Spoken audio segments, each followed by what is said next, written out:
of the world. This is the Podcast Business News Network. And we are so excited to have our friend back from Mindful Bamboo. It's exciting today to talk more about what's positive in life and how she's going to help us. Victoria Gruzdieva joining us here today. And again, the owner of Mindful Bamboo.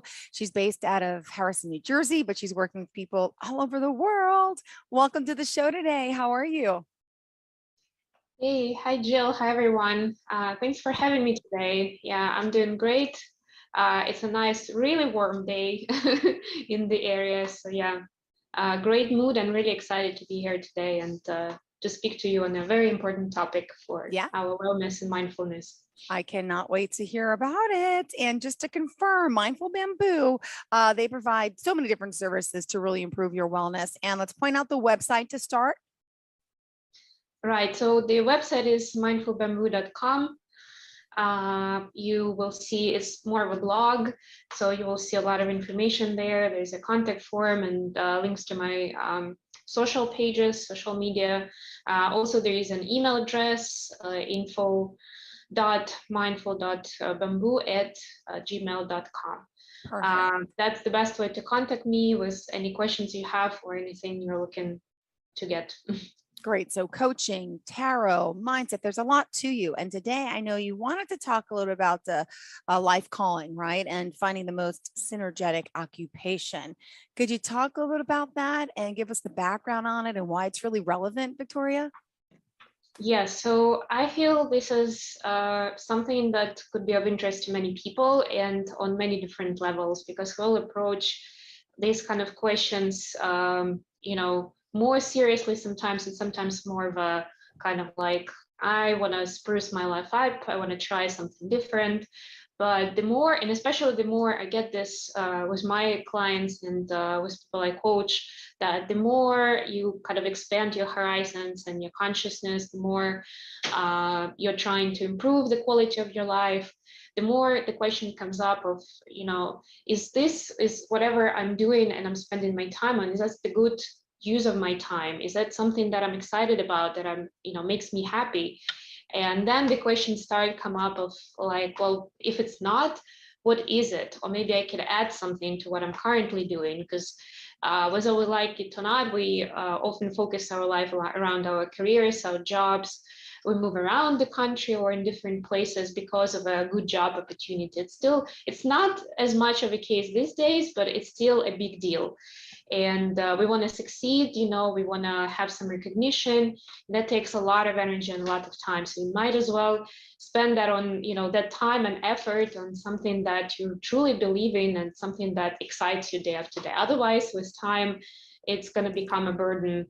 And of course, it's okay to have a job and, to be satisfied because you can pay your bills and support your family. And that's a good reasoning for it.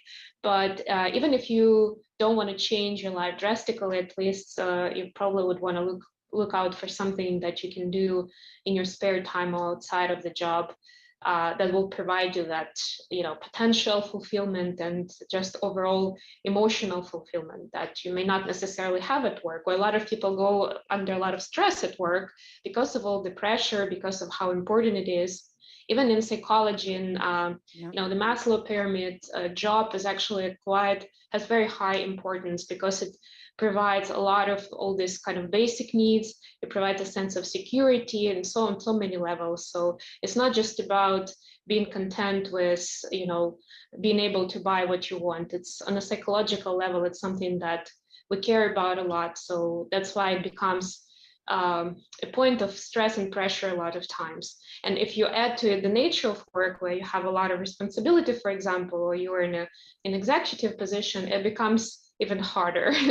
That's why I feel it's so important to be able to find that, haven or safety haven in your life where you can be yourself and explore who you are. Now, you can guide people to this because people say they don't really know, but everybody has an innate quality, something that gives them passion. So you can help bring that to the forefront, right? And you asked the question, then what's next? Yes, yes. So there are a few ways, and the few ways that I'm using, of course, there are many more that I would like to speak about on how to discover what it is. If you know that you want to try something new, but you have no idea where to start, Mm-hmm. or you have some hesitance about it, right? Because it's also like it's a step number one, of course, to acknowledge that, but then another brave step is to actually try out something new.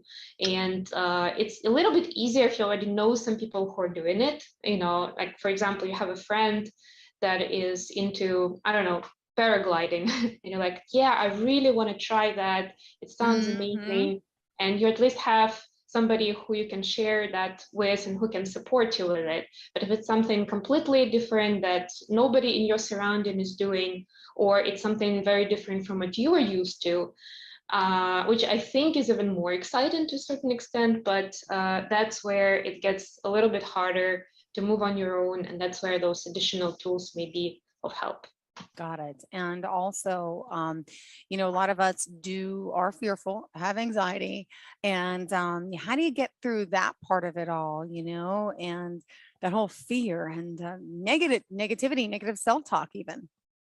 Yes, yes. So unfortunately, when I talk to people and we get to the bottom of them wanting to do stuff, but then not doing it, and unfortunately, a lot of times um, they kind of stop pursuing it at the very beginning. So a lot of times they don't even give themselves space and time to try it out, to experiment, to see how it feels. And yeah, a lot of it is connected to even negative self-talk. So of course, it's important for like when you have support of the loved ones, of people around you who are like, yes, Mm-hmm. go for it. Of course, this is great. You're doing it. And that may or may not be there. But a lot of times, even we ourselves, we have the doubt because we're stepping outside of our comfort zone a lot of times. And of course, depending on how dramatic that change is, right, of how risky it is, or how much do you need to invest in it, how much it's going to change your life, Yeah. it can become more difficult to actually, have that courage to go for it, to try it out. So I would say if it's something that, I mean, the main actually two main aspects here. First of all is, of course, remembering what your passion is about and why you got interested in it. I would recommend, writing it down, putting it somewhere where you can see it. And if you get new points that you can think of, you can add them to the list where you can always get that extra jolt of inspiration of like, yes, but I really was into it because XYZ, and you can remind yourself quickly when you're having those moments of anxiety or fear. Another aspect of it is if it's people around you. So if it's You got to something that surround you're yourself with positive people, right? yeah, and somebody who will kind of support you on the journey. If it's something that you're learning from someone, you're actually taking classes or courses, it's very important of who that person is, Mm-hmm. who is guiding you through it, that you have the same vibe, that you feel that, it's really inspiring you and it's getting you more, like getting you further on that path. Even on the emotional level, if it's somebody, sometimes people don't gel well, they have different Mm-hmm. personalities, it's best to try somebody else, find someone who you can really connect to and who you will feel comfortable with moving through this. If it's not the case, at least it's important to have somebody as part of your kind of support group or start networking. For me, for example, it was an experience when I started dancing. And it's not like, I mean, I actually had some friends who were dancing back at the uni days, but we weren't really in touch anymore. So I was starting completely from scratch. I didn't know anyone, and it was scary at first. But I understood quickly how important it is to start connecting with people. And I mean, of course, there is a teacher, but regardless of that, it's important to find somebody who is on the same journey, who you can, connect to, and you can share your impressions.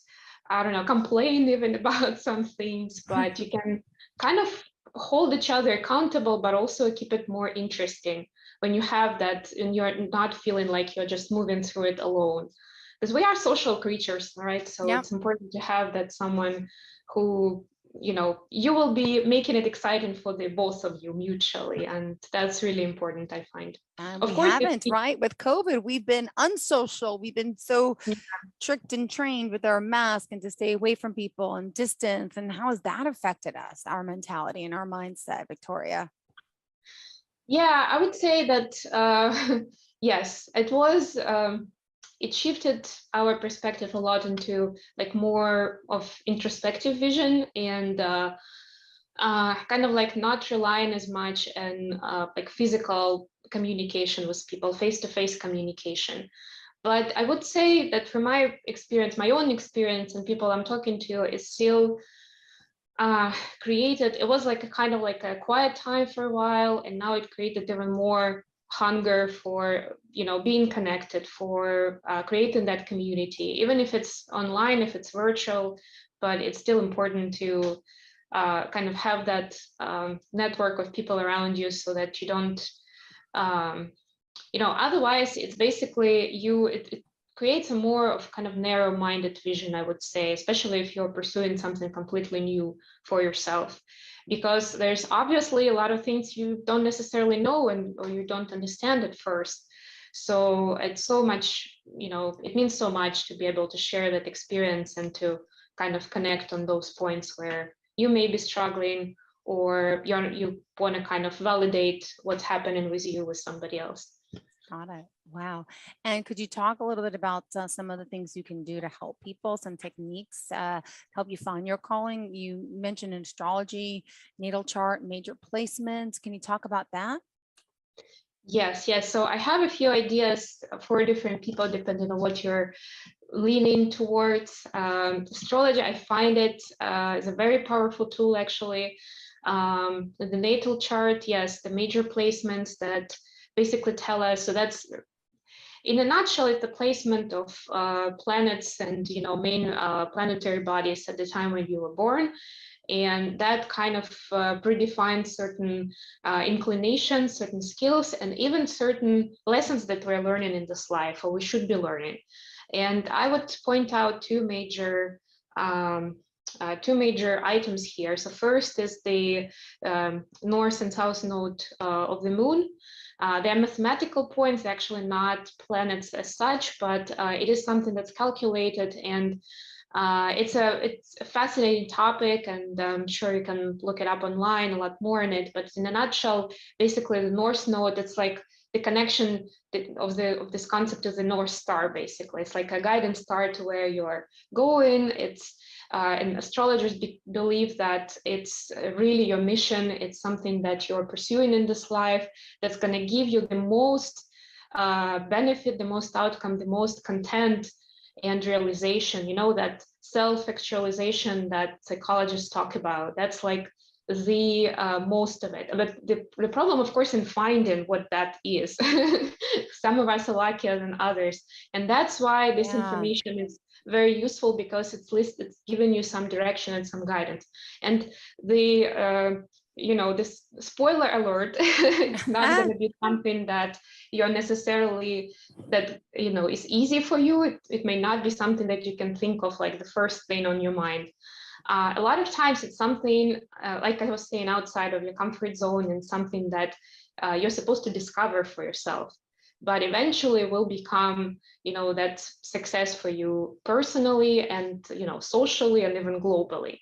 The south node is a kind of the opposite sign, so it would be like a zodiac sign. Is something that that is your comfort zone, that you feel comfortable in. And a lot of times, intuitively, again, because of how our psychology works, we kind of find our jobs within that comfort level, because it's something that we understand, that comes to us easily, and we use those skills to build that career. But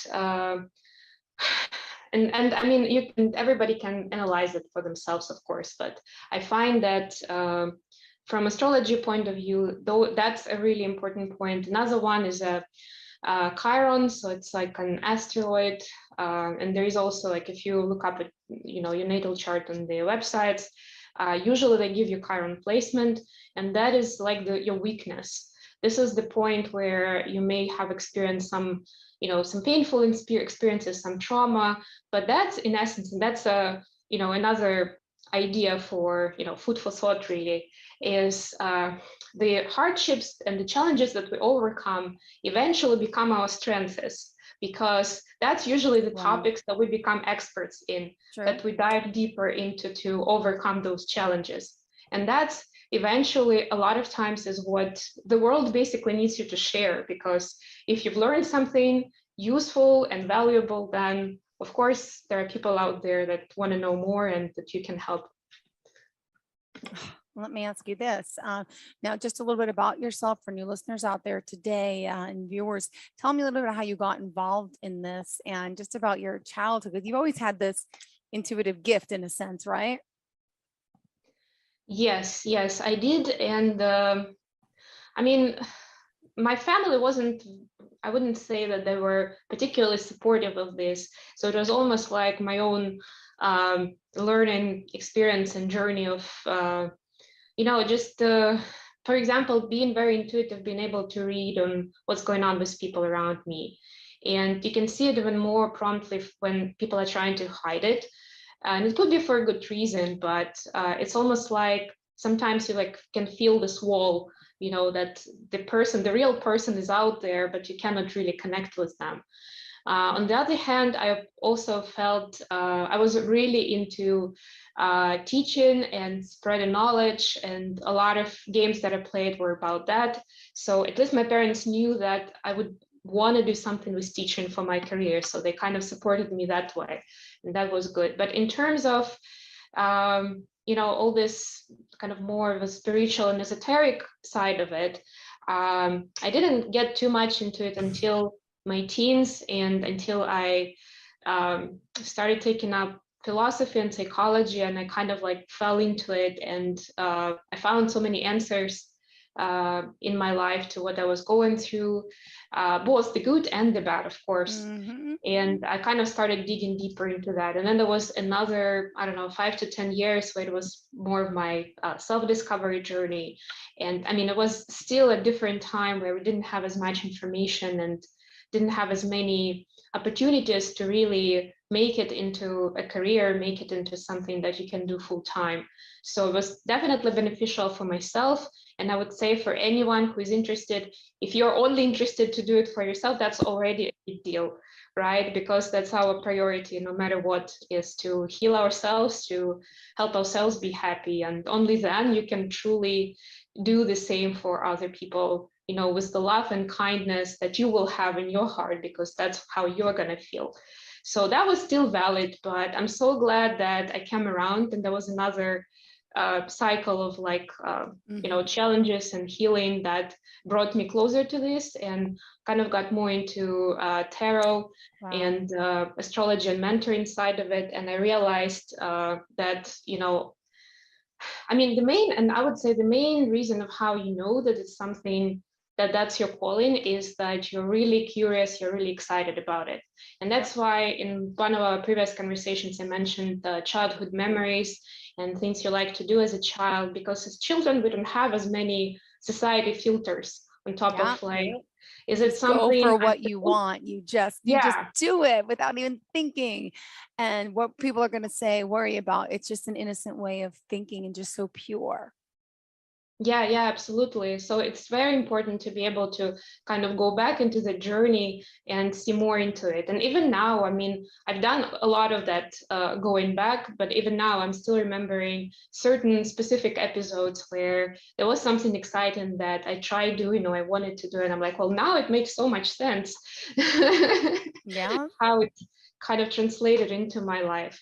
But yeah, unfortunately, it's not as, as adults, we don't feel as much freedom just naturally. So it's important to have different ways of opening up to ourselves, really. Great. And what else did you want to share with our listeners today, Victoria? Yes, so a couple more things on finding your calling. So on my blog, I actually have an article about Ikigai exercise, and you can, if you're interested, you can read up some more information. But essentially, you're kind of doing a brainstorming exercise of putting up sticky notes of different colors and things, basically things you like doing, things you're good at, things that can make me money, and things that the world needs, that you feel like this is something that will be useful for the society. And a lot of things could be overlapping, so it's okay if you have some repetitions between these, but it basically helps you conceptualize of all the different things that are out there that you're interested in, and find the most kind of efficient intersections, and kind of know what to focus on, because sometimes people have a lot of different ideas and they're not sure where to start, what is going to be number one, number two. So it really helps you prioritize for yourself. And last but not least, it's a lot more kind of from the business and corporate world, is intrinsic motivation. And I actually have a couple of exercises that I do for, it's a game, basically. It's a game experience where there is a list of different motivators, and we kind of rank them, and I'm helping the person to acknowledge what those things are, because and that surprised me myself when I started doing it for myself, I don't know, some 5 or 10 years ago. It's a concept from Management 3.0 that I love using, but it's basically, for example, I love my job, right? And actually the corporate job I had, I was happy there, and I sincerely felt like it was something that was meant to do, and I was completely happy. But it still took me some thinking to get around what exactly was exciting about it. Not just on paper, but for myself. And there you can go to, like, whether you like connecting with people, whether public acknowledgement is important to you, whether you want to be able to be a scientist and explore something at your job and discover something and things like that. So there is a number of items that you can analyze for yourself, and that also helps you understand what kind of activities you'd be interested in, what will be useful. But that's also for when you have no idea where to start. You want to do something different in your life, bring up some more excitement and joy, but you don't know where to start. That could be a really good place for it. Well, also, if someone reaches out to you, is there an initial conversation you can have? Is there an initial consultation you'll do with them? Yes. So as always, with my new clients, I have an intro call, 20 to 30 minutes, that we will do, and I'll ask you some questions to understand what you're looking for and how I can best serve you. And I will offer a few ideas of how I see the person can benefit from our time together. I mean, there's so much that you blog about and talk about. It's mindfulbamboo.com, just to point out the website. And you're into meditation, you're talking about self-love, dropping your fear. What else did you have in mind? We still have 6 minutes left in the show. So Victoria, the platform is yours. Yeah, so I feel that, like, speaking about this topic specifically, that it's very important to allow yourself to even be in that space. So I would say, even if you're listening now and you feel like this is not for me, I'm completely happy with everything that's going on in my life, love my job, love the way I'm spending my time, everything's perfect, it's still useful from time to time to do this exercise for yourself, where like any of the ideas I mentioned, maybe you have something of your own. For some people, it's getting together with friends and kind of like catching up on things and sharing those kind of feelings or concerns or whatever. But it's important to go there, because it always provides some ideas for making your life more colorful and bright and fulfilling for yourself. Because we do get, in no matter how many like hobbies or jobs or occupations you have, with time, it should be revisioned. And I call it the inventory. I do this inventory for myself from time to time, just on everything that I do, to kind of, because, there's a lot of times we're so busy, there's so much hustle in our life that we don't necessarily stop and think about, like, is this still worth doing? Am I still enjoying it? And the same goes actually with people and relationships and time that we put in with people. So it's useful to go over those things and kind of see, for example, I don't know, I took up some drama classes a year ago, right? Is it still something that I expected it to be? Am I happy here? And it doesn't mean that you will necessarily drop it, but maybe you will think about giving it, a new spin. Maybe trying a class with a different teacher, or scheduling some sort of performance, even if it's for your friends and family, to see how you're doing there. It's still bringing in some new, fresh energy into it. And you will think that it's just about work and occupation and mission. Of course, it has to do with being useful for people. And I feel that on some level, it's part of intrinsic motivation for all of us anyway. But it also provides so much for your physical health, for the way your brain thinks, even if it's something that's completely different from your, if we're talking about the hobby that is different for your main occupation. It enhances those areas of life as well. Of course, it definitely enhances your communication with your family and friends.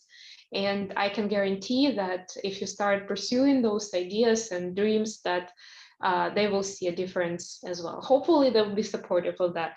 But that's another part of life, that if certain things or people are not vibing with you anymore, and you're not on the same page, then you should accept that and at least kind of release that person and move on, rather than just trying to hang on to it because the person has been with you for 10 years. So it's important to stay together. I feel that that's another big item in our lives that where we have a lot of work to do. It's like work in progress. And oftentimes we have the best intentions, but sometimes things don't work out. We're at different places on different energy levels. It's all quantum physics, it's all energy. But every experience and person is supposed to add some value to our life, whether it's emotional or practical, right? But it's supposed to enhance it in some way. And if it's not doing that, then you're reverting the process. So it's not like there's no zero energy. It's either positive or negative. So if it's not adding value, then it's definitely taking away something from you. Well, thank you so much. And at this time, unfortunately, we got to get ready to say goodbye.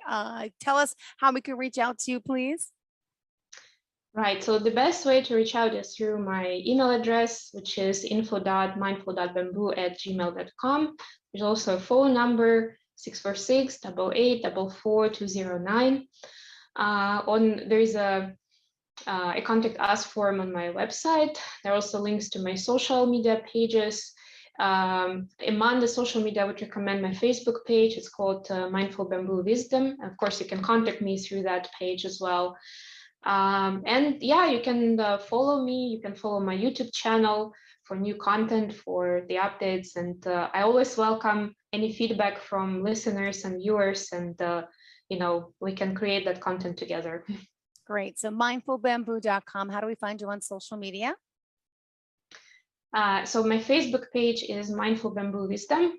If you search for it, it's usually, and the address is, I think it's at mindful.bamboo. Very simple. There's also an Instagram page, but it's my personal page. So that's for somebody who wants to follow my journey. And there is also a link on the website that you can find. The YouTube channel is Mindful Bamboo. So I would actually recommend checking it out. A lot of it is around the kind of astrology and doing some tarot readings right now, but I will definitely be adding more stuff. There is a separate playlist about mindfulness. I'll be adding more content to it in the coming months. So definitely check it out. And it's somewhere where you can see me, connect with me on the regular basis. Well, thank you for being here, for joining us, for enlightening us, and really looking forward to the next time we get to speak. She looks so gorgeous. For those of you just listening on the podcast, you got to check out. She's on Zoom too with us today. So she looks beautiful in her background, making me feel warm, ready for the spring and summer weather, which is coming soon our way, right? It's a little warm in the Northeast today. We'll give it that. But I want to go on vacation. Sure. Thank you so much, sweetheart. Have a great day. And to all of our listeners, we appreciate you. Stay tuned. Are you looking for even more of the podcasts and hosts that you love? The Podcast Business News Network is proud to announce that you now have even more ways to listen live. Check out the MyTuner Radio, online radio box, and Simple Radio apps on iOS and Android, or find us online. Search for Business News Network on mytuner-radio.com or search Podcast Business News Network on streama.com and onlineradiobox.com/US. Take your podcast on the go and don't miss a minute of the action.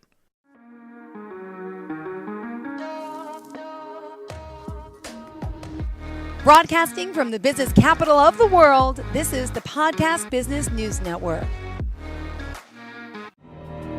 For nearly 2,000 severely injured veterans, everyday life has become filled with barriers.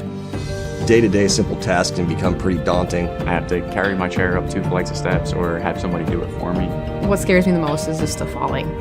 When I'm struggling with my house, I think, to have that one great barrier just knocked down, it's crucial. Home for Our Troops is a wonderful nonprofit that builds a Mortgage-free, fully adaptive, handicap-accessible house. And there's no catch. It'll be our very first home that we've ever owned. This is a game changer. This is where your life begins again.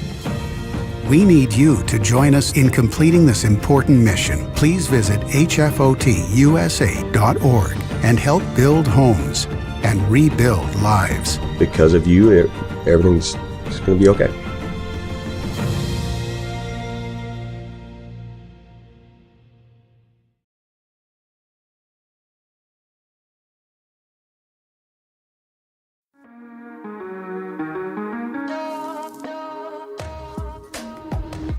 Broadcasting from the business capital of the world, this is the Podcast Business News Network.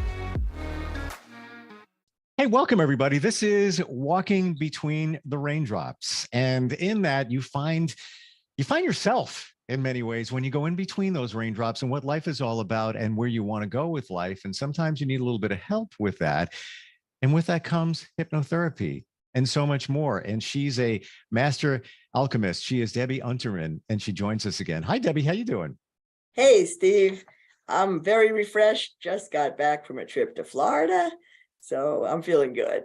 I think you got back just in time. Isn't there another hurricane hitting that area? Well, that is what the Walking Between the Raindrops is all about. That is my life, and that is what I like to teach people, how to get into that flow.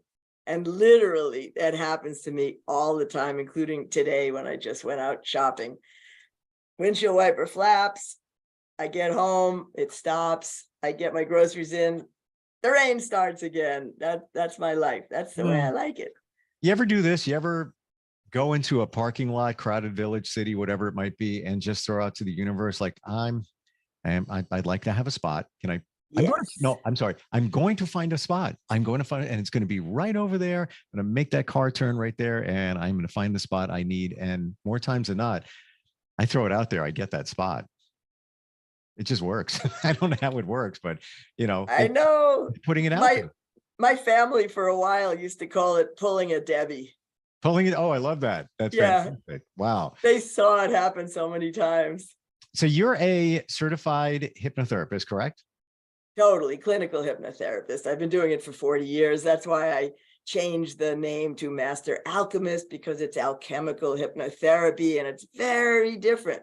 There's, I'll say millions. There are probably millions of hypnotherapists out there, but there's only 2 or 3 master alchemists in the world. Wow. I wasn't aware of that. Oh, yes. I feel pretty popular today. I've got a master alchemist joining us on the program, and we're gonna pick up, and I really mean that, by the way.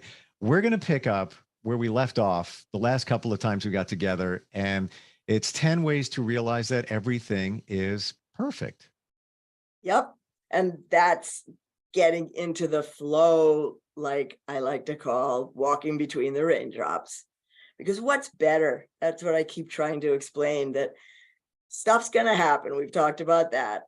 But once you get into that place of synchronicity, seeing those master numbers, just having all those, you think of someone and the phone rings, you're in the flow. Those lights turn green instead of red, things like that. And life becomes more fun. So let's run them down just to recap. Why don't we hit them real quick, because we're Okay. gonna get to number 6 today, and maybe even number 7. You never know. Hey, and we also have a guest today that we're going to get to. I don't want to leave her hanging for too long. So Absolutely. let's do this. What was number Okay. 1?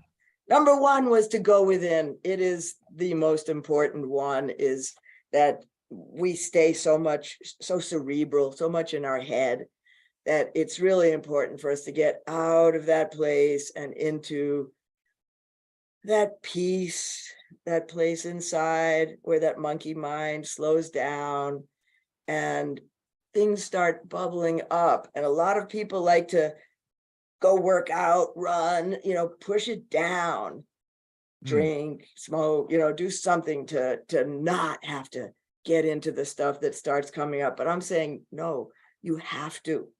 Like, we do a spring cleaning, right? We clean out our closets, we get rid of old clothes.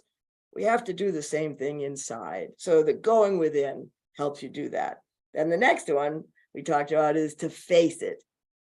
And that has to do with knowing that there are things about you that, a lot of us would rather just kind of forget, push beyond, put on that mask.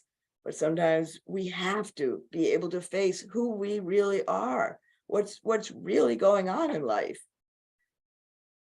Not easy. A lot of people don't want to, right? But you and I do. We've talked about that. We're willing.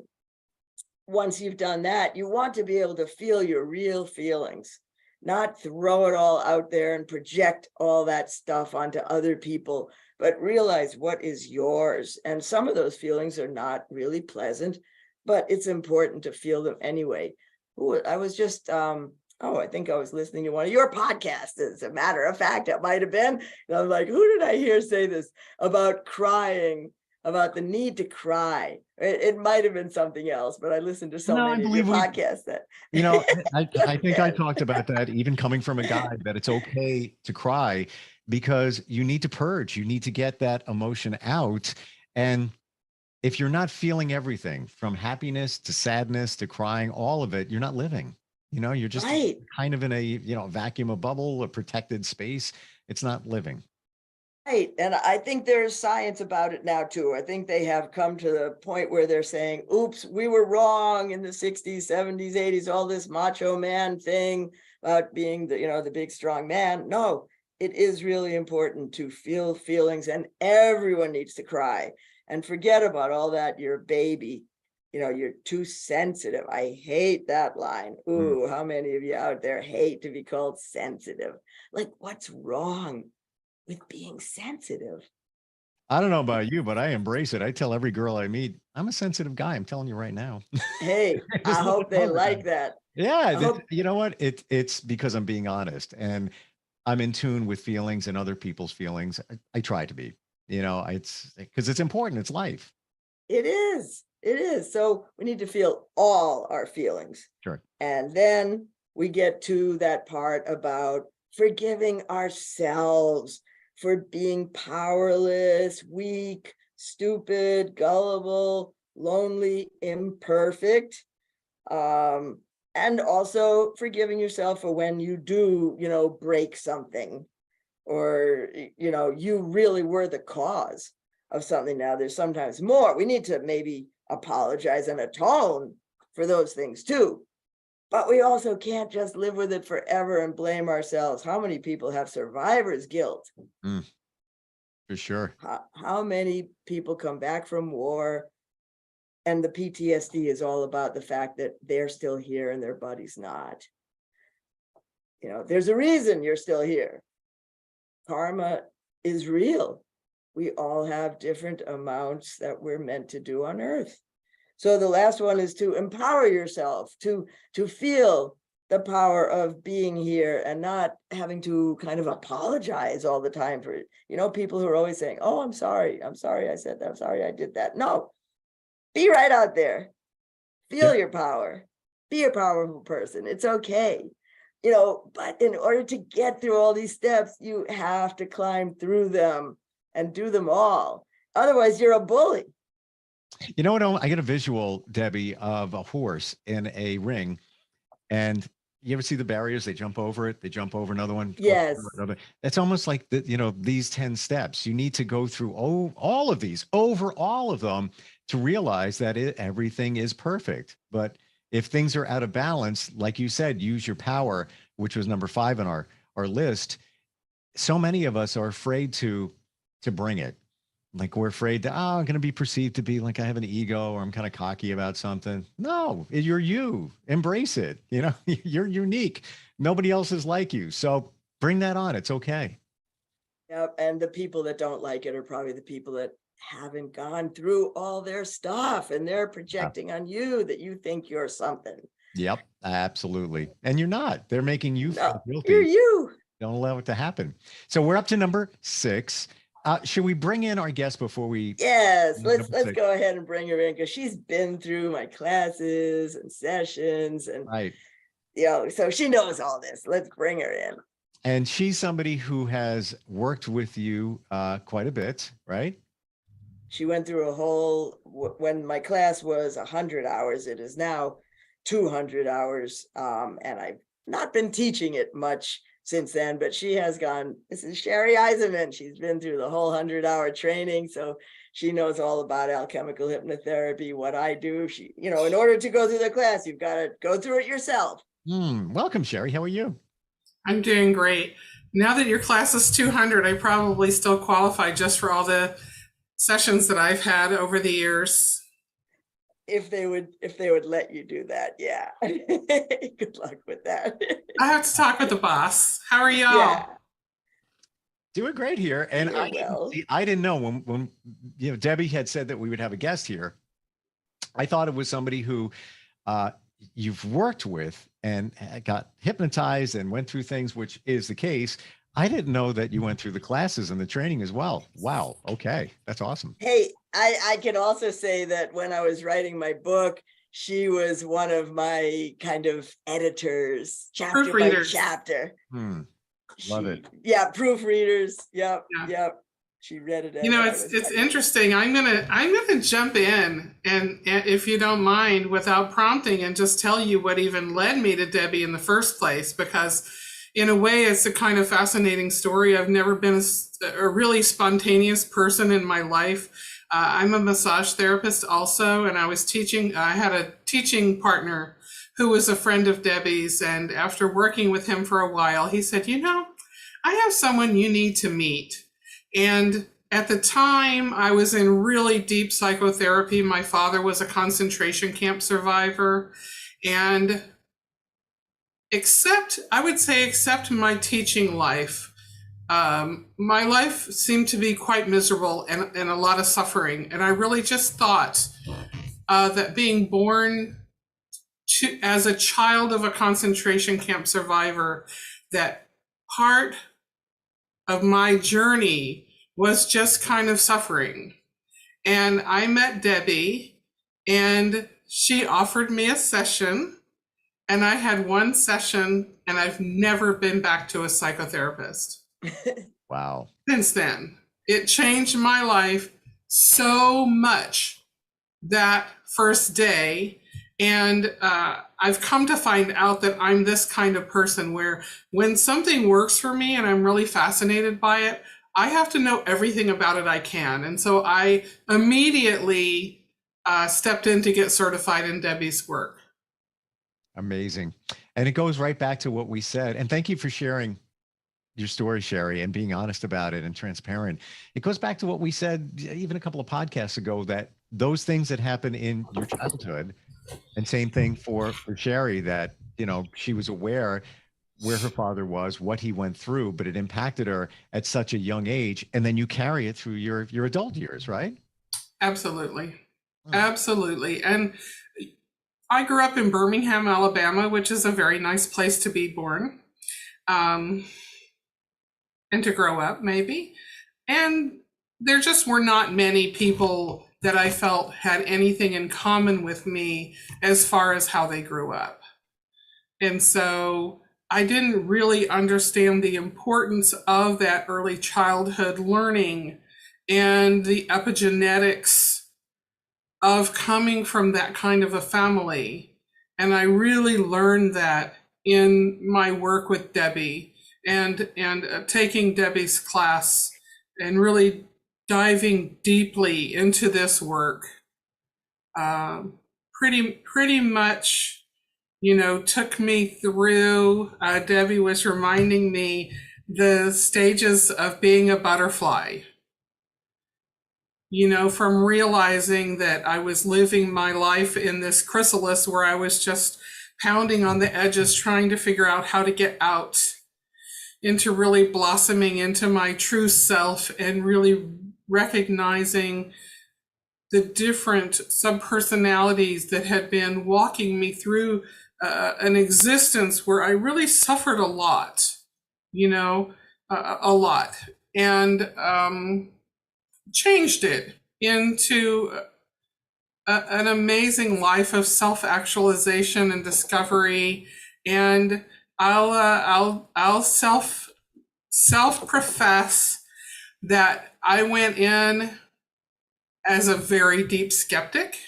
Yes. And I actually told Debbie that if there were 3 words written on my gravestone, if I died that day, they would be skeptic, skeptic, skeptic. And he was able to hypnotize you, because I always hear if you're a skeptic and you're not open to it, that shows how good Debbie is, I guess.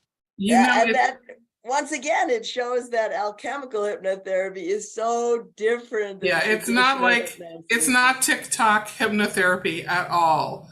I really had to be in control, and that first time I felt in control, and it all just made sense to me step by step that my skeptic really got a new job and turned into a detective. And I really believe that this work is what made me an amazing massage therapist. I had a career for 34 years before I had an injury, and an amazing doula, because I use a lot of this in my healing work. I don't do alchemical sessions because my master lives in town. And if I ever have a doula client, which is what I'm doing now, I'm a birth doula. Actually, I'm a full spectrum doula, but mostly do births. And anyone who comes in with any kind of trauma that I feel doesn't belong in the birth, I really request that they see Debbie and do that type of self-exploration into the gentlest form of healing I think that I've ever experienced in my life. So I want to better understand too, the connection in your life, Sherry, as a doula, and having the skills now as a hypnotherapist and having the insight. How does that help you as a doula? Well, I used to tell Debbie that I was terrible with metaphors, but it ends up I'm the queen of metaphors. It seems that I use hypnosis a lot in my work as a doula because I'm really good at reframing someone's experience. I really learned that from Debbie, how to take the concept of pain and turn it into self-actualization as something that has a different vocabulary, maybe pressure, maybe just simply your experience in the here and now that won't affect you for the minute past and the minute coming. So being able to release and reframe probably are the best tools that I use in my birth work that I learned from Debbie. I'm just visualizing what that must be like when you're assisting somebody in having a baby. What a traumatic experience. There's so much going on. You want, God forbid, you're thinking of everything. You're thinking of the future. What if something goes wrong? And all of that's going through your head. And Sherry, with what you offer now through Debbie, you can reset the patient, the client, and get them back to where they need to be to focus on what's going on instead of just, that crazy moment. Right. Well, I always tell people that the only thing that gets in the way of a good birth is your head. Yeah. And so it gets in the way of everything. Yeah. It really does. Funny how that works. Yeah. Fear does not belong in the birth room. And so we talk about fear and trauma and past trauma way before if we have an opportunity. I mean, I just got hired for someone who's due, her baby's estimated due date is in 2 days. And she had a traumatic birth 3 years ago. And so I utilize a lot of my skills to help people reframe what their experience was and how finding some way to take that experience and set it aside for the time being to be able to utilize the tools from it if we need them, but to leave the pain, trauma, expectations over in a little box. It's interesting. My father used to explain why he could talk about concentration camps is he said he had a little box in the back of his head where he kept that experience. And whenever he needed to access the box, he would just open the box. And that way it didn't cause him ongoing trauma all the time, but it was information that could be very helpful. And so I do the same thing with families who are birthing. You know, it's a different baby and a different birth. And so if we can bring in the tools of how do you turn the lead of a previous birth or the lead of the fear of what might happen, instead of let's be in the here and now, is the gold of the self-actualization of the fact that a human being is being born, that a mother's being born, even if she's having her second, her fifth, her 12th child, she's still reborn. Another parent, whether it's a partner or a father, is reborn. A nuclear family is reborn. We have more in common with our ancestors and their lives and possibly their past lives. Which was such a non-concept to me before I met Debbie. I grew up in a very black and white medical household. And so a lot of these... Her brother is a doctor. Yeah, my brother's a doctor. My mother was an anatomy professor. And another thing that you do is you refer a lot of clients to me. Yeah, I was going to say that. Sometimes before, sometimes after. Yeah, so if somebody, comes into my practice and they're carrying the trauma, any kind of trauma, it could be from a previous birth, it could be from family trauma, anything like that, I automatically refer to Debbie the same way that I refer to a midwife or to a lactation consultant as an essential part of a birthing team. I believe that Debbie is an essential part of many of my clients' birthing teams. She really is able to assist my clients in taking the experience of their previous births that maybe they don't have satisfaction or understanding of, and helping them find a place for that in their organic cellular memory. And I love that my clients come to me after seeing Debbie. Sometimes it's 1 and done, sometimes it's 3 and done, and telling me in their birthing time, oh, I'm so glad I have this tool. They don't just wait until after the birth when I talk to them and say, so, let's talk about your birth experience. But in the birth, they'll say, oh, Debbie taught me this. And I love that so much. It's just such powerful, amazing work. I really feel that the time that I've known Debbie has allowed me so many opportunities. And of course, when I'm in the muckety muck, she's the first one I call.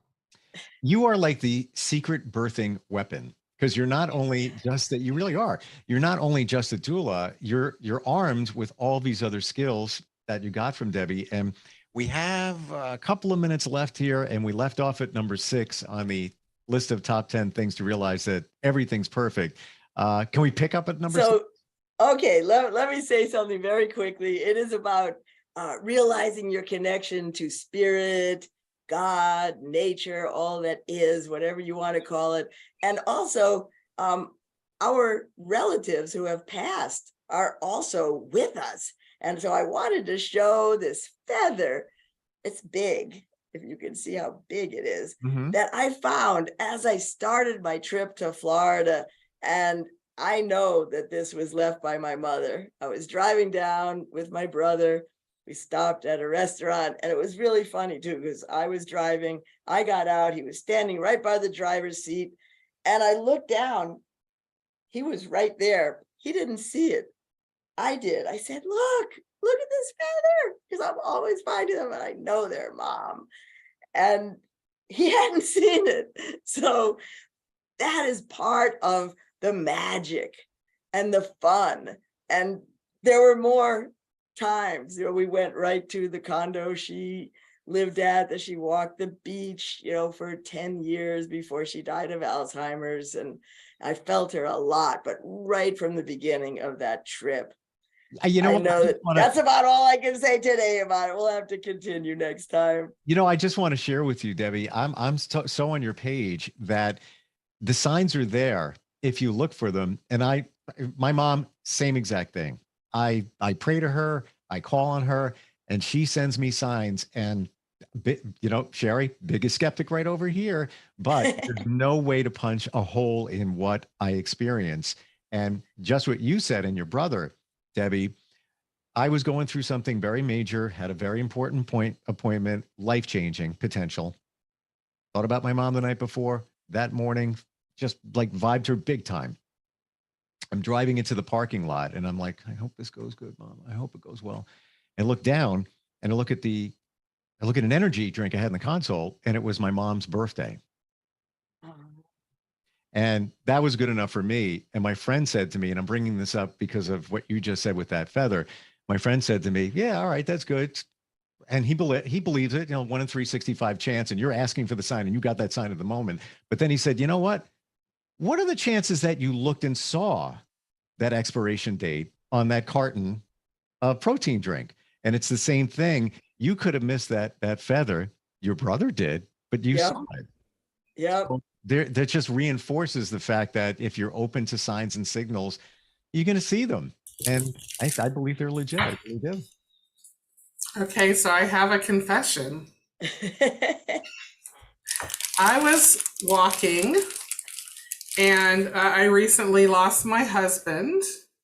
Sorry. And I was really just walking, and I had decided not to rake the leaves, which he would usually rake the first kind of set of leaves this time of year. We have lots of trees on the property, and I decided to just kind of blow everything to one side of the yard. And so I decided to just walk through them, kind of like a kid would, just kicking up leaves. And I had been blowing them for a couple of days. And so I had some nice piles of leaves, and I was in my sandals, and I was kicking up the leaves and kicking up the leaves, and I felt something with my toe. And so I went rummaging through the leaves, and I found this rose quartz heart. Wow. What was that doing in your yard? Which is just there. Wow. All right. And I mean, nothing is just there, for me. Yeah, now I have to jump in here because this is a mind blow. You ready for this? What you just said? That's a rose quartz, right? Yeah. Heart-shaped.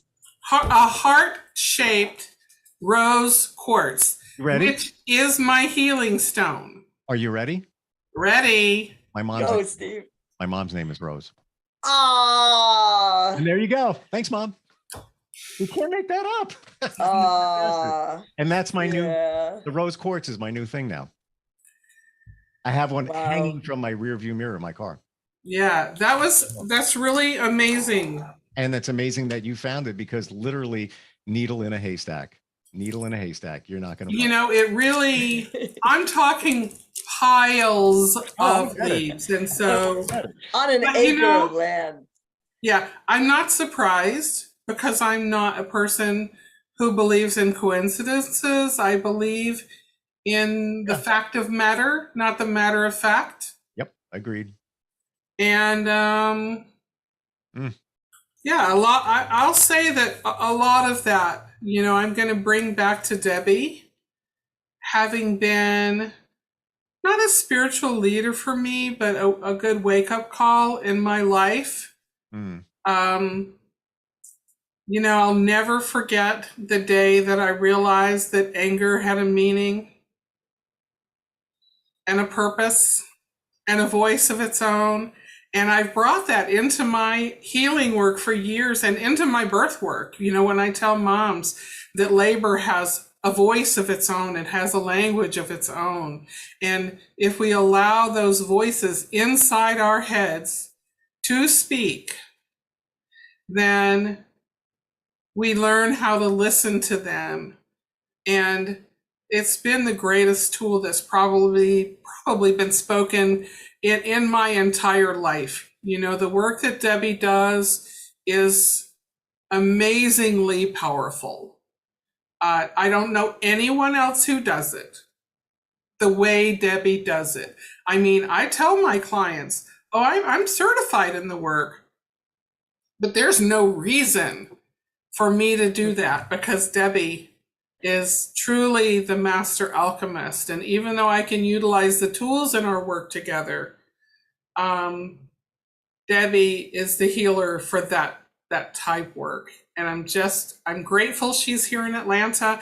Honestly, I was at a birth in Malawi and we called Debbie. Where that is. Malawi, South Africa. Okay. In Southern Africa. And she had the baby the next day, I believe. Yes. Right? Wow. We did a session with a post with one of my teachers. I do Watsu in Florida. We did a session in Alaska over the telephone. Incredible.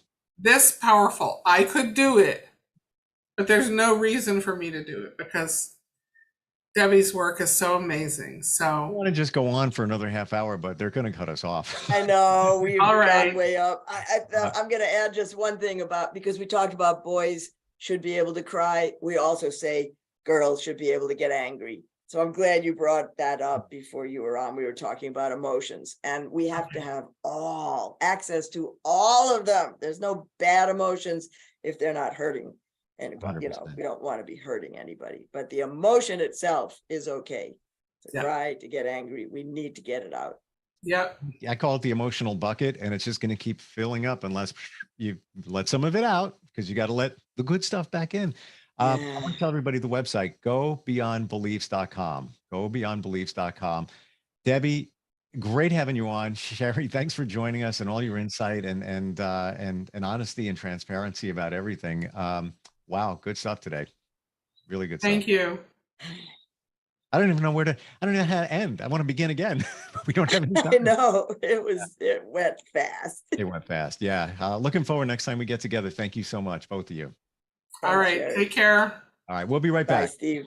Are you looking for even more of the podcasts and hosts that you love? The Podcast Business News Network is proud to announce that you now have even more ways to listen live. Check out the MyTuner Radio, online radio box, and Simple Radio apps on iOS and Android, or find us online. Search for Business News Network on mytuner-radio.com, or search Podcast Business News Network on streama.com and onlineradiobox.com/US. Take your podcast on the go and don't miss a minute of the action.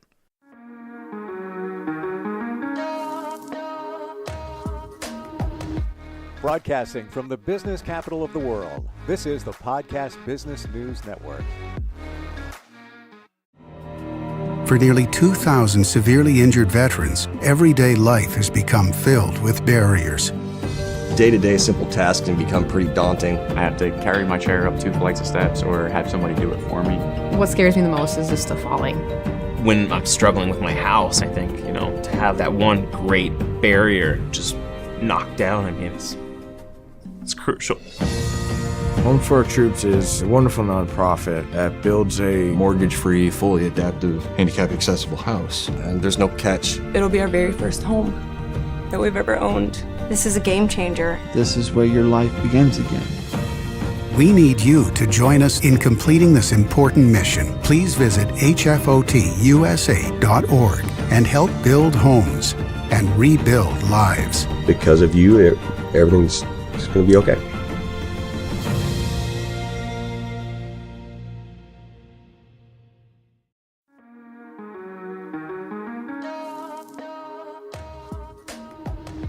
Broadcasting from the business capital of the world, this is the Podcast Business News Network.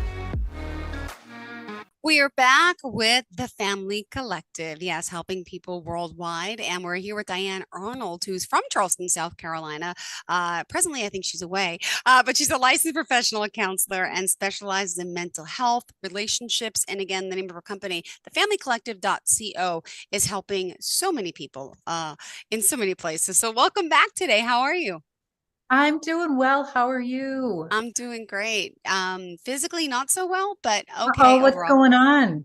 Well, I found out Monday that I need to have a double hernia surgery. I do a lot of heavy lifting appliances to clean the kitchen. I'm crazy like that with my 2 kids. Then I got carpal tunnel and I got tendonitis, arthritis from all the cleaning and overdoing. I went to the doctor Tuesday, got a cortisone shot, have to start PT. So physically I'm not doing well. So I don't want to lie and say I'm doing well. I am. But it's just really making me realize there's more of that thing that's missing called self-care. Yeah. And I do for everyone. And I'm now suffering, but I need to change my ways. And that's a whole nother issue. But trust, no, I'm trust. Wait, isn't trust our topic? Yeah. I don't trust many people and I don't have a good circle of trust. So I feel like I'm alone a lot. So I have issues with trust. Good topic for today. Okay, great. So let's talk about it. And, we may need to go into 2 sessions with this one because it may take a while to kind of put it together, but you're not the only person who struggles with trust. It's if you've ever been burned before, it's not easy to dip your toe back in sometimes, right? Yeah, it's so true. Yeah. Right. But, and I'd ask you this, and I would ask anybody who's listening, can you describe a time when you did feel trust with someone, and what about that was good? Are you asking me personally, or am I supposed to think this in my head? Yeah. Okay. Trust. I trusted probably 1, 2, trusted. I don't say, I'm trying to think. No, I've trusted like a teacher, like in high school. I've trusted my best friend. That's probably one of the only people I could say that I fully trusted throughout my life. She grew up next door to me when she was 4. I was 4. She was 5. Now she still lives close to me. She's got 2 older kids, but I call her. She's the only one I could trust to talk to. I can't trust my own sister this way. I can't trust anyone else in my family this way. I couldn't trust my own mother this way. It's Melissa. You're right. I do have someone that I do trust, and it's her.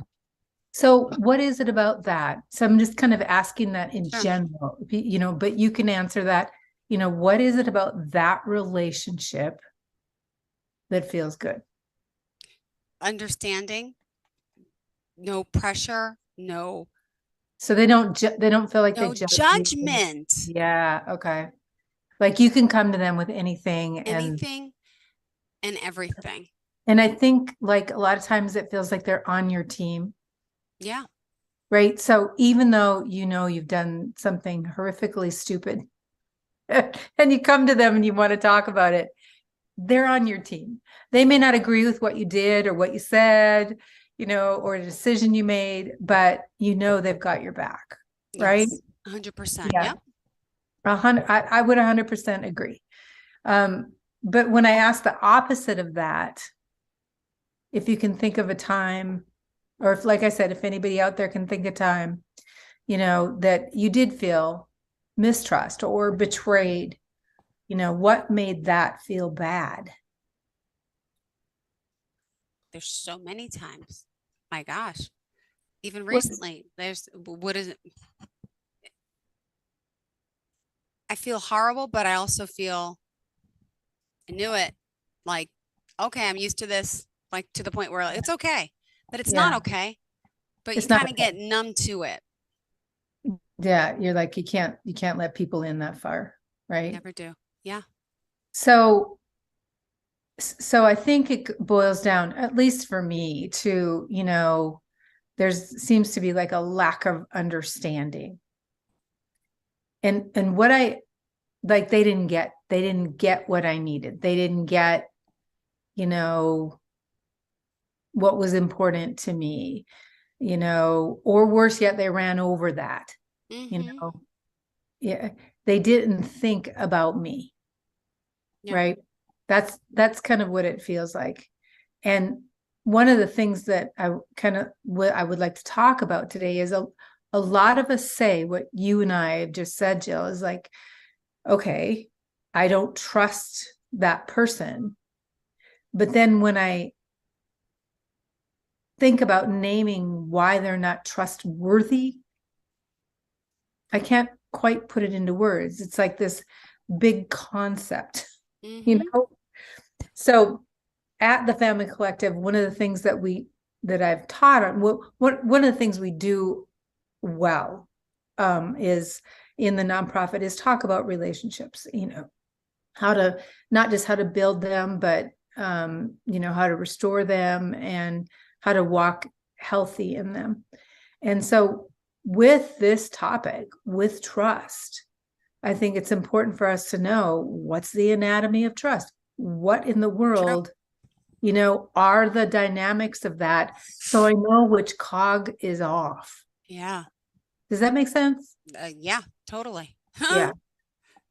You know, when you go back and you look at trust, it's a central part of all human relationships. You know, from the moment we're brought into this world with a parent, you know, as a child, especially. Yeah. That's you trust. That's all you know. That's all you. That's what we're introduced to, is that concept of trust. And, you know, every person we meet, every place we go, even with our faith, we face that significant of, can I trust this word? Can I trust this is going to help or hurt? And a lot of people, and you might be one of them, I have been there in my life, can associate that word with pain more than, you know, gratefulness, more than good memories, you know, and it should be good. Yeah. Right. It should be, you know, somebody's, like we said, like with your friend Melissa, somebody's got my back. Someone's always going to be there for me. Yeah. Right. So with that confusion, you know, we have to be honest that there's time we've all tried our hardest to protect ourselves from receiving, you know, pain, hurt, and betrayal again, right? And we develop a self-defense mechanism where we just have to fortify ourselves. You know, I always think build a fort, you know, realize that we've put up a wall because it hasn't been 100% safe out there. Total walls. Absolutely. That's what we do. And then you become numb or just kind of. You live on the inside. Yeah. Of the fort. That's what I always say. We live on the inside of the fort, knowing we're living in there and knowing that it might be scary outside of there. And even more importantly, I think almost every one of us knows that we have to tiptoe out in order to, you know, walk really whole in relationships. Right? And that's the scary part. There's an Old Testament word. When I looked up the word trust, I thought it was interesting. It's I'm gonna probably murder it, but it's batach. Okay. And it means to feel careless. And I was like, whoa, that is so opposite than most people feel. You know, that's what trust should be. When you completely trust someone, that's, you know, when you're talking about Melissa, that's that fearless, you know, carelessness that you have with that person. You don't have to be self-protective, right? Yeah. There's a gentleman named Eric Erickson, and he was a well-known psychoanalyst, and he was known for something called his 8 stages of social emotional development, which are pretty interesting. You know, for people out there, if you're interested to look them up. But his theory was that men, or men and women, had to satisfy each stage before moving on to the next stage. Like you could potentially get stuck in a stage and then not do the other stages of development very well, because I would say walking with a limp, basically, right? And that first stage of development that begins in infancy is called basic trust versus basic mistrust. Mm-hmm. And I would say there are a lot of people that get, I would call it, I keep calling it a limp, that early on. I learned very early on not to trust even my parents. And they develop basic mistrust. They right there, like, I am going to go through life not really putting myself out there. Or we've said this before in other broadcasts, not thinking that, I'm okay, they're okay. Right? So I can just, and I know that there are times in my life when I do think this way, where, I believe the best about someone's behavior. Even when it looks bad to me, I believe the best. And that's the whole point of I'm okay, they're okay. Okay. I'm good, they're good. Yeah. So they've made a move that didn't look very trustworthy. But when I'm kind of walking in a healthy sense of trust, I'm going to go, oh, okay, well, they had a bad day. Rather than, or, oh, okay, they had a bad day, and the next time I'm with them, I'm going to talk with them about this. Rather than I'm going to go back behind my wall. That makes sense? Mm-hmm. Sure does. And it's where we want to get, right? Yeah. Where we want to get. And that's why I talked about that. Brene Brown talks about that anatomy of trust. So I've got to know what's off with my trust meter. All right. So what are some symptoms of mistrust? I mean, I'm going to just read some classic symptoms. You may or may not have these, but difficulty getting close to others, rapid, intense relationships that end quickly as soon as this goes bad, right? Mm-hmm. In our mind. Constant thoughts of spouse or partner cheating on them. Sometimes they'll have unrealistic expectations of others. Issues being vulnerable. We talked about that. Yeah. Strong urges to try to be in control of anyone and anything. And that's so I won't get hurt, suspicious thoughts and potentially high levels of anxiety. And I would say, if you're out there and you're going, oh my gosh, I have all those, do not be discouraged. That's why we're talking. We want to take steps that we can learn how to trust. Yeah. Even if it's for the first time. All right. So where do some of these crazy trust issues come from? So childhood. I was going to say, talk with me. What do you think? Childhood. Okay. What in childhood? Well, for me personally, my parents' own fighting issues give me trust issues, which I know. Yeah, but learned behavior around you, or what's the word? You what? Said what? Said again? Learned behavior. You watch other people's patterns of behavior. Yeah. Mm-hmm. Yeah. So what you're saying is you didn't see them love well. Their affection. No. Yeah. Okay. So that's number 2 on the list. Lack of love, affection, or attention from parents and caregivers. So yes, that's pretty normal for us to think, okay, parents will often say, I don't love your mom or dad anymore, but I love you. Can you imagine a kid's going to go, oh yeah, I trust that. Right? I just watched that fall apart. Right. So sadly, divorces can cause, trust issues in children for that very reason. They don't believe that, that they will be loved. If my mom or dad could stop loving someone else, can they stop loving me? Yeah. Right.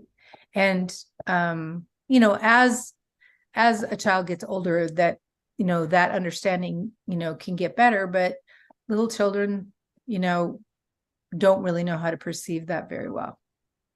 Yeah.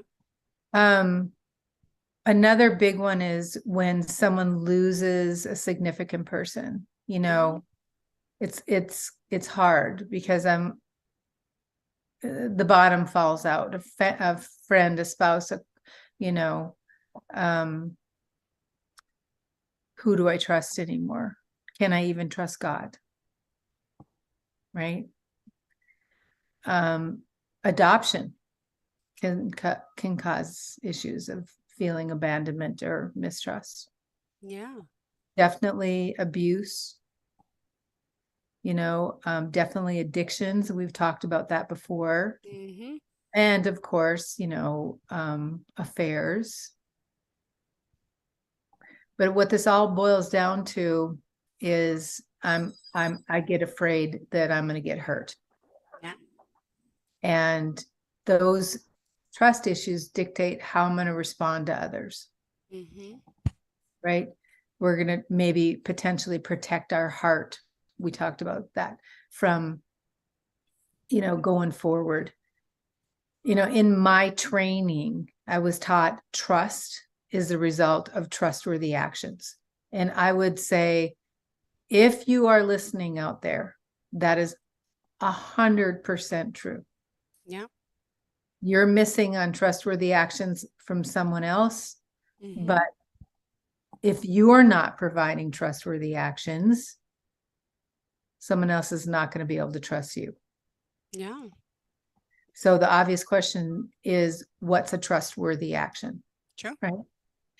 So John Gottman, who's done a bunch of clinical research, and he's usually does marriages, but he does a lot of relationship work, says the two components in that description is one person doing a trustworthy action and the other person recognizing that it's a trustworthy action.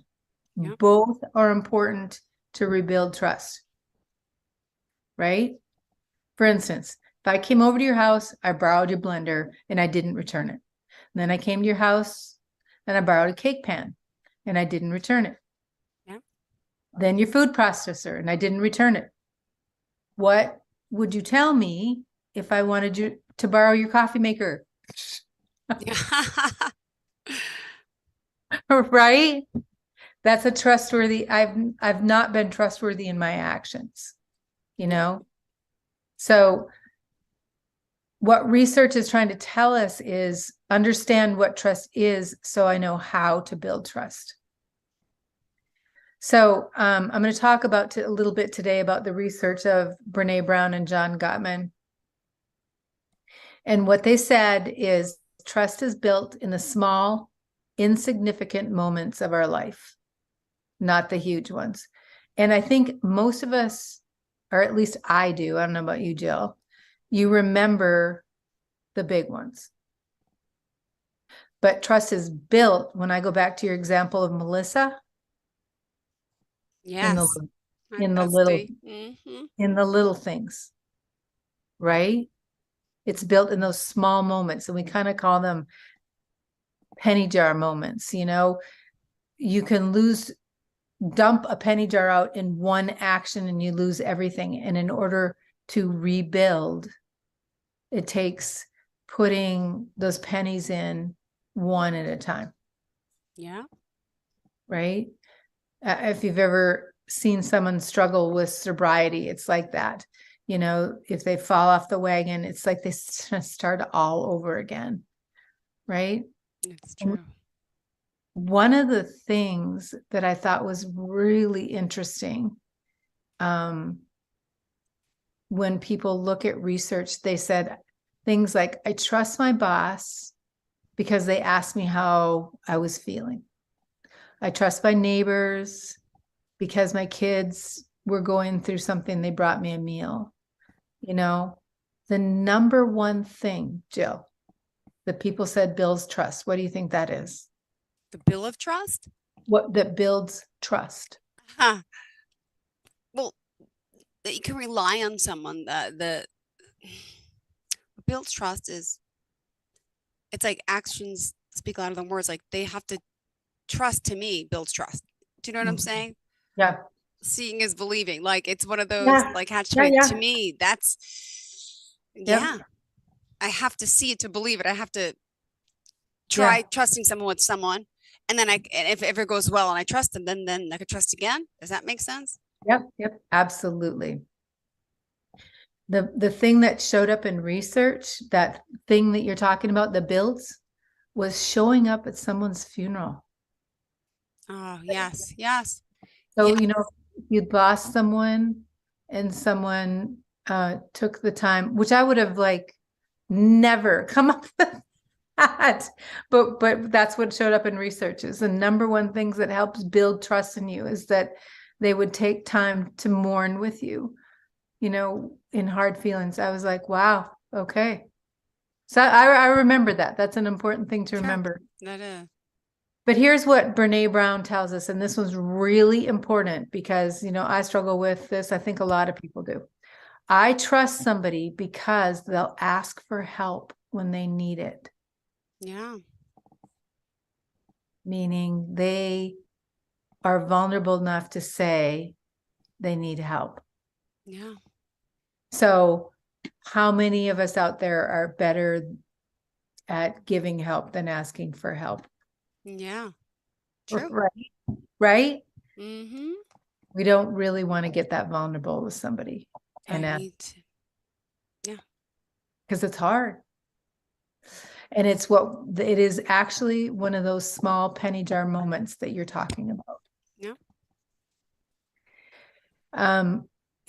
John Gottman gives an example that's so powerful. I love this. He said he was lying in bed one night and he had 10 pages left of his murder mystery, and he had a strong feeling he knew who the killer was and he needed to finish his book. We've all been there, right?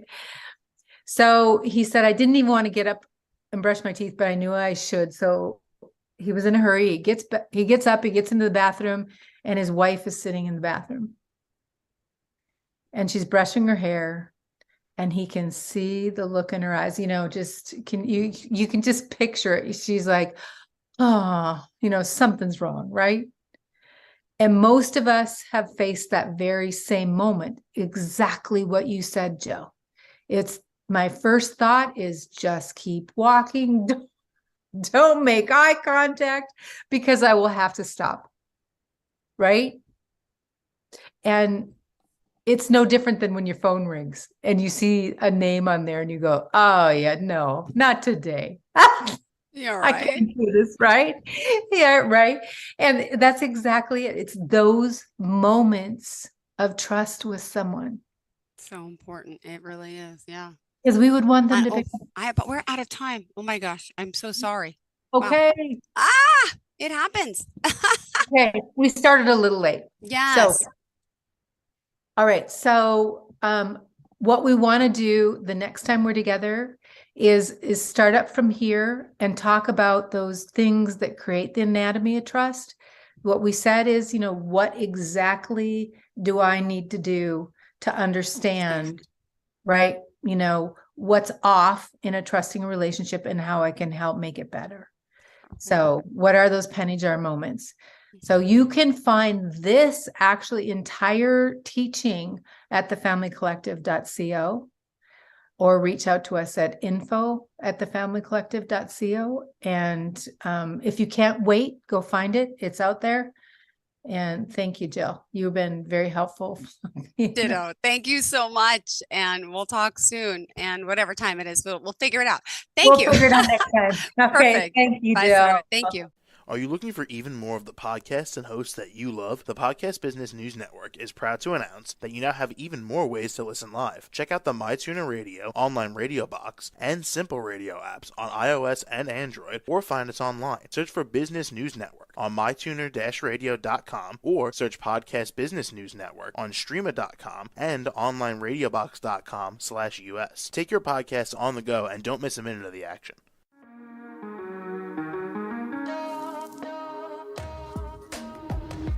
Broadcasting from the business capital of the world, this is the Podcast Business News Network. For nearly 2,000 severely injured veterans, everyday life has become filled with barriers. Day-to-day simple tasks can become pretty daunting. I have to carry my chair up 2 flights of steps or have somebody do it for me. What scares me the most is just the falling. When I'm struggling with my house, I think, to have that one great barrier just knocked down, I mean, it's crucial.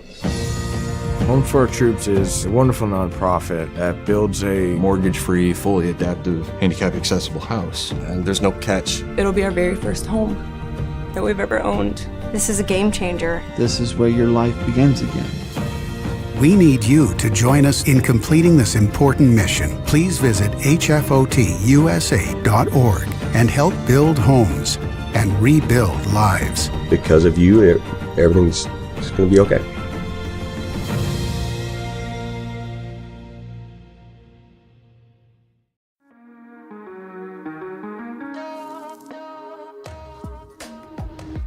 Broadcasting from the business capital of the world, this is the Podcast Business News Network. Welcome back to the show. We're joined by Dr. Stephanie Bathurst. Excited to have her here from beautiful Hawaii. And welcome back. How are you? Thank you. I'm doing well. How are you, Jill? I'm doing great. I'm excited for our holistic therapy talk today. Before we get into that, would you mind just telling us your website, how we can contact you, and just a little bit about the work that you do, and then we'll get right to it. Yeah, absolutely. So I own a private practice in Oahu, Hawaii, and it is Bathurst Family Therapy, LLC. You can find us at bathurstfamilytherapy.com. Our phone number is 215-501-7452. You can contact us also via email at help@bathurstfamilytherapy.com. We do clinical sexology, relationship therapy, holistic healing for mental health. Great. And that's what you want to talk about today, holistic mental health. Could you explain to us exactly what that is? Yes. I love this topic. I'm so excited that we're talking about it.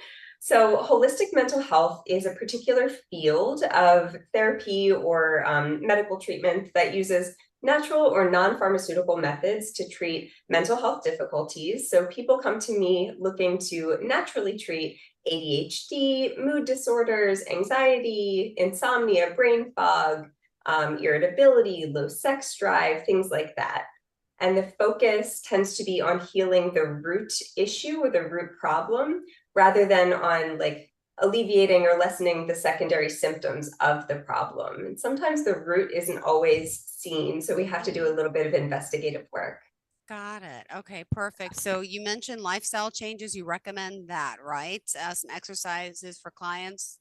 Yes, absolutely. We want to break down what routines are serving them and not serving them. I also prescribe herbal supplements as a holistic provider through Full Script, Human, Whole Script, Zymogen. So just, more holistic providers. So we'll kind of do a comprehensive environmental evaluation and see if there are chemicals or preservatives that are negatively affecting you, any EMFs that are negatively affecting you, and then kind of wrap it all together with some holistic herbal supplements to help your body heal. Great. Well, what does it look like for you to treat anxiety? Sure. Yeah. So this is a really common presenting issue. I think, especially after COVID, where most of us were kind of cooped up with one another and got really unfamiliar with social interactions. Anxiety, in particular, social anxiety is really, really prominent right now. So anxiety is a huge umbrella with many, many underlying causes. We want to make sure that we find out what the root problem is. So anxiety can be a secondary symptom to underlying chronic sleep disorders, PTSD, and even medical issues like POTS, which is it's like a postural orthostatic tachycardia. It's kind of like a circulation disorder, right?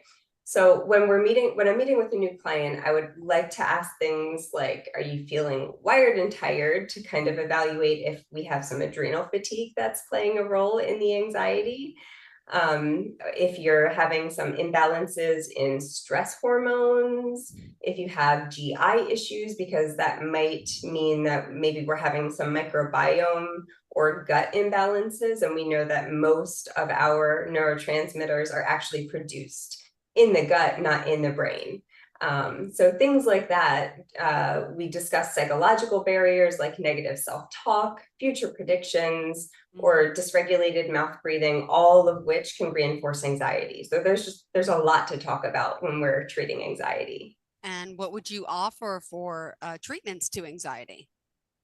Yeah, there's a lot, and we want to personalize it to the client. So it's not like a set protocol, right? We kind of cherry pick what we feel like is best fitting with the client's needs and responses. So the anxiety responds really well generally to fermented foods and probiotics, to supplementing with a really good quality methylated B complex. Human has a really good one that I really like.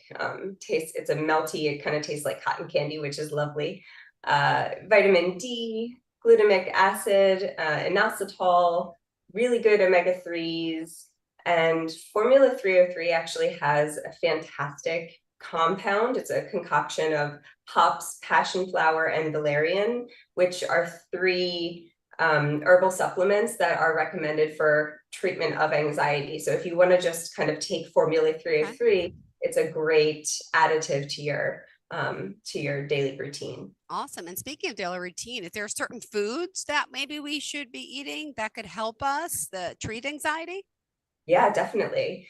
Anxiety is kind of quelled or managed through functional medicine pretty easily. So if you just integrate more spinach, beans, oats, liver, walnuts, if you want to drink kava, milk, green tea, valerian root and passion flower tea, because there are some really yummy concoctions out there. Really any kind of nervine or adaptogenic tea is going to help your body kind of relax, get out of that sympathetic nervous system response and kind of regulate itself.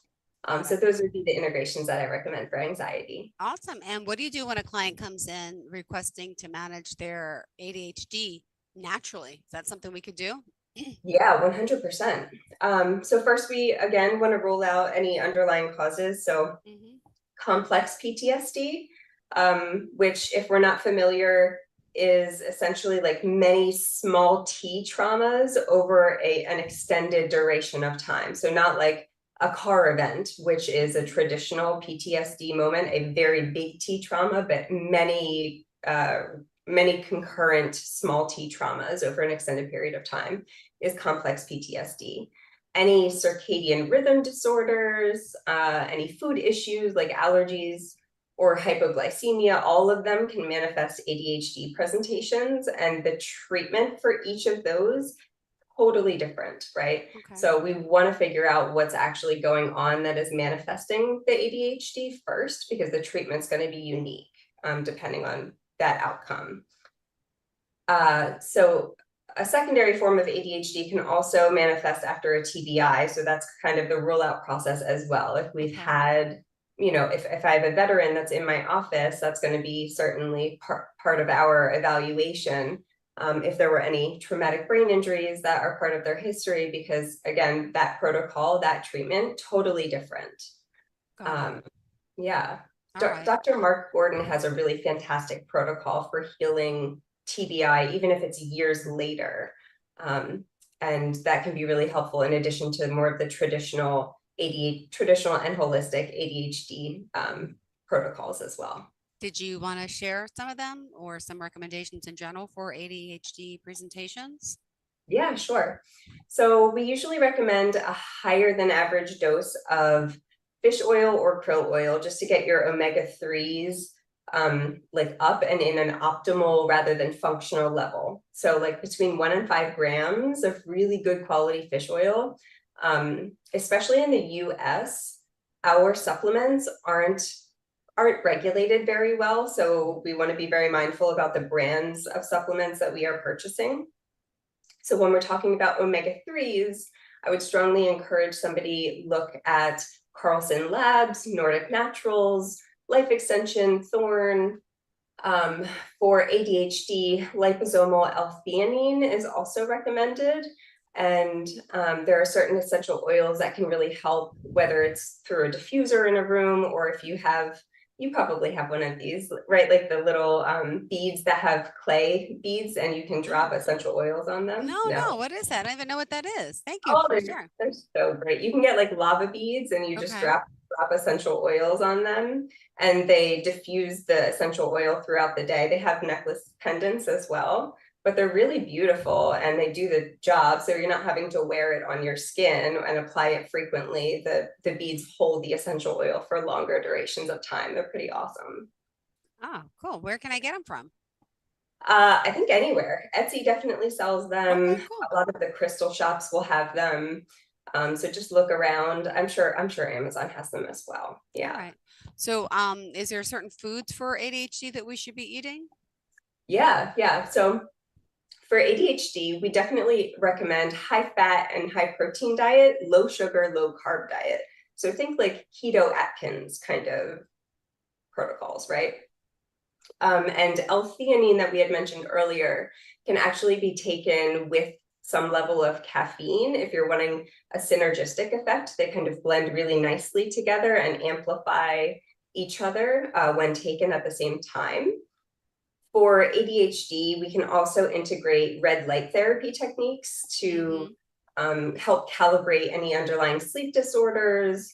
I actually own a Juve machine, which I love. It's fantastic. I have polyarthritis, so it helps me manage my inflammation. But I know I have a home office in Oahu as well, and clients are welcome to use the red light machine while we're sitting doing sessions. So we're kind of multitasking.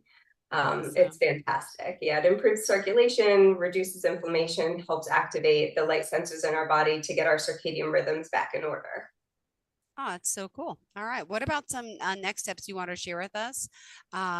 Reporting when someone reports trying multiple antidepressants without any effect or have too many serious side effects that they don't want to do that anymore. What would you recommend? Yeah. So unfortunately, this is a really common problem. If they haven't done so already, I would definitely ask them to get a full blood panel. And we can talk about what that means, like the actual notations to request from their doctor, or I just ask them to sign a waiver and I'll speak with their doctor directly. I am fully on board with provider collaboration. We want to work as a team to support every client rather than have the client be mediating between each provider, which is, very frustrating for them. So full blood panel, we do a walkthrough of their everyday life together. So their food, their sleep, mood, activity, relationships, stress, sex, routines, chemicals, thoughts, emotions, perspective, medical conditions, really everything. We try to suss out any patterns that might fill in information about their story. And then we also talk about conjunctive therapy. So if it's more medication resistant depression, then TMS or microdosing ketamine trials, which are provider-led, right? Like doctor-led treatment plans are actually really, really effective in treating medication-resistant depression for clients. So we talk about those options. Okay. And then if they have titrated off of all psychiatric medications and are looking for a more holistic route, we can certainly look at medications that specifically treat depression, like St. John's wort. We just want to be mindful because some of them do have contraindications for other things that are on the market, right? St. John's wort does not work well with depression medication. So you can't take them together. You have to be off of the medication first before taking that. And what is St. John wort's? What is that for? What do people take that for? For depression. It's specifically for regulating mood. Oh, okay. I'm not even sure what that is. Okay. Yeah. It's really, really effective. But it does have a lot of contraindications for many, many medications in the pharmacy field. So we want to be mindful of what you're putting in your body and how it affects other things that you're putting in your body, which is why it's important to work with a provider. Got it. And in conjunction, you could do some other things. You mentioned the TMS, medication-resistant depression. What's microdose ketamine trials? What does that entail? Yeah, so it's exactly what it sounds. It's actually like consuming ketamine in your body to help your brain rewire a little bit differently. But you're doing it at such a specific and refined level in the dosing of it, and you're doing it under the watch and the clinical care. I'm like, because I thought ketamine was a bad thing. That's why I'm like, okay, a micro dose of it. Okay. It is a drug that people use recreationally, which can be in higher doses and make you a little high. In this particular context, you do it under the supervision of a medical doctor who is trained in the dosing. And you can do it, I think it's for most clients every like 6 months ish, depends on your body's responsiveness. But I've had many clients with pervasive severe depression, and that has been the only thing that has really like magically resolved their depression for them.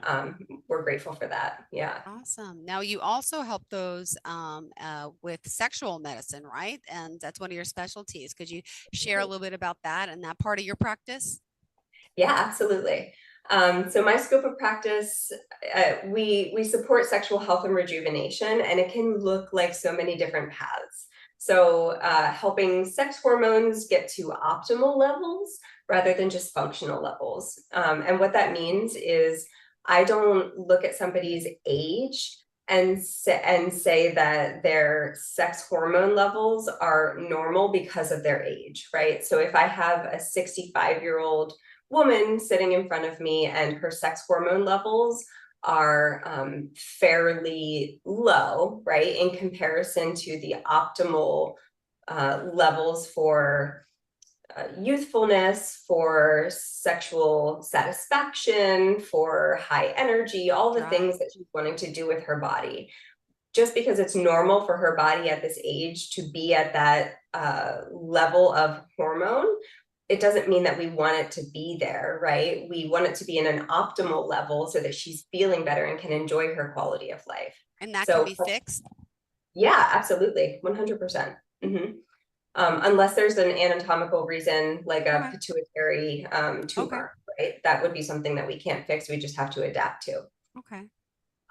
So we can amend those holistically by including amino acids, vitamin D supplements. Those are building blocks that your body needs to produce the sex hormones in the first place. So if you're deficient in any of those amino acids or vitamin D, anything like that, or if you're overproducing cortisol for whatever reason, all the building blocks are being consumed and are not able to be used for the production of your sex hormones, which is why you may be deficient in them. So we kind of tinker around with what your body needs to create them in the first place. Got it. But you also can offer holistic prescriptions that naturally increase libido. Could you share what some of those may be? Yeah. So there are a lot of options actually, and it really just depends on what the client is looking for, right? For traditional Chinese medicine, there are a ton of options. That's not really my specialty, so I stick more with Western holistic medicine, which I'm more familiar with. But for SSRI-induced sexual dysfunction, which I actually have a good amount of clients who come to me for that specific reason, right? I'm taking antidepressants, or I have taken them in the past, and my sex drive is almost none. What do I do about it, right? So it's a common presenting problem. So maca powder, saffron, rose oil, all of these are supported by evidence to counteract the SSRI response to sexual dysfunction. So those would be some of the prescriptions that I provide those clients. And what about, I was reading in your notes, something about lozenges? Yeah. What are those? So Human actually has you can take them in pill form or lozenges. Either way is fine. And it's a nitric acid oxide lozenge, right? So it increases the nitric oxide in your bloodstream, which is necessary for increasing circulation to the sexual organs, which is all arousal is. That's all physiological arousal is. So I can prescribe Neo 40 to a client who is struggling with physiological arousal, which means like erectile dysfunction would be an example of that, instead of Viagra or Cialis, which can have really severe side effects for some people. And it works really well. Got it. And you mentioned better sleep hygiene routines as well will happen because of this. Yeah, absolutely. If our sleep is disrupted, our ability to replenish hormone levels is absolutely disrupted as well, because our sleep is where our cells kind of get our broken cells die off and we rejuvenate and replenish new cells. It's where we replenish our sex hormones. It's where we detoxify from the chemical compounds of stress from the day before. It's really critical. So we want to get your sleep regulated to have better sexual experiences. Awesome. Good to know. And you mentioned red light therapy before, though. Did you want to add some more information on that as well? Yeah, so red light therapy is most recently being used for sexual medicine. If it's placed directly onto, and these are for like 15 to 20 minute time frames a couple times a week. Red light therapy, by the way, is totally non-invasive, right? You can have your own machine, sit naked while you're watching TV for 20 minutes or drinking a cup of coffee on your back deck, right? Like it's a very enjoyable experience. There's no threat to it. Studies are showing that if you're using red light therapy directly on sexual organs for that period of time, testosterone levels in particular, if red light therapy is being done directly on scrotum, then testosterone levels are like skyrocketing naturally. Fantastic. So it increases blood flow and it increases sex hormone levels just with the application of it for non-invasive. That's like the hair. I looked into this hair laser thing to help my hair grow. It's a red light therapy. So it's the same concept. Yeah, because it grows, increases, it stimulates. 100%. Yeah. Interesting. All right. Really didn't know that. So you could buy like something from Amazon, or where do you get red light therapy from? How do you know which machine is like legit, you know? Yeah. I have Juve machine. So you're looking for red and infrared light. So the machine that I recommend would have both of them because they serve different purposes. So yeah, just look around. They're not going to be the most inexpensive thing that you purchase, but you'll get your use out of them rather than going into a clinic and paying for sessions. I would just buy a machine if you're able to afford it, because you'll definitely make good use of it. Perfect. And I know you wanted to kind of add in the end here a little bit about the work you're doing. You have a wholehearted, would you mind sharing a little bit about that? Yeah, absolutely. So because I'm not a medical doctor, I'm a clinician, right? I'm a mental health clinician. I'm wholeheartedly in support and work in conjunction with other medical doctors. So urologists, OBs, endocrinologists, naturopaths, who are creating some really amazing things for sexual regenerative medicine, and things like stem cells, right, being directly input into reproductive organs and having some amazing advancements. It's really, really, really cool. And I feel really honored to be part of this field and to see the advancements happening as they come just in the last like 5-10 years. It's been really cool. So I'm hoping to collaborate and work with some more providers as we continue forward with, expanding and celebrating this fairly new field. The clinical sexology field is fairly new. Awesome. And I know you want to leave off with some foods for sex. Yes. Yeah. So foods for sex are going to be any foods that really increase like your circulation. So beetroots, right? Kale, spinach, cabbage, ginger, really foods that increase nitrates. And then if we're talking about like spices, any kind of cinnamon, nutmeg, clove, is going to do that. Vanilla is going to increase sexual response. So a bunch of aphrodisiacs, as we call them. Awesome. Well, Yeah. thank you so much for being here. Dr. Stephanie Bathurst, tell us your phone number, location, offices, and how we can contact you. Absolutely, yeah. So you can contact us at 215-501-7452, and as well as email, which is help@bathurstfamilytherapy.com. And we have a home office in Oahu, Hawaii. We are offering couples retreats in person, 5-day couples retreats. Yeah. One-to-one sessions. Just feel free to contact us. We have a whole lot of services that we're offering, and we're happy to work with you. Exciting. When's the next retreat coming up again? June. June. Is there still availability? There is, yeah. Tell them one more time. Tell the website again. Say it again, Dr. Stephanie. Yes, bathurstfamilytherapy.com. Perfect. Thank you so much. Great conversation today. Great topics, great information. And if anyone has any questions, please reach out to her. Feel free.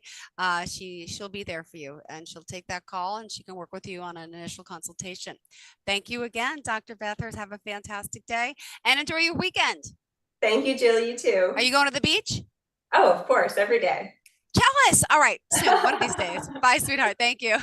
Are you looking for even more of the podcasts and hosts that you love? The Podcast Business News Network is proud to announce that you now have even more ways to listen live. Check out the MyTuner Radio, online radio box, and Simple Radio apps on iOS and Android, or find us online. Search for Business News Network on mytuner-radio.com, or search Podcast Business News Network on streama.com and onlineradiobox.com/US. Take your podcast on the go and don't miss a minute of the action.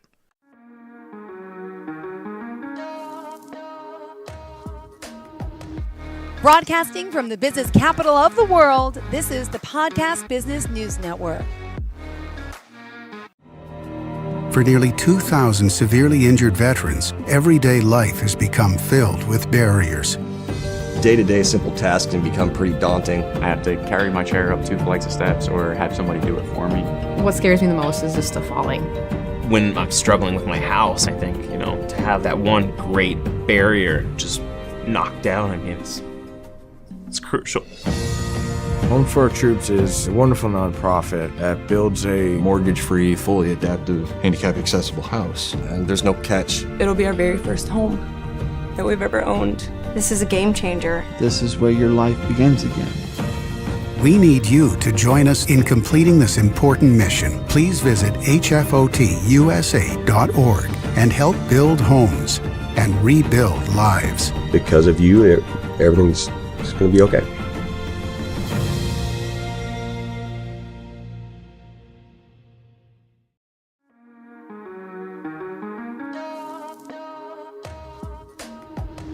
Broadcasting from the business capital of the world, this is the Podcast Business News Network. All right, everybody, welcome back, and I'm joined by Annie Baker Atwood. Annie, welcome. So nice to have you here, owner of Red Boots Reiki. Why don't you, if you can, please give the audience a little review, just a little bit about yourself, Red Boots Reiki, about what you do, and before we get into your great topic today, because it's a good one. I am Annie Baker Atwood. I am a Reiki master, which means that I can charge up all of your internal batteries. Just like on your phone, you have batteries inside of you and it gets shrinking and shrinking. And you're like, whoa, I can't exist. My phone's on 10%, but we don't recharge ourselves. And so you can recharge yourself, and I can do an even deeper charge, either via Zoom or in person if you happen to be in Blue Hill, Maine. Okay, so that recharging, are you talking about what I've learned is the chakras? Is that what those what we have to recharge?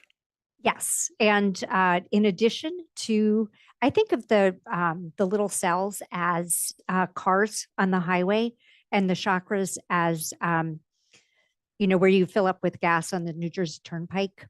So, you drive in, and in New Jersey, they have to pump the gas for you. And then you leave. So your energy cells are always, always moving. And if they get stuck, that's where issues happen. So the chakras are kind of the main parts that I will energize, but the energy cells kind of come in and leave and come in and leave. And it's almost like a jellyfish. You know how a jellyfish looks? They're so magnificent. Yeah. You know, they expand and then they contract. They expand and they contract. And that's how your energy cells get regenerated. Gotcha. If I have one blockage or something in one of my chakras or one area, does that mean the rest of me is not in sync or not in alignment? It depends. It means the other parts are having to work harder. But I don't know anybody who doesn't have some sort of blocked chakras. I run mine every day. I was going to ask, even you? Yeah. So last night it was like, oh, you know, we've just had this huge eclipse and all of this. It's a really good time to run my root chakra, which is kind of the home, the family, your source of security. And it was fascinating because it was really deep cleaning. So I think of chakras as kind of those glass ornaments that you would hang on a Christmas tree. Mm-hmm. And there's the inside and the outside. So if you polish just the outside of your ornament, but don't scrubby-dubby the inside, then it's not as clear. And so when I'm working with somebody, I make sure that I clear the outside of the chakra as well as the inside of the chakra. Gotcha. And do you have to give yourself treatment every day? Do you have to do? I choose to. Yep. And you can too. And I will give you the 30 seconds how to align your chakras so that they snap in like the habit trail. And that's just really quick, very easy to do, and it just puts you in a great mood. And a lot of these little tips are on my YouTube channel, which is also Red Boots Reiki, and it's called Reiki to the Rescue. And it's just kind of little, and they're each about a minute long. So you probably won't fall asleep. But it's, you know, how to get yourself back to sleep, how to get rid of a headache, how to clear your aura. Your aura is your energy skin. And it's, you know, just around you. And clearing that is really helpful several times a day so that you don't get pounced on by other people's energy and have it stick to you. Can you see that aura?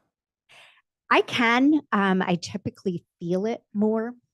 Other people see auras more clearly than I do, but it's there. I know. And what you were saying before, you were saying that there's in 5 minutes I could teach you how to you know, kind of even yourself out, like even to someone like who's listening right now, or myself who's a beginner who doesn't know anything about it. We could pick that up. It's not like a gift that you have, it's something you can learn. Nope. So there's kind of two things that go on. If you're inside your aura, it's your energy, so you can recharge it yourself. If I'm working outside of the aura, then you're going to want to work with someone who's skilled in it. But every single person can learn Reiki. It's taught to 5-year-olds. All that you need to be able to do is keep your feet on the floor during the attunements, which is sometimes hard for my wiggly ones. But anyone can learn Reiki. And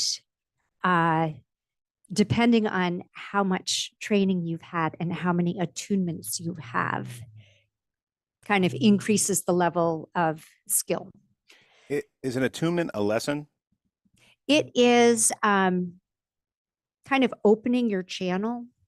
So if you're thinking about a camera, it's adding more pixels to the image. So do you remember like days before HD TV? Yeah. Yeah. And so, you know, the pixels were bigger. Mm-hmm. And then as we refined our technology, the pixels got smaller and the image got clearer. Yeah. That's a similar analogy to the attunements.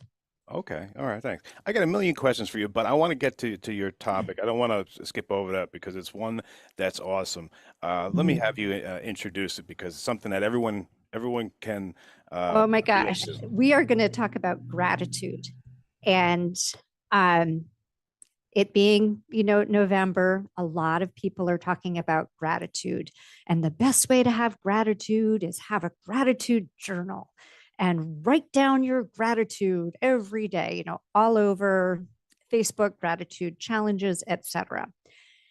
And I feel very resistant to that because it kind of, to me, feels like one of those reading logs that you had to keep in middle school. Write down what page you started on, write down what page you ended on, for no purpose other than just documenting that you read. And so for my sons, they would refuse to read because they didn't want to take out their log and log it, which they're amazing readers.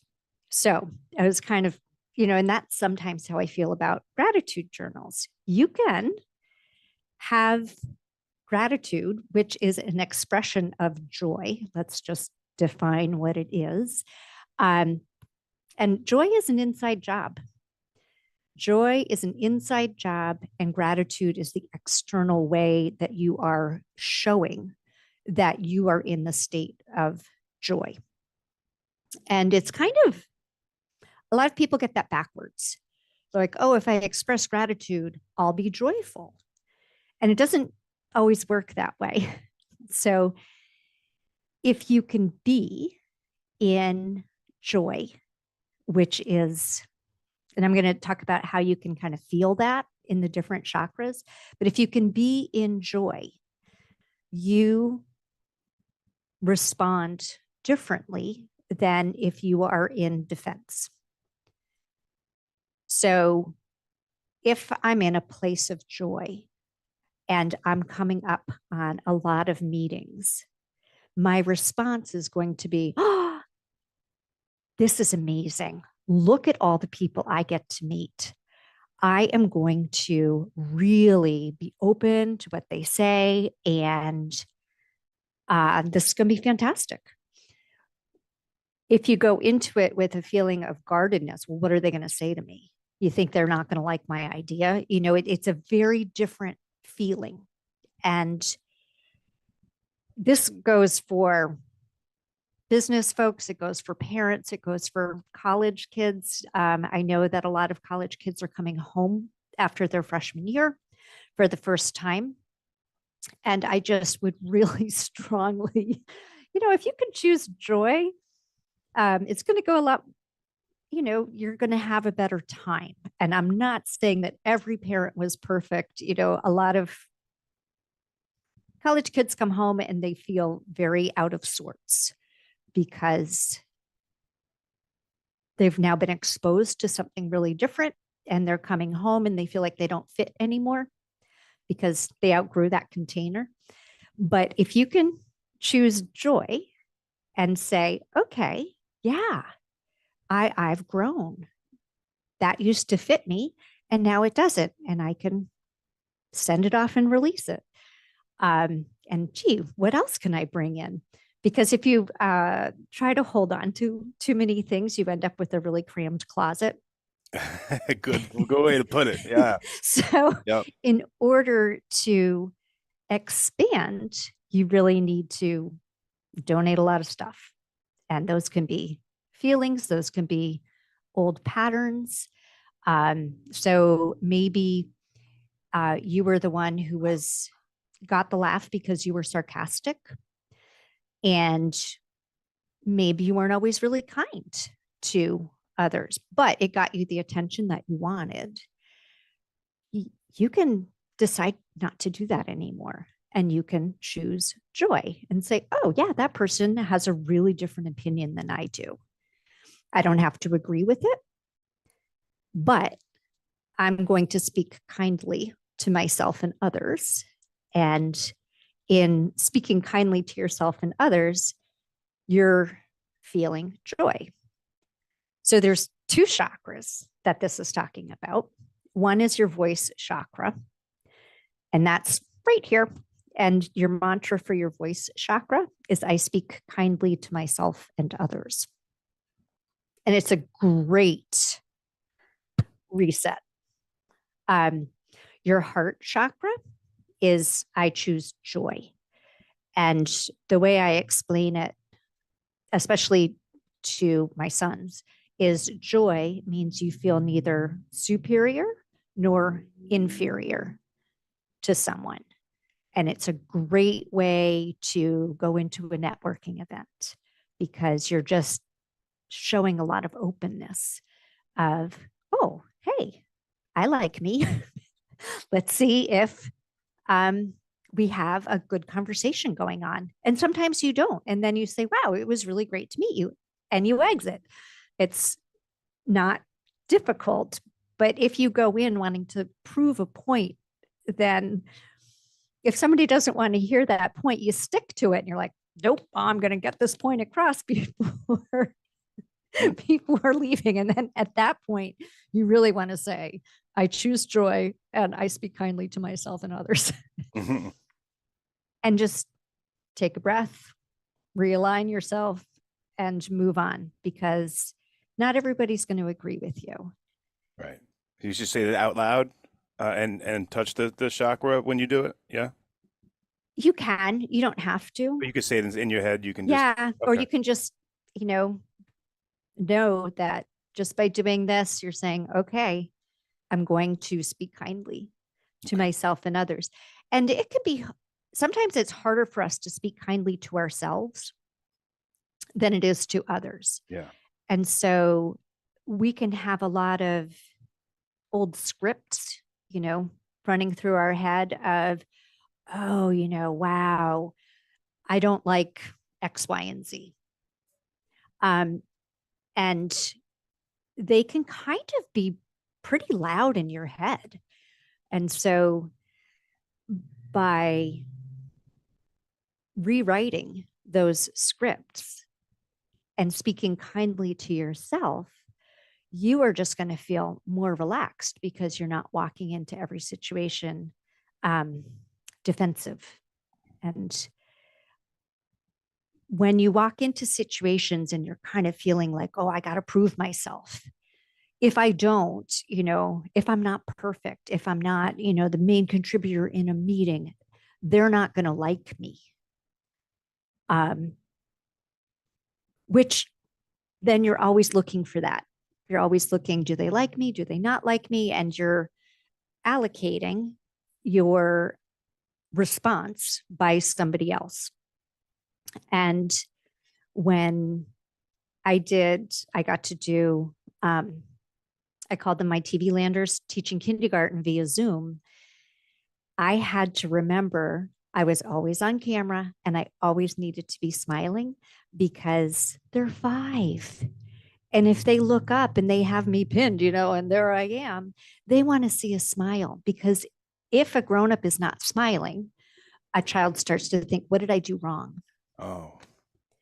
And I wouldn't want that to happen. I mean, I definitely gave some, looks if I needed to correct a behavior. But in general, if you're smiling, people will approach you.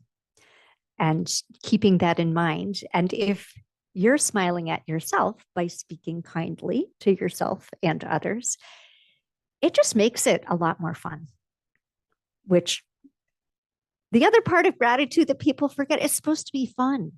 It's not supposed to be this, I'm going to generate a list of, I'm grateful for this, I'm grateful for this, I'm grateful for this. There are a lot of things that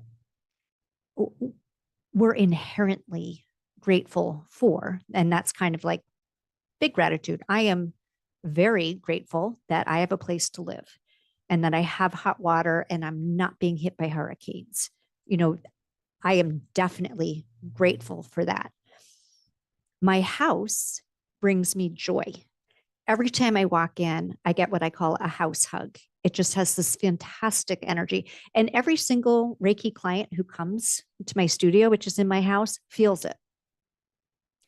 They just say, oh my gosh, I've just relaxed. And if you can get yourself to a physical place, and a lot of times it's through visualization or listening to something. I'm a visual girl. And so I have a very specific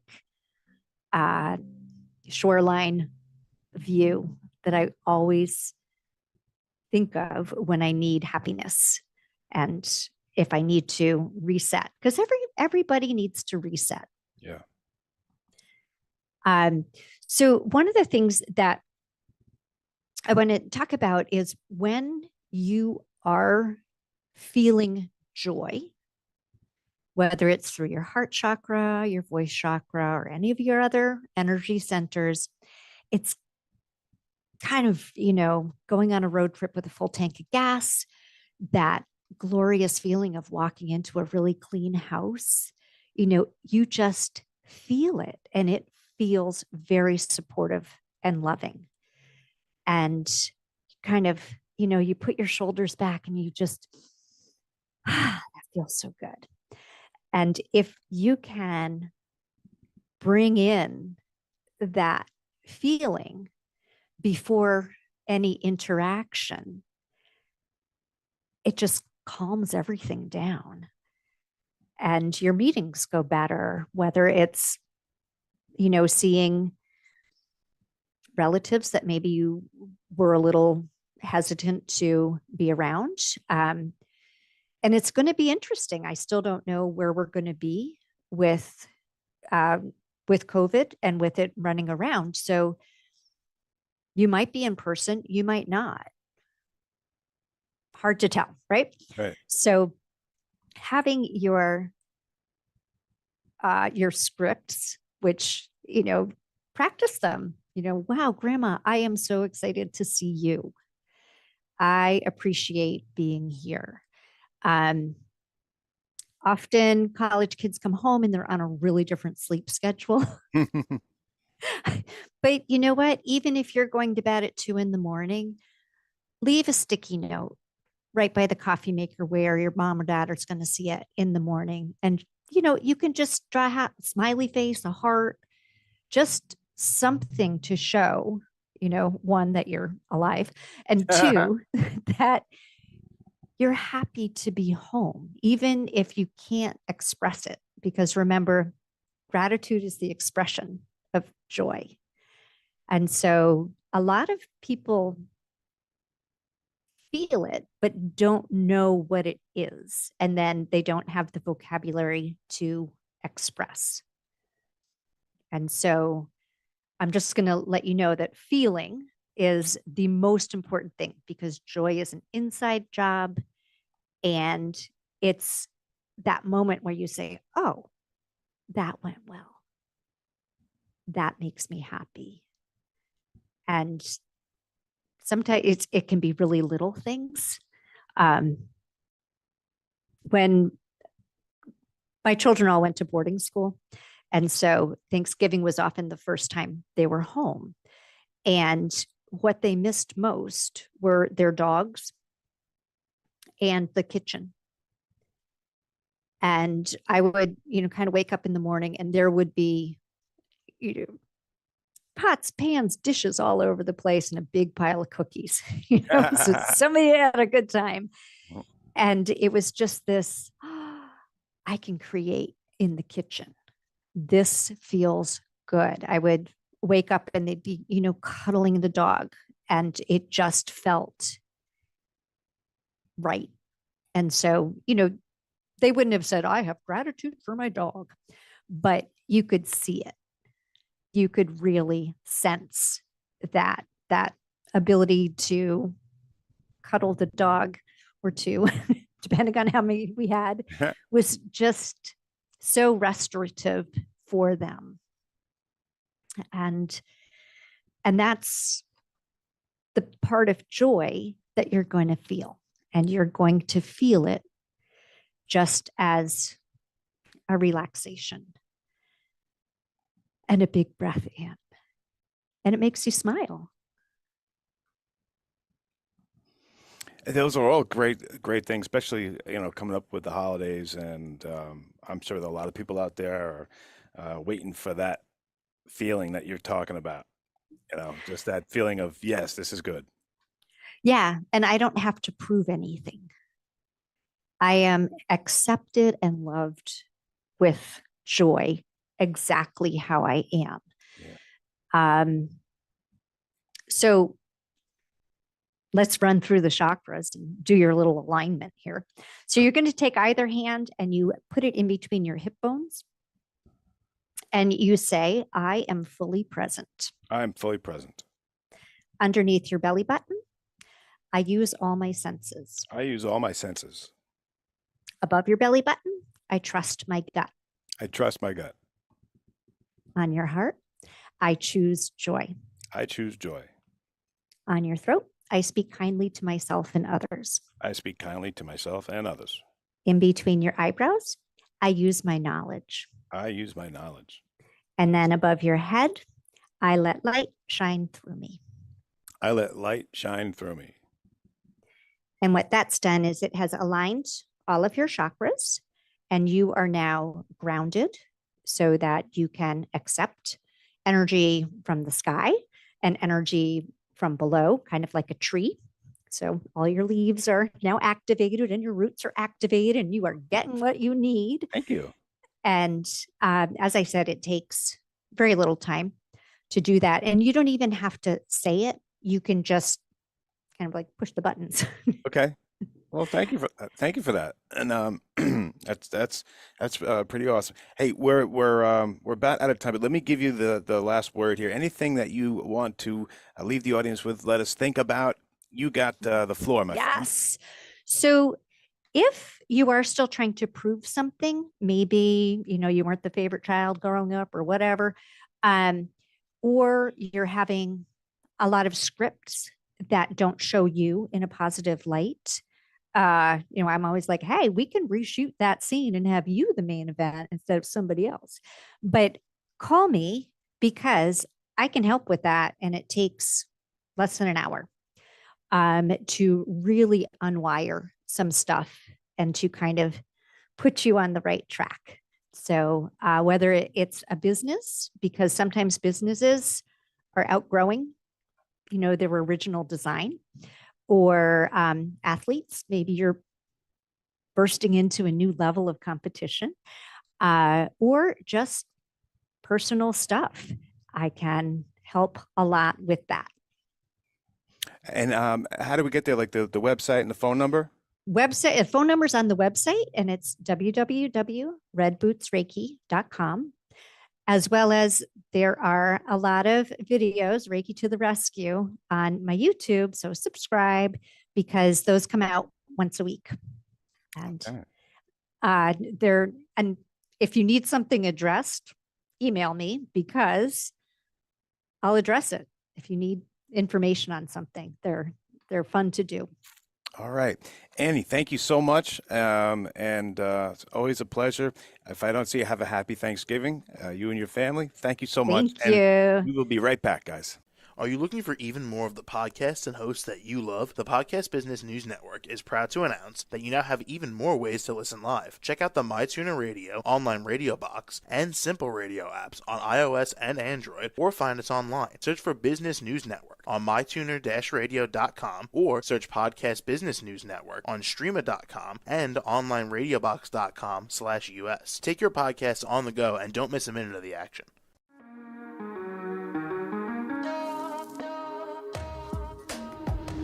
Broadcasting from the business capital of the world, this is the Podcast Business News Network. For nearly 2,000 severely injured veterans, everyday life has become filled with barriers. Day-to-day simple tasks can become pretty daunting. I have to carry my chair up 2 flights of steps or have somebody do it for me. What scares me the most is just the falling. When I'm struggling with my house, I think, to have that one great barrier just knocked down, it's crucial. Home for Our Troops is a wonderful nonprofit that builds a mortgage-free, fully adaptive, handicap-accessible house. And there's no catch. It'll be our very first home that we've ever owned. This is a game changer. This is where your life begins again. We need you to join us in completing this important mission. Please visit hfotusa.org and help build homes and rebuild lives. Because of you, everything's just going to be okay.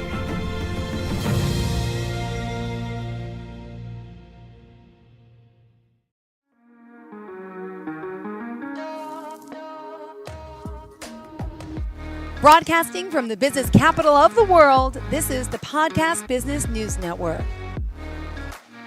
Welcome back to the show. We are joined here once again by Liesl Lane, our teen life coach. Really, she's myteenlifecoach.com. How are you doing today, darling? Oh my gosh. So good to see you, Jill. Glad I could hear you. Good. I know. You got the spring colors on. I chose a little teal myself. Yeah, I see that. We kind of got the memo today. We did. So hello again. Pleasure to have you here as always. One of our dearest friends of the show, and she's here helping families, adolescents, and you name it, going through those difficult, treading through those waters. I like the headband too. I just saw it when you. Oh, yeah. Cool. Thank you. So what would you like to start off with today? Well, actually, I was going to tell everybody about myself today, but I changed my mind. I'll do that next week.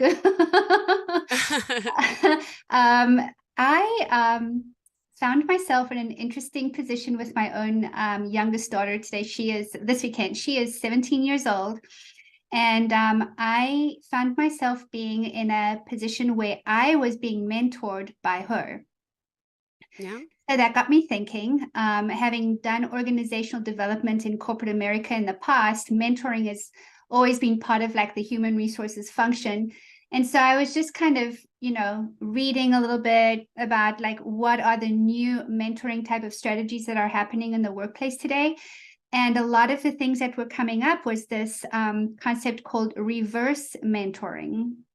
So kind of check that out a little bit. And I thought to myself, okay, you know what? This is relevant. This is a thing today. I'm going to like become a student for a minute and just kind of look at what's applicable here, right? Because you think about it, like all of our parents, they're all working in some way, shape, or form. We have workplaces that are now multi-generational. So back, in 90s and the 2000s, probably still mentoring in corporate America was very much a top-down approach or a senior over a junior type of person in terms of whether it was age or generation, right?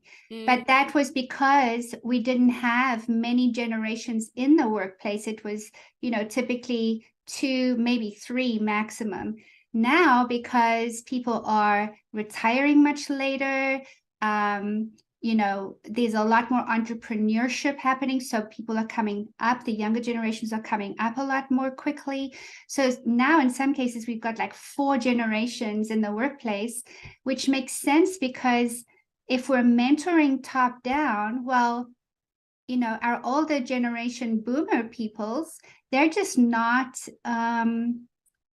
they haven't grown up in this world, right? Yeah. So it's like a whole different life almost. So it's almost like 4 different languages being spoken in a way. So anyway, going back to the story with my daughter, we had a conflict because there is just certain principles and values that she is feeling very strongly about, and it's clashing with what my traditional kind of approach was through like the adulting, learning to adult phase. So, okay, I ate some humble pie. I put my pride in my pocket, and I thought, let me just kind of become a student for a minute.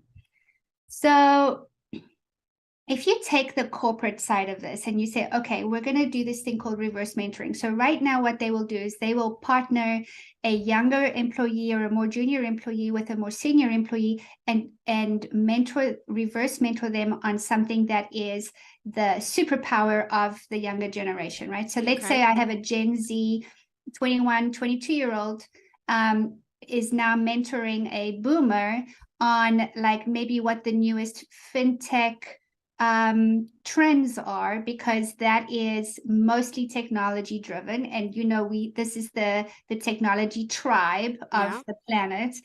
Or like how do you apply social media for business development, right? So I know I'm not an expert in that in my own business. I actually hired social media and marketing people who are Gen Zers.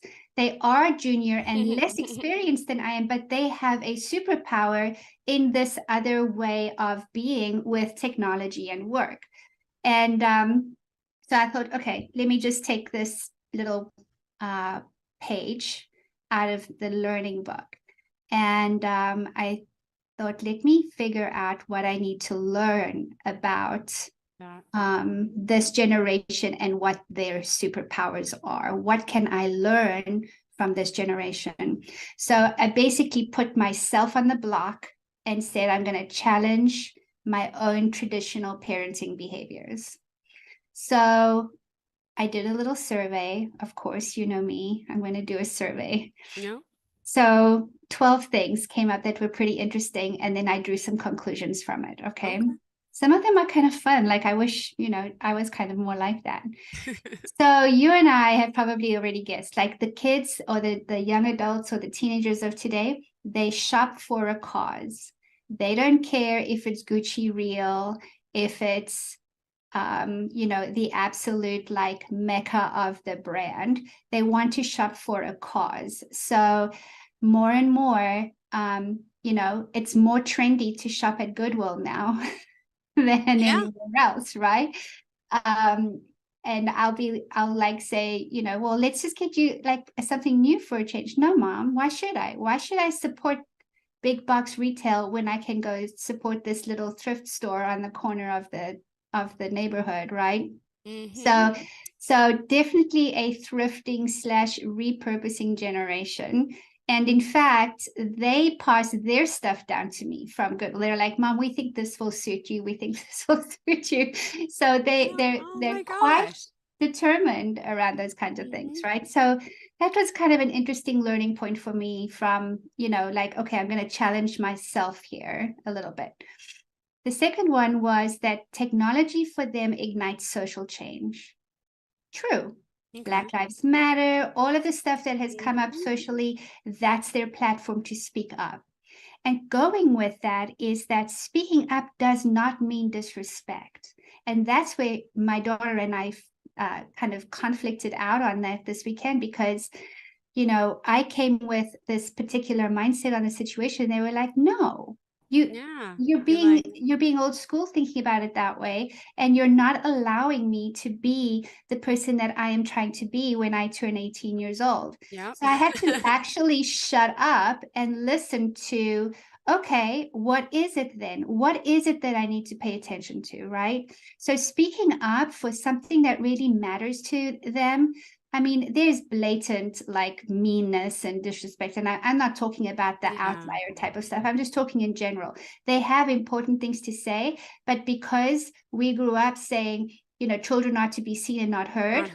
We shut down and we're not opening ourselves up to that opportunity. So I actually had to shut up and put my pride in my pocket and listen to what that important thing was that she had to talk about.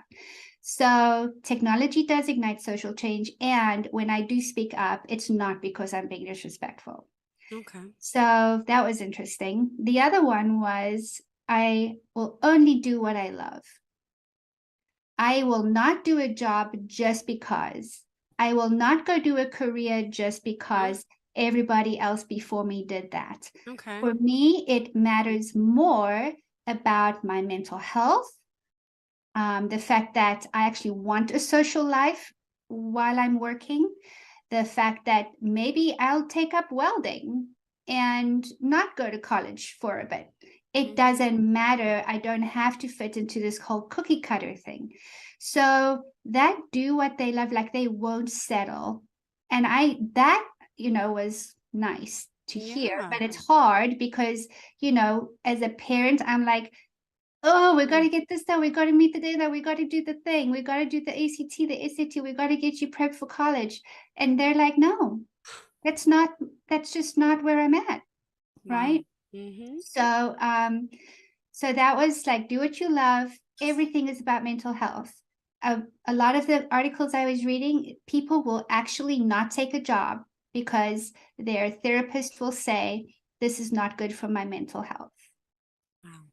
Okay, so Wow. kind of that's a little extreme for Yeah, me. Like as mixed I'm feelings on sitting that here, one, but right? I So yeah. I'm just kind of sitting back going, okay, wait a minute.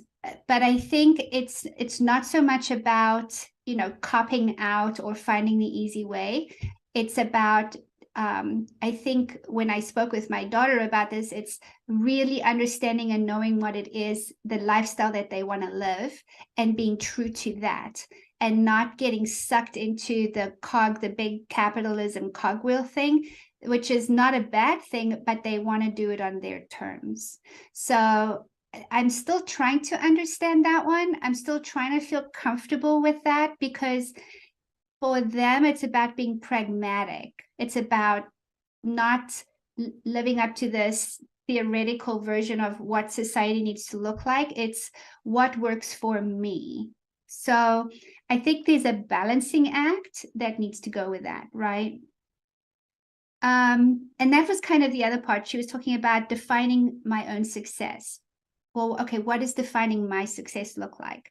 For some of these kids, it is, I want to get off. I still want to go and see my friends. I still want to go do my things after work every day.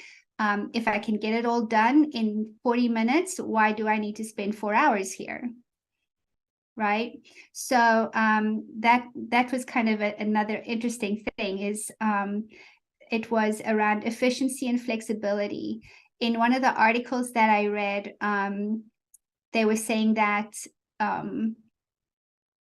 the quality doesn't necessarily go down. It's just that now people know how to do more and better using technology in less time. So then why must I sit here for 4 hours when I can get it done in an hour and get paid for what I did, right? So that's also a sticky one, because you've got the traditional working culture that says the 8 hours a day thing. 8 hours a day, 5 days a week. You know, my husband's in technology. I hear him all the time saying technology is a 24-hour job, you know. And yet there is this mindset that it's like, okay, it can be, but it doesn't have to be. Okay. All right. So okay, I'm gonna work on that. I need to like switch my paradigm around that, right? Role models, thousands and thousands of role models. You know why? Because of YouTube. Do you know that YouTube influencers are their role models? Oh, my son wants to do that. And he put on his he tried to get on my YouTube account. He wasn't able to. And he's set up a video of him playing video games. I'm like, no one's watching this, but he doesn't get that. He thinks this is how I become successful. People are going to start watching me playing video games. And it's not that easy, the editing, but it was cute that he thought that. And I'm like, and he sees they have millions of dollars and they're buying these fancy cars and they're doing that. And I'm like, that's not a reality. I said, yeah, I mean, he's successful. That's great. But I mean, how can I tell him it's not a reality? People do it, but it's like far-fetched. I mean, it's great if you could do that. But even those YouTubers talk about their parents laughed at them and was like, how dare you? You got to go to school. And here they are. So someone's got to believe in you, but that's far and few.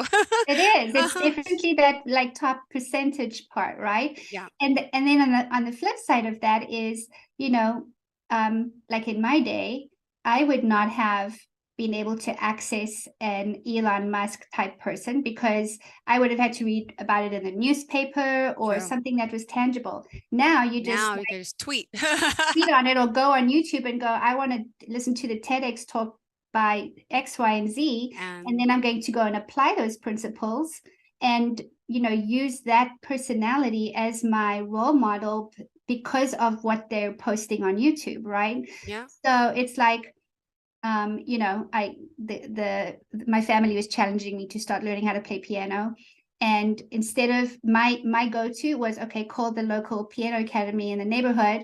They were like, no, here's a whole YouTube series on how you can learn how to play piano. It's just like the different mindset of all of that, because it's like, that's a role model for them. It's like they don't have to go be with somebody in person to have a role model. Interesting. The other thing was, she talked to me about this learning on the go. I don't have to be stagnant behind a desk doing the same thing all the time every day. I learn as I go. I was like, novel idea. I mean, I don't know how to multitask like that, but they have been born into it, right? This was an interesting one. I want to prepare and plan my life for my future. So for example, here I think about my oldest daughter. She is not even 20 years old yet.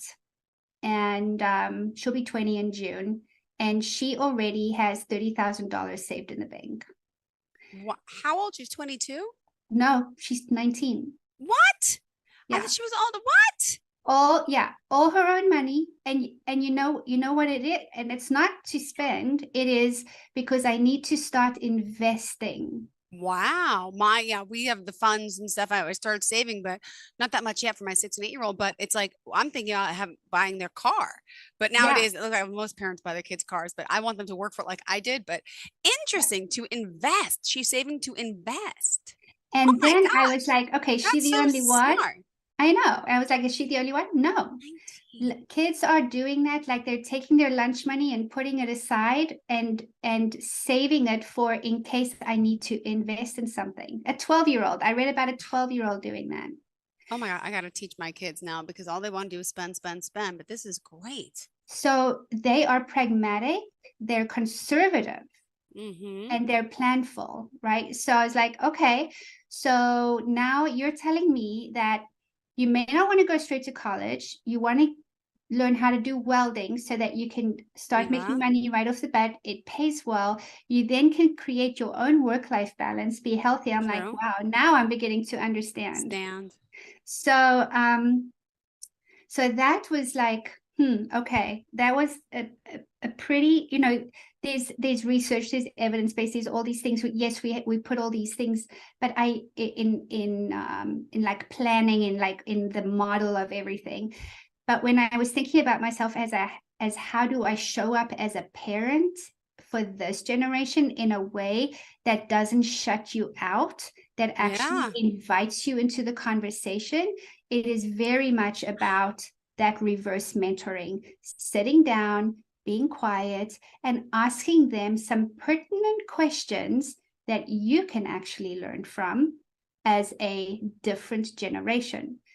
So, for example, one of the things that I want to do more of is I want to understand more about diversity and inclusion from this generation. Okay. What is this gender fluidity? What is that? It's more about who am I choosing to be rather than putting people into boxes and categories, right?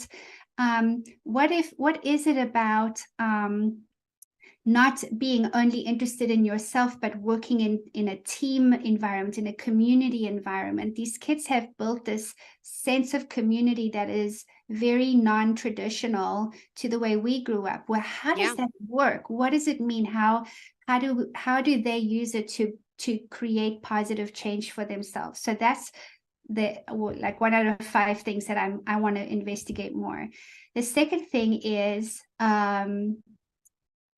closing the multi-generational communication gap. I think a while ago, I was telling you about how interesting it is when my mom and myself and the girls are all in conversation together. I didn't realize, or I didn't appreciate how magical and how powerful that actually was, where there can be healthy debate, respectful debate between, but this is how I did it in my day, but that's not how I did it in my day, but this is not how it works now. Like to actually have those curious conversations about different things done in different generations. I think we need to do much, much more of that. The other thing was, third one was me looking to understand more about the future of our world culture.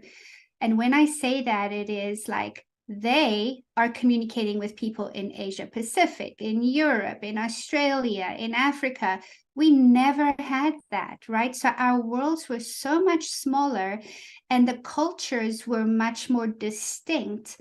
But I'm wondering with this generation, how the cultures start to become so much more fused and meshed together, like a, like those, those amazing, I love those abstract paintings where they just like throw paint on the canvas and then they make something out of it. It's like everybody's all together and somehow the cultures are maybe meshing more, like becoming more like one culture rather than, a million different cultures. I don't know. I'm curious about that.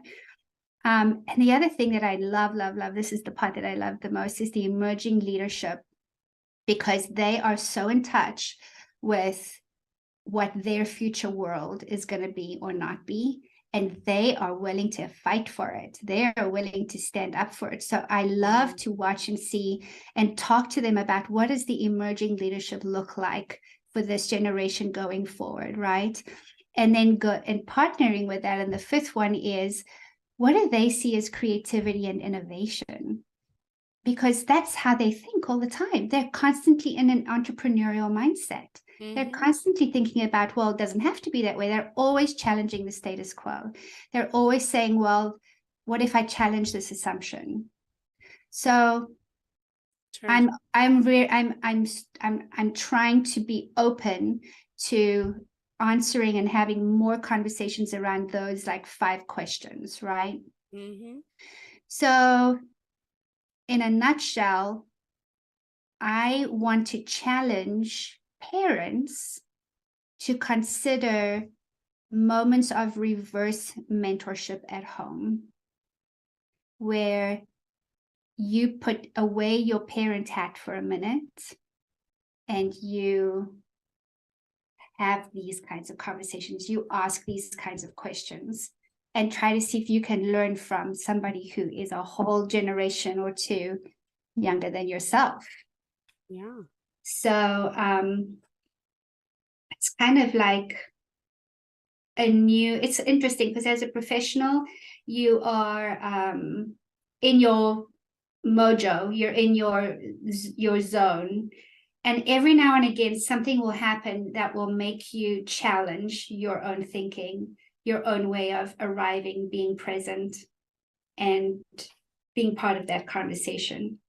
I think we're in an amazing opportunity to have that conversation with this teen generation.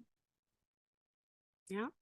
Wow, I'm shocked. I'm still shocked about these kids are going to like start saving and start investing. I'm like, what? My kids are 6 and 8, a little younger than 19, but still trying. And even like at church, like almsgiving, you're supposed to save some of they want to go and buy stuff. And I said, you're supposed to be saving money in a little box, and they don't get it yet. They don't get it. A little No, too they young. don't get it yet, but they'll get it. They'll be getting it soon because they're absorbing all of this stuff around them constantly. So yeah, that's going to be my new study project for like the summer. We're going to be doing those summer intensives, and these are definitely going to be some of the questions that we're asking, because the kids that are signing up and I'm going to do the summer intensive with us, they are rising juniors and seniors. So they're very much in that space of thinking and getting ready for that next launch of their lives. And these kinds of questions are going to be so good to just open up the conversation with them and understand, over and above helping them get ready for what their next thing in life is, Yeah. Wow. Well, thank you for enlightening us. Now, tell me though, when you mentioned the summer intensives, right? Are these one-on-ones? Are these the group classes? Those are the group classes. So there's going to be. And how do you break it down, like age-wise and stuff? Yeah. So group-wise, we've got 3 different ways it's going to happen. The 2 in-person ones. One is in California, Long Beach, California. It'll be at a community library there. And then the other one will be in Georgia, in Alpharetta. That's going to take place at a business center. And the one in California will be in June. The one in Georgia will be in July. Those are in-person sessions. Then we're going to have a Zoom cohort as well that is for everybody else who cannot be in person. And that will stem over June and July. So there'll be shorter sessions over a longer period of time. And right now we're focusing on juniors and seniors. We're going to combine them together because, again, mentoring and the peer mentoring is going to be really key. We will run a separate cohort for freshmen and sophomores because I think that it's just too much of a gap. They're not quite at that same place yet.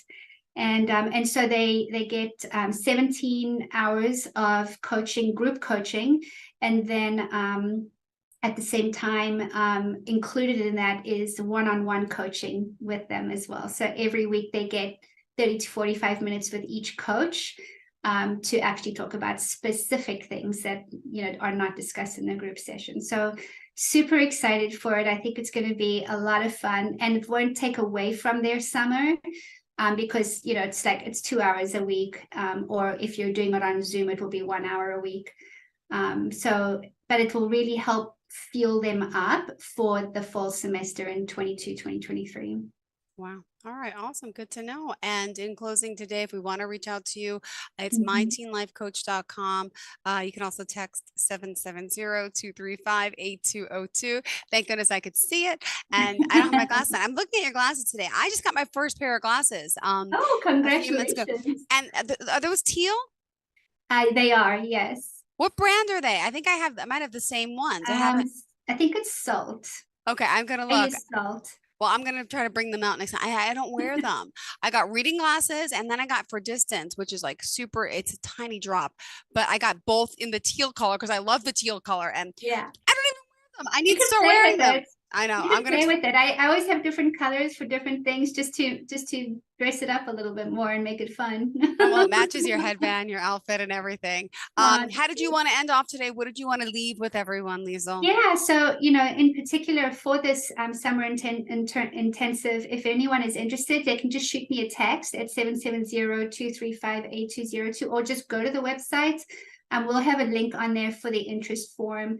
And then, you can Google us as well. It'll all be on the website page and all that stuff. So, but just get hold of us and we'll make sure that we can get you enrolled. It's super affordable because we really wanted to take the budget cuts into consideration. So it's going to be only $450 for the entire all-inclusive intensive, which is going to help a lot of families out, I think.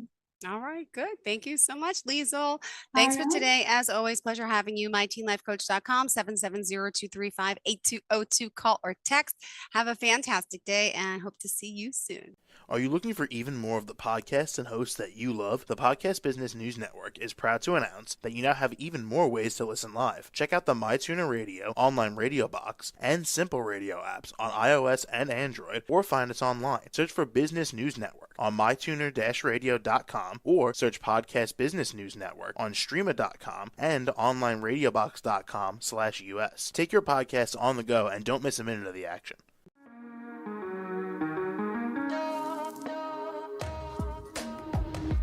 Broadcasting from the business capital of the world, this is the Podcast Business News Network. For nearly 2,000 severely injured veterans, everyday life has become filled with barriers. Day-to-day simple tasks can become pretty daunting. I have to carry my chair up 2 flights of steps or have somebody do it for me.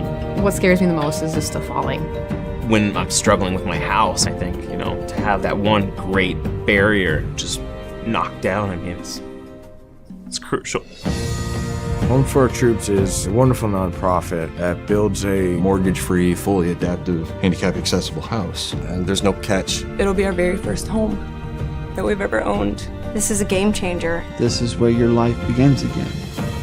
We need you to join us in completing this important mission. Please visit hfotusa.org and help build homes and rebuild lives. Because of you, everything's going to be okay.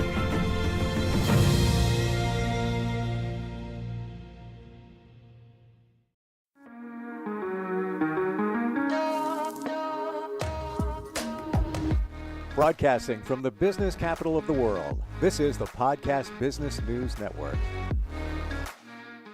This guy is somebody who is a noted architect in the New York City area, works on all different types of projects from residential to commercial, cutting edge design, been doing it literally for decades. And we're going to get a architectural update and also talk about a trip that he made overseas and the differences in terms of architecture and the procedure. Mr. John Riggio is back with us. Hey, John, how you doing? Good. Hi, Steve. How are you? I'm well. It's good to get you back on here. I know sometimes we talk about your tennis career back in the day, but you're also known for architecture in the New York City area. Trip to China you took at one point. You went over there. Yes. What was that trip all about? Yeah, I've been to China a couple times. And I think one interesting about this trip is because I was visiting my in-laws. My wife's family is living up in China. Oh, okay. And she had come from an area all the way in the northwest area called Karamai. And it's really a territory of China. But one interesting thing about the trip is that when I went to China, they told me I'm allowed to talk about any architectural things.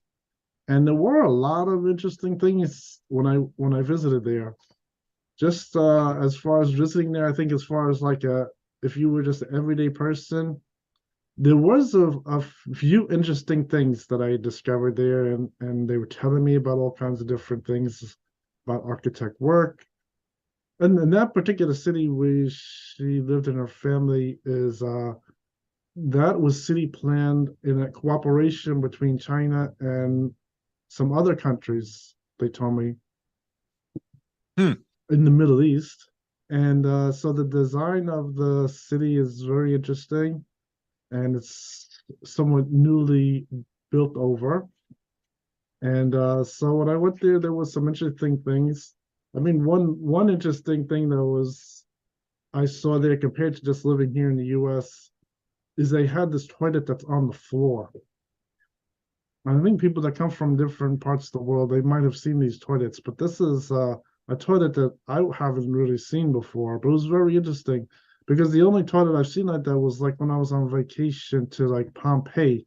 They had this ancient toilet that they showed was on the floor. And this toilet, what I thought was really amazing, that it's the same kind of toilet, but it was made of stainless steel and it can flush.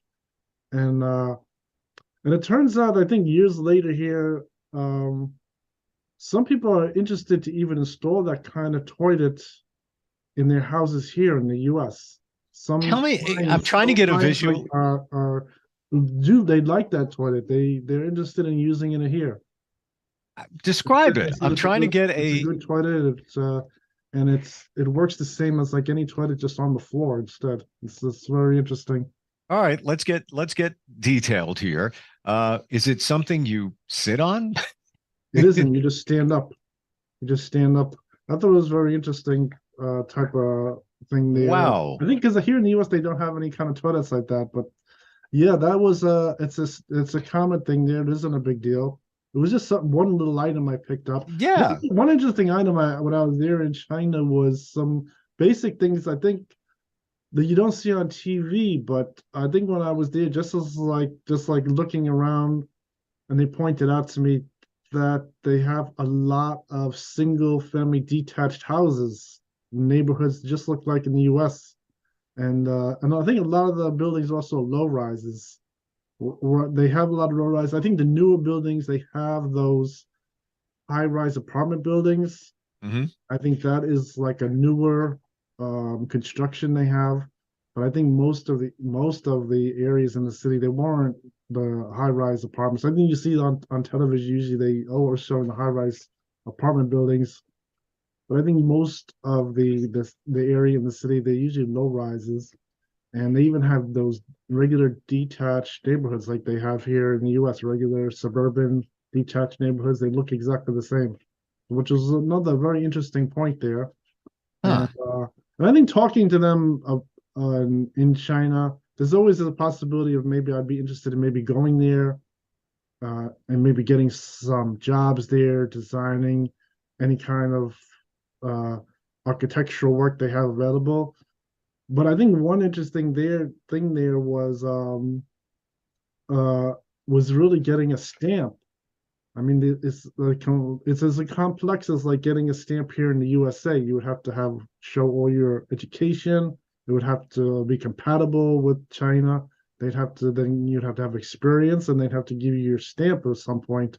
Wow. I think most people, what they do is they get into this thing of going to China, making their design, and then having uh, a local architect in China stamp their drawings. And I want to make sure I It isn't understand it. illegal. It isn't. So here in the States, when you want to get, we call it a stamp, but it's the approval. Is it in the United States where you have to prove your education and all of that, or is that in China where you have to do that? If you wanted to build say a house in China, you would have to go there, and there's two ways to do it. One is to just find an architect that's locally there, and the other thing is to become an architect in China. But I think to become an architect in China is much more involved. If you were going to go there for one project and stamp, it was very difficult. You would have to spend years there. Your education might not be compatible. Wow. And of course, you'd have to really be excellent speaking and writing the language too. So would you, based on all of that, John, would you say that it's much harder to get a license as an architect in China as it is in the United States? I don't know if that is really any different. From what I've been told about the education requirements, I think it is very similar. It isn't really that different. Same idea, you go to college, get your experience, take your tests. It isn't really that different than in the USA. But if you're here in the US and then you go to China that you want to work on one job overseas, most people, they would get someone that is local there that could stamp it. But I think they had a big problem with it being a scam, is that you can I think there's all kinds of things you get yourself in big trouble there too. I heard you can get yourself in big trouble where if you pay someone to do the stamping and you don't get your business papers right, they could think you're making a bribe. So there could be all kinds of problems. When I think of the buildings there, I think of they have a very large population, especially in the cities, small areas, and it seems to me that they design to maximize their space. Even if you go to a hotel, you don't have a lot of space. It's like it's crammed in there. Did you notice that? And is that even more challenging when you have to design in that way, where you have to be very space efficient in your design?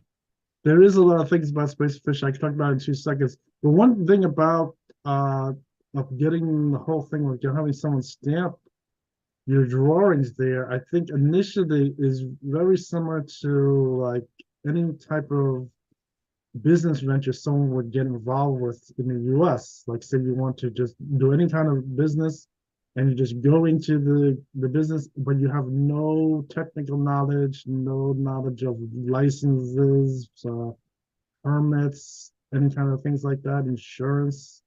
And it can become a big problem. And the same idea can exist when you go to China if you want to work as an architect on a project and you have no idea about all those different complex things. And if you don't find out about them, it can become a big debacle, big problem for yourself. You can get in trouble. So that is one thing about it that they will also explain to me about doing something like that is like you're taking your chances. It's like any business. Like say if you want to go into any business, but you have no idea of all the different requirements, permits, licenses, you can get into a big problem for yourself. Same idea with doing work in China. Really, any country is the same idea. So I think I've been receiving some things in the email about them having things about getting your architect license in other countries. Some other countries have a relationship with the US where you can get a license very easily. They have it's It's like an agreement between the U.S. and a few countries that are allowing things like that. Now, as far as like the detail with spaces and things like that, I think as far as China, I think it's like anything. If you have a smaller space to live, you might try to compact things and things like that. I think one interesting thing as far as architectural is there was a very interesting thing again with the bathroom area. One was that they were able to tile the whole room and make like the whole room like one big shower, and you put your washer dryer in there, you drain out into the floor drain, which is a very interesting idea. It makes it more like a multi-use space. I think I do some things like that in the U.S. design here with the new design of people's washrooms. We have like a washroom on the second floor. It might have a doors to the balcony, stair that goes to the attic. There are designs like that where you're taking that space and you're using it for multi-uses, getting the most out of that extra square footage. Okay. That is, but they have that situation in China like that. That was another thing I noticed. Can we look at that for a second, what you just said in terms of the design? So now you have a bathroom that has a balcony and access to the attic coming from the bathroom. Am I hearing that right? Yes, that's on the second floor. A lot of people are really going for the idea of putting their laundry washroom on the second floor. So because everyone over the years, usually people were putting their washroom in a single family detached house. They're putting them in the basements. But they don't want that idea that much anymore over the years because a lot of times the basements, they get filled up with humidity, and there's probably over the years you get a few floods that took place. So the washroom is much more convenient on the second floor where you can just bring the clothes right to your washroom there. And I think with that extra space, it usually works out with the design where you can take that space, you can use it more like a common space where you can walk out to like a balcony area or a terrace. Sure. And sometimes I even take that space that I wanted a little and I have a stair going up to the attic. So they could use that attic as a storage area, potentially a half story. I just want to caution one thing. The first place I ever bought was a townhouse a bunch of years ago. It was brand new. And I remember leaving for work one day. I had a later shift, and I'll never forget this.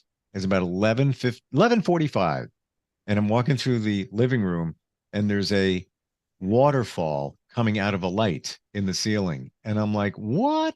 And I ran upstairs, shut off the washer. The washer overflowed, created all the water. Why? Because there was no drain in the floor. And it never even occurred to me. I just assumed that, when they designed it, they knew what they were doing. But picture that, no drain. So something overflows and you're on the second floor. So the only remedy at this point was, aside from fixing all the sheetrock and all the issues from the water damage, was I made a stainless sheet metal pan with like a 6-inch lip around it and a water alarm. And I could only use the washing machine when I was home, just in case it would overflow for whatever reason. So yeah, if you're going to do it upstairs, take it from me. Make sure you have a drain. You definitely need a drain in the floor. Yes, put a floor drain in there. Yes. I don't know how they designed it without that. Like at one point, it's going to happen. And in fact, my friend just had it happen last week with a washing machine that was in the garage. So it was fine, but it had a leak, and it was one of the hoses underneath the washer. It just rotted after a period of time. It was a $10 fix. If that was someplace else in the house, would have been a big problem in terms of water. Obviously, garage floor, it's porous. It just dissipated and went away. How about some other thoughts on bathrooms in terms of design, tips, ideas, anything, even trends that people are asking for nowadays? Yeah, there's been a lot of times trends in bathrooms. I think going back years ago when I first started, everyone wanted a nice whirlpool. They wanted these like jacuzzi whirlpool. Yes. Custom size whirlpool. And that was going on for a long time, those different kinds of whirlpools. Some of them were like you'd build a wood with tile on top, and then they would take the pre-made tub and just like put it in the base you make. There are all kinds of different kinds of things like that over the years. Yep. I think most recently, a lot of people are going for like a design that is like a revival of an old-fashioned bathroom tub. It's a freestanding tub that has Okay. like four stands, four legs on the bottom. It rests on the tile floor and it's freestanding. And this is a new type of freestanding tub. It's sort of like a revival of an old idea people had years ago. And some of them don't have a feet on the bottom. They have like just like a more like an oval base that sits on the tile floor. And it's the same idea. It's a freestanding unit. You don't have to put it against the tile wall or build it in this one. It's very similar looking to the original idea they used to have years ago, just a freestanding tub. So that is a number of projects I've been doing over the last few years that have been these freestanding tubs. I've increased slightly. A lot of people are getting into this idea of having a freestanding tub in their bathroom. That's just like one of the ideas. So like a lot of times over the years, whenever I'm designing these bathrooms, it's usually trying to get a nice custom, like master bathroom, usually supposed to really have a lot of nice things in it like that. And all those little factors have changed over the years, putting skylights in the bathrooms, things like that. Oh, okay. And I think the flooring surfaces, they are pretty much ceramic tile over the years. The different kinds of tiles and styles have changed. I think I've shown some of them on the show here. It depends on what kind of style tiles you like and things like that. And but yeah, the bathroom designs, they have changed slightly with trends over the years. There are all kinds of different trends they have. And so that's what's been going on with design and those type of things in the bathrooms. So I have to imagine in the bathroom with a freestanding tub, and I do have this visual of an older tub, an older fashioned looking tub, right? A, you have to have a lot of space, and B, you have to be prepared for no privacy, even if you have a lot of space, because there's nothing going to block your view. Same thing with, I guess, the toilet in that type of bathroom, right? Yes. Yeah, for some reason people just like this idea. It's a revival idea from years ago, this freestanding tub, and this it works okay as far as the plan goes. It doesn't seem to bother the plan. You don't have to stick it in the corner anymore. They could center it, and you don't need to have any like small wall build outs or anything. So it's easy just to have it stay there. And that is a style that has been coming back. I've had it on a number of jobs recently. I will say this in one of the houses, my second to last house, it had already was there when I got there, call it a whirlpool jacuzzi. And I got to tell you, I used it maybe 3 times out of, I don't know, 12 years. I don't know. Do people really use them that? It sounds great. It looks great, but I just never really use it. Never had the time. My kids used it every once in a while. And that brings to another challenge. Whenever I would try to fill it up, because it's a larger volume of water than maybe even a regular tub, I could never get the amount of hot water in that tub. And I even had a newer hot water heater. It was on demand. I don't know if you probably do those all the time in houses where it's just a box that's on the wall. And when you're calling for hot water, it heats it immediately, but eventually it couldn't keep up with the volume. So I think that's maybe another thing to be mindful of. I'm not the expert, but make sure that you can keep up with the amount of hot water that you want to put in a larger tub like that, because my system wouldn't do it. And that was a new system that I had. Yes. You're talking about the system that heats the water? Yeah, the on-demand. So it basically takes the place of a hot water heater, much more efficient. But maybe I needed a larger one. I had, substantial size one, but to keep up with the amount of water going in that tub, after a while, it just couldn't supply enough hot water, and then cold water would be coming out and kind of ruins the whole effect of having the jacuzzi in your bathroom. Yes, I mean, those units, a lot of people are using them. They're like the newest technology. I think the only thing about them is they have the option to add on like a small water tank for that reason. You can add on a little small water tank to it. Yeah. And then I think the other one is if it isn't gas fired, I just noticed from experience it's better to put it on an inside wall because what can happen is there's nothing keeping the unit warm. So in the event there's no one in the house, the heat's off, and you're not using any water, your pipes could freeze. So that's the only drawback to that kind of unit. So I had it in the call it the burner room and downstairs with the washer and dryer. There was a tank attached to it, not that big, almost looked like your typical propane tank for your barbecue. I think they call it an expansion tank. I don't know. I can't see that. What does that do? It does help a little. A lot of people like to add it on, and I think they don't have any problems with it. Because of that reason you're talking about it, that little delay in the water coming through warm, putting the small tank onto that direct vent unit seems to work slightly better. Didn't work in my house. That was a long time ago. And maybe it wasn't designed right, or maybe it couldn't keep up with the demand for that, for that whirlpool. Any other thoughts on bathrooms while we were talking about the bathroom in China? Any thoughts of things that people are asking for, or trends, what people want nowadays in their bathrooms? No, not really. I think that's about it. Yeah. Okay.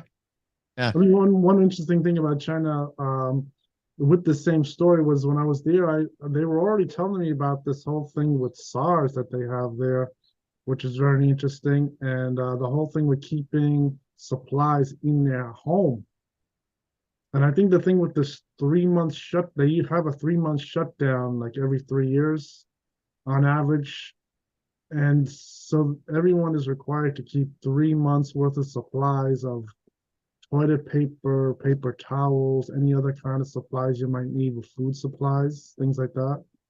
And so that was something new. I did not know about that whole thing back then. I had gone there it was before 2019. It was a few years before 2019, and they had told me about this whole thing that happens there in China. Before, I did not know anything about it. And it was very interesting. And the whole thing, I think back then, I think people who was wearing a mask was just the opposite. Those were people who might have had like a little SARS event taking place. And if there are too many of them, then they'd have to go through like a lockdown, like what started to happen here. So that was very interesting. And so they have a whole thing with like putting storage under their staircase. This is something new I was noticing on the internet, this whole thing with putting pull-out organizers under people's staircases. And they already had this in China, and the reason why they could stock up on all kinds of paper items, food items, in the event they have a lockdown. Because they told me if they have a lockdown, you're not allowed to go outside at all. I want to make sure I have this clear. So this is in the event of a lockdown, whatever the situation may be, you're advised to keep a 3 month supply of staples, essential things, toilet paper products, things like that in your home. This is like standard procedure for many people in China. Yes, correct. Wow. This was already a standard. There was something new I know about. They called SARS back then. And they already had all those different things. So they have all, to make sure they always have their washer dryer there. They have all their supplies in the house. So in case this lockdown takes place there, you can stay in your residence for as long as 3 months. You don't have to go outside at all. They might not be able to go out depending on how bad. This was already going on for a long time, they told me. But I noticed the whole thing with the storage under the stairs. And I thought that was pretty interesting how they had this whole thing with storing extra supplies under there. You get like the big bag of like hand towels and everything and all kinds of supplies like that, and you put it in there.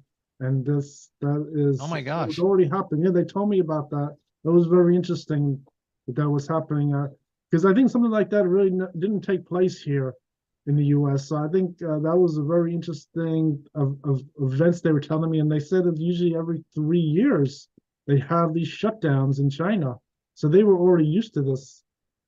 And this is before COVID. This is well before COVID. They're doing this. Yes, interesting. Wow. I think the this type of problem, it is really very similar. They called it SARS back then. This is very similar. I think the COVID-19 was an offshoot of the SARS. That's what was happening. Right. Wow. Interesting. That they were already on point. But then again, also you go anywhere way before COVID, people from China, even Japan, always wore masks. And we would look at them back then before we knew there was any, issues with COVID, like, what are they wearing masks for? Because they were ahead of the curve. They, out of respect, we don't want to spread any germs. And that's what they normally did. And then it became the norm. Wow. It was reversed. Usually someone who had some kind of cold like that would usually wear a mask. And I think if it got bad enough, then the same thing would happen where everyone have to stay in, and everyone would have to wear a mask also, things like that. Interesting look at the culture there, even connected I think one thing here compared to that is that when I was living, particularly in Long Island and New York City, we always had so many viruses because the population is very dense inside the New York City. I think over here, over the border in New Jersey, slightly further away from as dense a population, even though you just like take 45 minutes and I'm in the middle of the city. But I noticed from those years that viruses could spread very fast. Like you can get a flu or any kind of things like they had West Nile virus. They had all kinds of other viruses that were going around. And I think back then I used to use the antibacterial hand sanitizer. Yes, I used to use a hand sanitizer back then because I realized when I was going to people, either it was in their house for residential work, going to their business. Sure. There's a lot of people around, and there was a lot of people might have had these type of colds, these type of viruses going around, and I started to use that sanitizer back then. It was working good. Wow. I think I didn't get into wearing like the face mask. I think as far as there's also the only other thing as far as like in architect work is when you visit people's mechanical rooms and things like that, there is this whole thing about having a problem getting other diseases like asbestos related diseases and black mold related diseases and things like that, where if you maybe wearing a filter mask would work good. If you're on a job site where there's a lot of like dust going around from plaster and things like that, you could wear a mask on that too. You could have a problem getting too much of that in your lungs. Yeah, especially like even asbestos. We're out of time here, John. Fascinating, looking at other countries and architecture. I want to tell everybody your website is your name, John, JOHN, RIGGIO.com. You can see a lot of John's work. And if you want to contact him, even as a consult, got a question, he's the guy over here. Always great talking with you, John. Thank you very much for being here. Maybe next time we'll pivot back to talking about your tennis career. You're welcome. Thank you. Are you looking for even more of the podcasts and hosts that you love? The Podcast Business News Network is proud to announce that you now have even more ways to listen live. Check out the MyTuner Radio, online radio box, and Simple Radio apps on iOS and Android, or find us online. Search for Business News Network on mytuner-radio.com, or search Podcast Business News Network on streama.com and onlineradiobox.com/US. Take your podcast on the go and don't miss a minute of the action.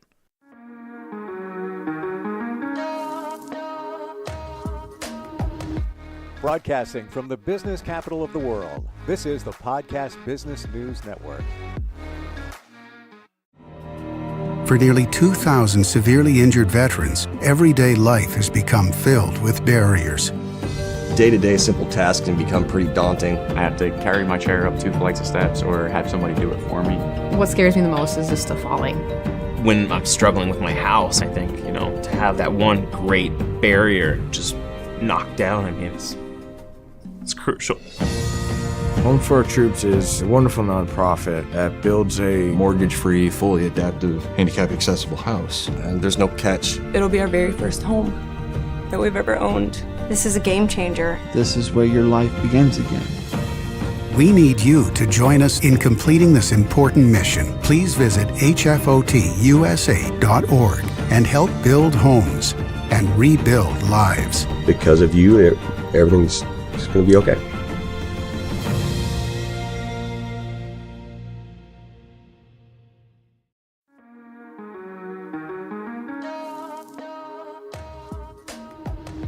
Broadcasting from the business capital of the world, this is the Podcast Business News Network. All All right, guys. Thank you, Mr. Producer. We are back, and I'm joined by two amazing people, Timothy Grossman, and we get to meet Darlene today. Welcome to the show, guys. Thank you for having us. So, Timothy, let me start with you. Maybe you can just reintroduce yourself to the audience, and then introduce us to Darlene next to you. All right. Well, I'm Timothy Grossman, founder and co-owner of the Source of Wellness. We are a holistic wellness company based out of Lexington, Kentucky, and we provide Reiki treatment sessions, Reiki classes, as well as incorporating mindfulness and also sound healing or healing sound therapy through crystal bowls and whatnot. And that's Darlene's specialty, right? I mean, that's where Darlene shines, right? Nice to have you, Darlene. Thanks for having me here. I mean, tell me a little bit about energy healing. About the bowls. help me out, Tim. I have a hard time explaining things. Okay. Well, so the what we found with healing sound or sound itself is that it creates entrainment, right? So when you listen to type of music, it creates a mood. Yeah. When you listen to certain frequencies, it creates a shift in the way we perceive things. And so healing sound, necessarily the way we do it, works to create that alpha state so that people can more easily fall into meditation. A lot of people say, oh, I've got a busy mind. I think too much. I can't. And the more you struggle against it, the more it takes prominence. So what you do is you use this sound and it kind of just drowns out the thinking mind. And so we're stilling the fluctuations in the mind with the sound. And then everything else, whether it's guided or whether we're just sitting and holding that space, that's where the magic takes place. Would you agree? I would agree, yes. Okay. All right. Well, thank you for that. Now, I know, Timothy, you just returned from Chicago. What were you doing there? So I was in Chicago, and I was studying with a gentleman, amazing guy. His name's Franz Stein, and he is the co-founder of the International House of Reiki. And he studied with Hiroshi Doi, and he is a member of we talked about this last week, the Western style, right? Well, the Japanese style, yeah. Okay. So learn, Give me the Western style. Yeah, I primarily practice Western style, but the Western style incorporates the Japanese elements. That's why we call it Asui Holy Fire Reiki, because the Asui elements are always there and present, even though the practice or the Holy Fire was introduced in 2014 as an evolution of that process. So I sat with him. It was an amazing time. Just a dynamic speaker, and it really provided some validation to some of the thought processes I had and the philosophies I had coming into and working with, that this is something that really is a consciousness shifting practice, and that with practice you do begin to open up and you begin to have what we call the great bright light of the self, of the true self. It just expands. So then now you take that in every aspect of your life. It was great really getting down to what were the practices that Asui Sensei had taught, how they had investigated and uncovered them over time. Some of the more esoteric concepts, the Japanese meditations that we talked about, this is like, wow, it really overlays like with, they call it Joshin, it's called Joshinho. And you breathe into the belly. And as you breathe into the belly, then you begin to expand or feel like you're breathing out of your skin. So as you breathe in, you follow the breath into the belly. On the exhale, you're breathing out. And so this is also consistent with some of our some of the vagus nerve breathing that we do within the belly that we've learned through trauma-informed facilitation. He's like, yeah, there's a direct overlay. We just call it something different because it comes from, so yeah, it was really neat. Amazing people in that class from all walks of life. He had like 18 people. Wow. Yeah. So did you guys just kind of pick each other's brain and how was the format? Were you guys in a classroom setting? Were you in some kind of? Tell me more about it. This is interesting. Yeah. So we sat in a circle and we walked through different chants, which is mantras, which we call Juman, which if you ever heard of on YouTube, you hear Om, right? Yeah. So it's the vowels, right? And we worked through that and we did that for like 15, 20 minutes. And then we just sat in that space. We did the same thing with some of the practices of we call them Reiju, initiations, attunements. We worked through that multiple times. I think I did there's 25 of these things we did over the 3 days. Wow. And it was really neat. And, it was a master class. So it was more on expanding the philosophy as well as the position of, I don't like to use the word Reiki master because you don't really master Reiki. It masters you. It's a process where you become more in tune with the spiritual practice, if you will. And so it was really neat, amazing philosophies. And we talked about this, and I've read about this. You go to Japan, and he says, "Oh, I'm enlightened. Nothing bothers me." And so they find something to poke at. Because really, we're all enlightened beings, yeah? It's just how many layers are covering the lampshade. The light's always been there. But as you put something over it and put something over it and put something over it, then it feels dimmer, but it's not. So then we begin to peel back the layers. And that's also the practice of Reiki, right? That's how it creates healing. It's not just a hands-on practice, a hands-on thing that you do. It's a hands-on, hands-off, or just a way of being that you radiate. And I think the misconception that, oh, we're healers. Well, no, we're holding space for each person to heal. You're like the liaison between the universal or whatever you call it, right? Yeah. And just giving you the tools to help. You're the middle. You're the middle guy. Yeah. I guess the middle anchor point between, because there is no you or I. It's the conception of separation is more just like a what do you call it?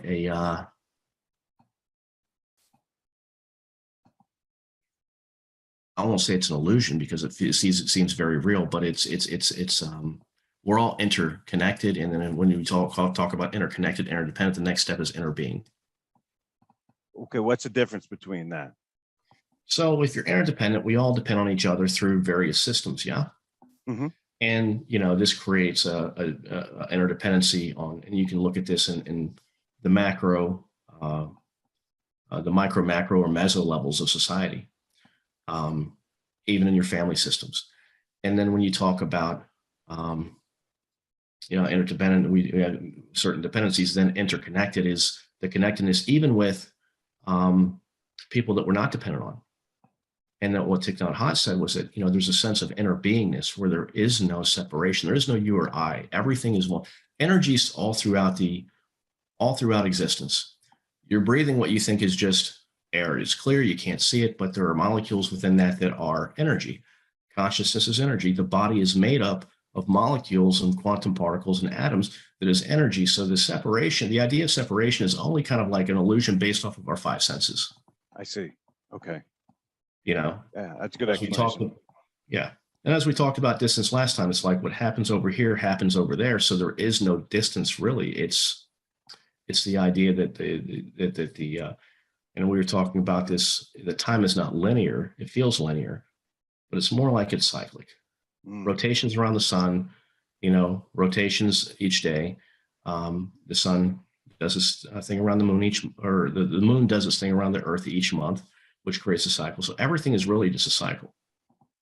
And I know it sounds very esoteric, but when you settle into a space that you're able to really feel, see, and sense that perspective, then going to a hotel and not having hot water in your shower, it's not that big of a deal. It's right. Like, okay, what is this teaching me now? That happened, by the way. Yeah. Yeah, I see. I'm sensing that. Timothy, you told me throughout our conversations that Reiki has this incredible integrity where it's not really changed from the person they learned it from and the person they learned it from. Do I have that right? Where it's basically the same. I asked that question because when you're sitting around with other experts and this gentleman that you were telling me about, is there anything that you didn't know? Was there something new or a different spin on things, or is that not applicable in Reiki? No, I think you learn something new.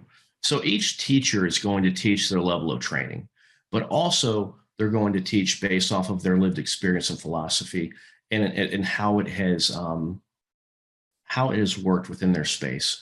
The thing I look at is that, okay, well, the tradition and the parameters of what is a Sui Reiki and what is that energy, if you want to call it energy, right?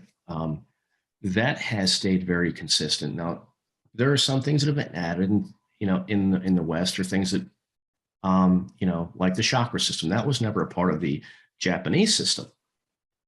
They only looked at the three haras. But if you superimpose the chakras on the hara and the heart and the mind, the three diamond system, it's the same thing. It's the same thing. Okay. But we have to be careful to understand that this is not the original practice. Just as like the meditations, those are the original practice. You bring them in, give them credit for where they come from.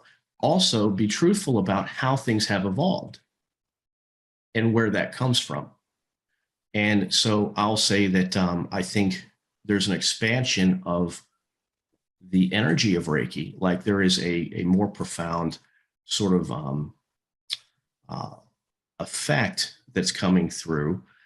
It feels like there's a lot of an amazing amount of love and compassion coming through, a sense of peace that's coming through, a sense of empowerment and guidance that's coming through. And I see that particularly in, the holy fire practice. But I think that it is a pure energy that has unlimited potential, and we're only tapping into the very smallest parts of that at this time. Gotcha. Now, does that make sense? Yeah, it does. It does. And how did it affect? Because I know you told me that you can do Reiki on yourself, right? Yes. Did that come up? Did you find any new wrinkles in that, or some different techniques? Or tell me about that topic, because I think that's great. You do that every day, I believe. Yeah. Typically every day, it's like a way of being, a beingness, and that was also something nice to really confirm from the Japanese perspective. It's a way of being. So yeah, we self-practice, but just like anything else, it's very effective to have somebody else provide a treatment session for you. And I did learn a lot. I learned about 3 types of Reiju, or initiation, or it's still that Reiki energy that's coming through that Franz had taught about. Like there was a formal practice, a less formal practice, and then a just being, right? Some people need to have something done to feel like they've received something. And so there's ways that works. Now, the similarities to that is that in Holy Fire, we do not necessarily do something to someone to initiate them in. We lead them through a meditation. This meditation is very short. And then the consciousness of God, the Holy Spirit, however you want to call it, comes through and works directly with that person on a deep level. And so throughout that 2 minutes of my leading and guiding into that, and then allowing my own energy and ego to be put to the side and just letting the process take place, the students receive what they need to become aware that they're able to use or utilize or access the level 1. And then the level 2, we speak on those and what is the difference there with, we talked about distance and how that works. You learn that in level 2. And we speak and I've got a lot greater insight from Hiroshi Doyen Franz's perspective on just how each one of those processes it increases the true great bright light of the inner being of the person. And that carries forward into the master classes. Can I put you on the spot, Darlene? Just a little bit. I guess. Okay. When you took your 1 and 2 training, as compared to before that training, how did you, what perceived differences did you see in your way of being or your daily life? Oh, that's a good question. I guess before I started the 1 and 2, I was suffering from major depression, PTSD, excuse me, and a lot of chronic pain. When I started taking the 1 and 2, I noticed a decrease in the mental health status, and I became more aware of when I was getting depressed or having symptoms of PTSD, and then I was able to use Reiki to kind of not manipulate, but be able to change how my thinking process was. And as far as my master class goes, I think almost every day has been more of a positive day than a negative day. Wow, that's awesome. As we went through we call them initiations and holy fire. It's not, it's just something. But when you went through each attunement or initiation or ignition, did you, what was that like for you? Honestly, it opened my eyes just to be able to see the world differently than where I was. More positive, Darlene? Oh yes, lots of positivity. And how's it affected you since then, as far as your showing up in life? Honestly, I enjoy life at this point, and hopefully it stays that way. That's awesome. Wow. Continue. Yeah. Wow, that's something special. I mean, because depression is such a real thing, and your attitude now, I assume, is a 360. It is. Lots. That's so awesome to hear. And what do we attribute that to, Timothy? Is it this knowledge? Is it the getting the inner self? Why has she changed so much? So I think what happens is I think that there is a spontaneity in how, as you receive these initiations or these attunements or placements or ignitions, however you want to call them, it widens and deepens the channels and allows you to, through the meridian systems, through the 3 diamonds, through the chakras, and it creates a greater access, but it also connects with what you might call the soul and spirit, and, to the source of all that is, to everything around us. And what that does is that it helps, we don't get rid of the ego, we heal those unhealed parts. And those show up, and sometimes it's emotional. Sometimes it's just a lot of love coming through. Sometimes you want to lose your mind and really, like I said, things make you angry, but then something comes over you and you're like, you just become silent. And so it works spontaneously to continue to clarify, heal, and empower and guide. And as you follow that guidance, what you find is that your life is in more alignment. Things fall away that weren't really helping you in the first place, that you were holding on to because that's the only thing you knew, and new things open up.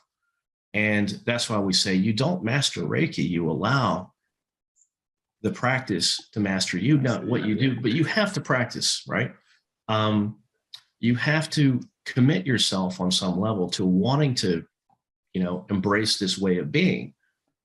And then, like the precepts, just for today, I'm not going to anger, I'm not going to worry, I'm going to be grateful. I'm going to be true to my way and my being, to be kind to all things. You may have to go through this in your head several times a day as things come up, and just remember that one thing. And it's okay, because as you're entraining yourself, the access, it's beautiful. It's like, I don't think in the history of mankind that this level of mental, emotional, spiritual connection has been present and available to anyone who wants it. And it's okay if you don't want it. It's okay to be exactly where you're at. Exactly where you're at in each moment is perfect. Now, from a beginner's perspective, would it be as I know I'm simplifying it, but do you think Darlene had a block in any of the chakras? Is can that cause the depression, PTSD? Is a block in the chakras? Yeah. Or in the diamond you talked about? Yeah, the triple. Yeah, so what happens is like the sense is that there are maybe not blockages, because if you're, but stagnations or we call it traumas held in the body, right? So those traumas, those stagnations, those imbalances, what happens is that they it creates either people who have a very overactive root chakra, if you will, or overactive sense of when it's balanced, it is you feel very stable, very grounded, very connected. It can also move in the direction of feeling very competitive, very tribalistic, very you versus me, very all of that. And then if it's overactive, it can feel that. If it's underactive, you feel no connection. You feel completely ungrounded. You feel like you have no stability, and it circles into a place of fear. And then as you move up, that manifests in different ways with the emotional space, the sense of ego, how you love people, how you speak your truth, how you perceive things, and your overall connectedness. So I think that, yes, we all carry something that has happened to us in life, and or just our personalities, and or the environment we're in. Yeah. It seems like you're a lot clearer. Yeah. So it all becomes clear. It becomes clear over time, and as you're able, right, to make those micro adjustments, because we can't change on a dime and do a complete 180. And if we do that, it usually doesn't stick. Right. Yeah, great point. You got a bunch of people that have written in here, and in the last couple of minutes, Mr. Producer, can we do one? Awesome. Okay. We have Adriana in Long Island, and she wants to know, can Reiki and sound therapy work together to provide the best healing? Good question. I'll leave this one to you, Darlene. Yes, this is actually my expertise. When I do the sound therapy, I integrate Reiki into that. So the Reiki is just flowing through the clients who are with us. I also have, but I use my intuition to kind of use my bowls to sense where people are having troubles. Like if they're having emotional issues at that point, I can use because my bowls are chakras. They go by the chakras, and they actually have notes too. So if I feel that somebody's having emotional stuff come up, I'll use that certain bowl to help with that. Wow, that's neat. Now, are the bowls different colors like the chakras? They're actually all white. That's only because it carries sound better. But inside the actual bowl are the colors of the chakra and the actual chakra symbols themselves. I didn't even know that. Wow. And I actually do use I use LED lights to actually use the colors, and the lights itself bring out the sound a lot better as well. How interesting, Darlene. Really cool. Guys, this has been a great show as always, but we're at the end. I'm sorry I didn't get to everybody, but we're going to keep them, and don't worry, I'm not ignoring you. We just run out of time. Timothy, thank you. Darlene, thank you. Let me give you guys the last word. Anything you want to leave us with, and then once again, tell us how to get a hold of you. Let me start with Darlene, and then Timothy, I'll have you have the last word. Darlene, if there's anything you want to leave us with. Well, I just appreciate being on the show. Me too. I'm glad you came by. It's always good to hear from Timothy, and now I get to meet some people on his team. So cool. Timothy, let me give you the last word and tell us how to get a hold of you, please. Yeah, I'll just say that, the path to healing begins with each of us. And it's a decision. And there's many, many ways. So a source of wellness is a way to move in that direction. And so, yeah, we just, with what we provide, and also if you have other interests, we may know or be able to provide some direction that way. Reach out at asourceofwellness.com, info@asourceofwellness.com. Feel free to reach out via text. 859-202-1771. And we would love to be able to walk with you. We're not gurus. We are partners in the process, right? And so I think that's important to make that distinction. And I just thank you for having us, Casey. Thank you for the questions. And I look forward to next week. Yeah, me too. And pleasure to meet you, Miss Darlene. And guys, we will be right back. Are you looking for even more of the podcasts and hosts that you love? The Podcast Business News Network is proud to announce that you can now listen live on the MyTuner Radio and online Radio Box apps for iOS, Android, and the Amazon App Store. Or check us out online. Search for Business News Network on mytuner-radio.com or search Podcast Business News Network on onlineradiobox.com/US so you don't miss a minute of the action.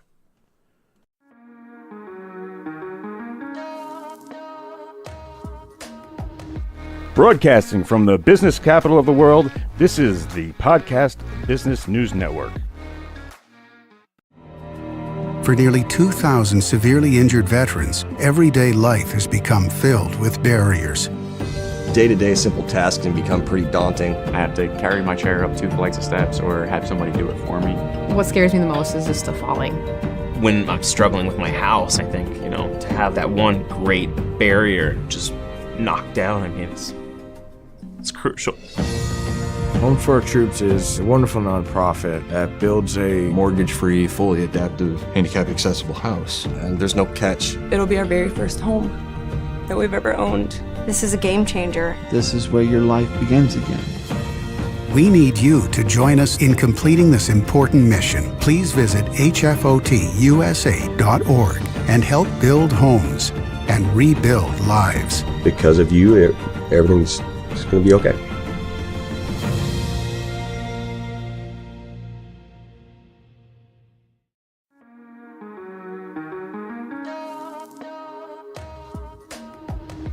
Broadcasting from the business capital of the world, this is the Podcast Business News Network. Live All Good Health Coaching, and we are joined by Lee Grigsby once again. Pleasure to have you here live on Zoom and also on our podcast. How's it going today? I'm good, Jill. How are you? It's good to be here with you on Tuesday again. Well, thank you again. I apologize. I'm a little under the weather, so I'm a little hoarse. So that leaves you No to do problem. most of the talking. I think I can cover that. I think you cover that. can. Well, for people that don't know you yet, please say hello and introduce yourself, Lee. Tell us about what you do. Absolutely. So if anyone hasn't been on the last couple episodes, I am Lee Grigsby. I'm the health and life coach and founder of Live All Good Coaching. Everything ranging with health coaching from weight loss and overall diet, balanced diet, life coaching. There's so many topics around life coaching, but really about communication, also about mindset, and so many things that come along with that. So, Yeah. And just to point out where you located exactly. yeah, so DC? I'm in Washington, D.C., but the location does not stop me. No, it doesn't. No, I do a lot of work remotely and have connections and work with people all around the world. So, And it's liveallgood.com. Again, liveallgood.com to get more information to start living your extraordinary life. Is that what it was? absolutely. Extraordinary Absolutely. lifestyle. Yeah. Okay. Good. It's that little extra, right? That little It extra. is. That's what So it is. what did you have in mind for us today on today's show? What did you want to share with our listeners in particular? Sure. Well, I don't know if you remember how we start, but we will start again with what has worked well over the last week. So I went first last time, so it's your turn. You'll go first this time. Well, I've been under the weather. I have a 4 and 6-year-old who had bad ear infection. So my week wasn't so good. They were home from school for 2 days. I've been working 2 jobs. Yeah. So I've been a little extra tight now with the sickness, but I still have a little bit of a positive mindset, a little bit, not as much as I had because I'm a little bit out of it now. Sure, But sure. I felt good because I got something done for myself this weekend. I got to organize and clean the house a little bit, and I feel good because I love it.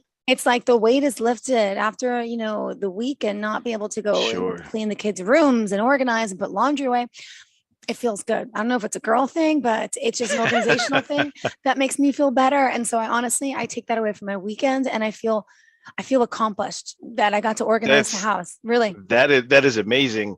Actually, you know what? I want to roll with this for a second. Right, you don't mind, right? No, not at all. That is a critical piece that I actually start with clients at first session we ever start with. Call it clearing the clutter, right? Now, I'm not saying you had clutter in your house, but I still have clutter. It's true, but I'm working on it. Well, no, we always work. It's the ongoing thing, right? Yes. Here's why it's important, though. When you are able to clear a physical space, right? Whether it's a table, desk, you put stuff away, it not only you open up the space physically, but it opens up space mentally. So that way you are able to start working on something new, and there's space for that new thing to be there. Because if you don't let go of or clear the clutter from the old thing, there's no space for anything new to go in. Yeah. And no room. Literally, I packed away like 2T, 3T clothes, and I have bins of clothes. I have bags that I'm donating, but then I have bins that are going to the attic. And then I'm thinking, wait, Jill, you have baby clothes in the attic and bins since they're babies. And now you're going to add 2T, 3T. Do I really need it? I need to let it go. It's like a hoarding problem. And I think I'll feel much better if I let it go. Am I really going to miss it? And I keep saying, well, if I have another kid, I'll have the clothes. Will I ever really use them? So, well, you can always get more, right, from other people who are getting rid of the baby clothes. Here's the thing too, right? With letting go. And I was going to mention this at the end, and I'll touch on it again later. A lot of people think it's all or nothing, right, Jill? A lot of people think it's all or nothing. Let me offer you this. Go through the clothes and pick 2 of your favorite outfits that really mean something. That right? I remember in a certain picture, it was the picture with Santa or yes. Okay. The cute little, okay. So pick 2. Yeah. I don't need all that. And then let the rest go. That way, that's a great balance. That's a great compromise. Yeah. But you still are able to let go of what you don't need. Yeah. And I could even take pictures of some of the stuff.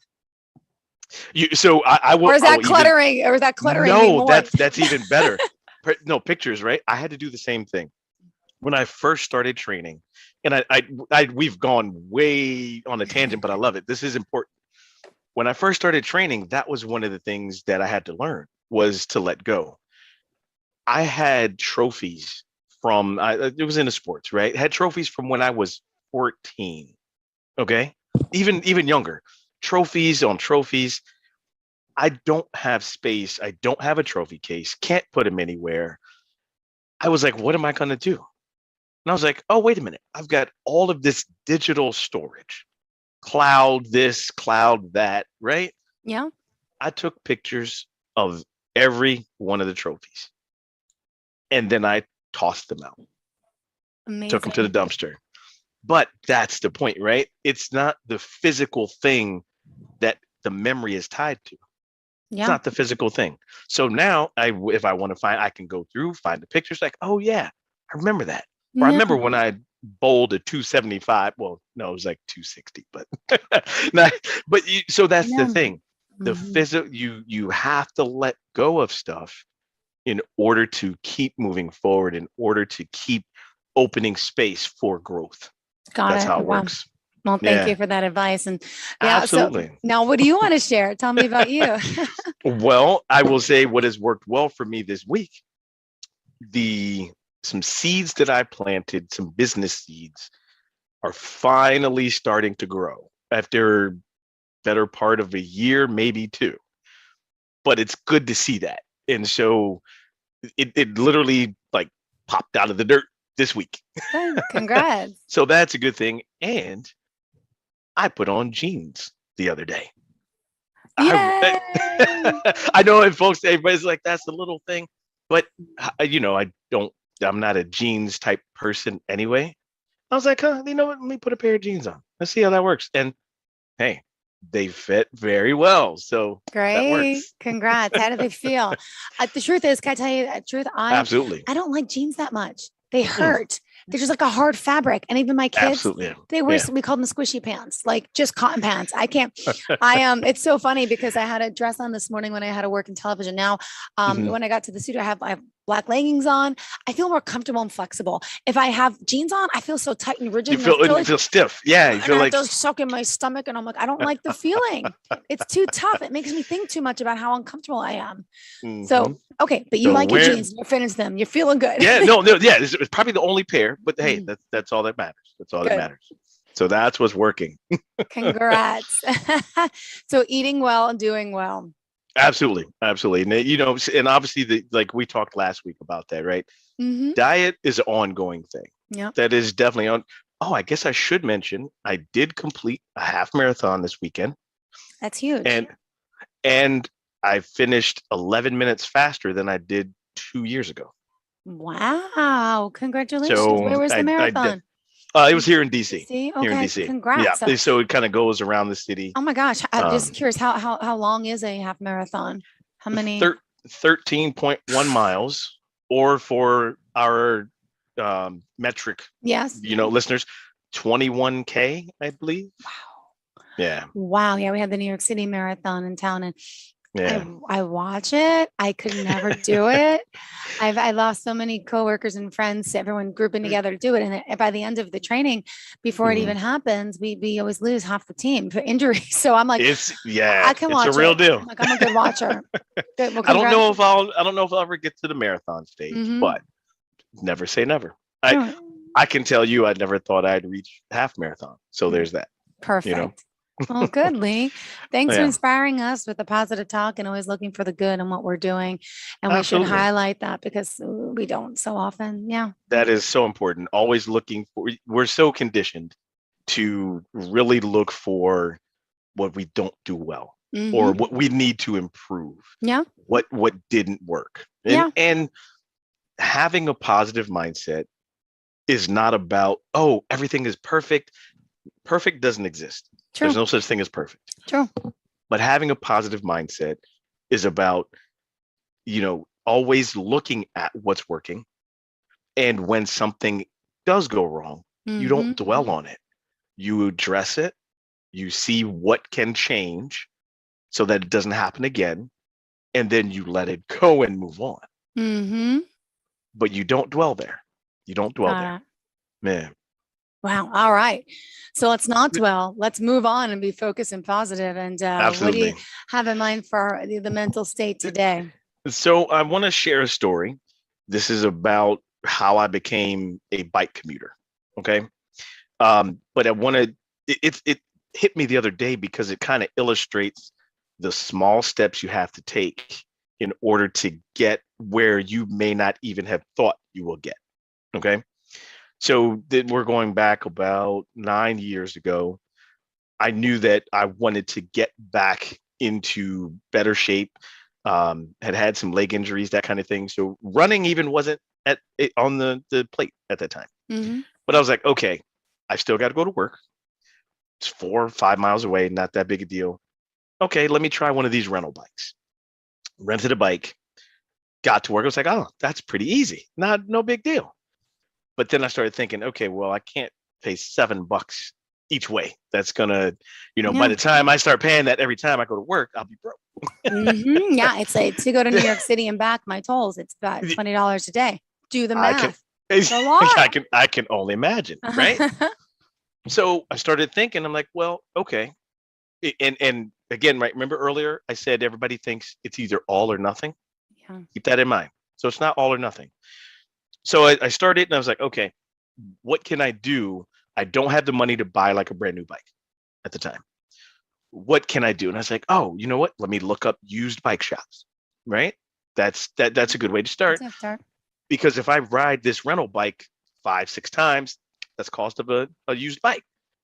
Okay.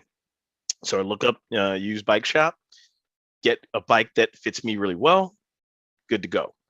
I think I purchased like the chain to lock it up and maybe a few lights because there were times where I would work either early in the morning and it's dark or late at night.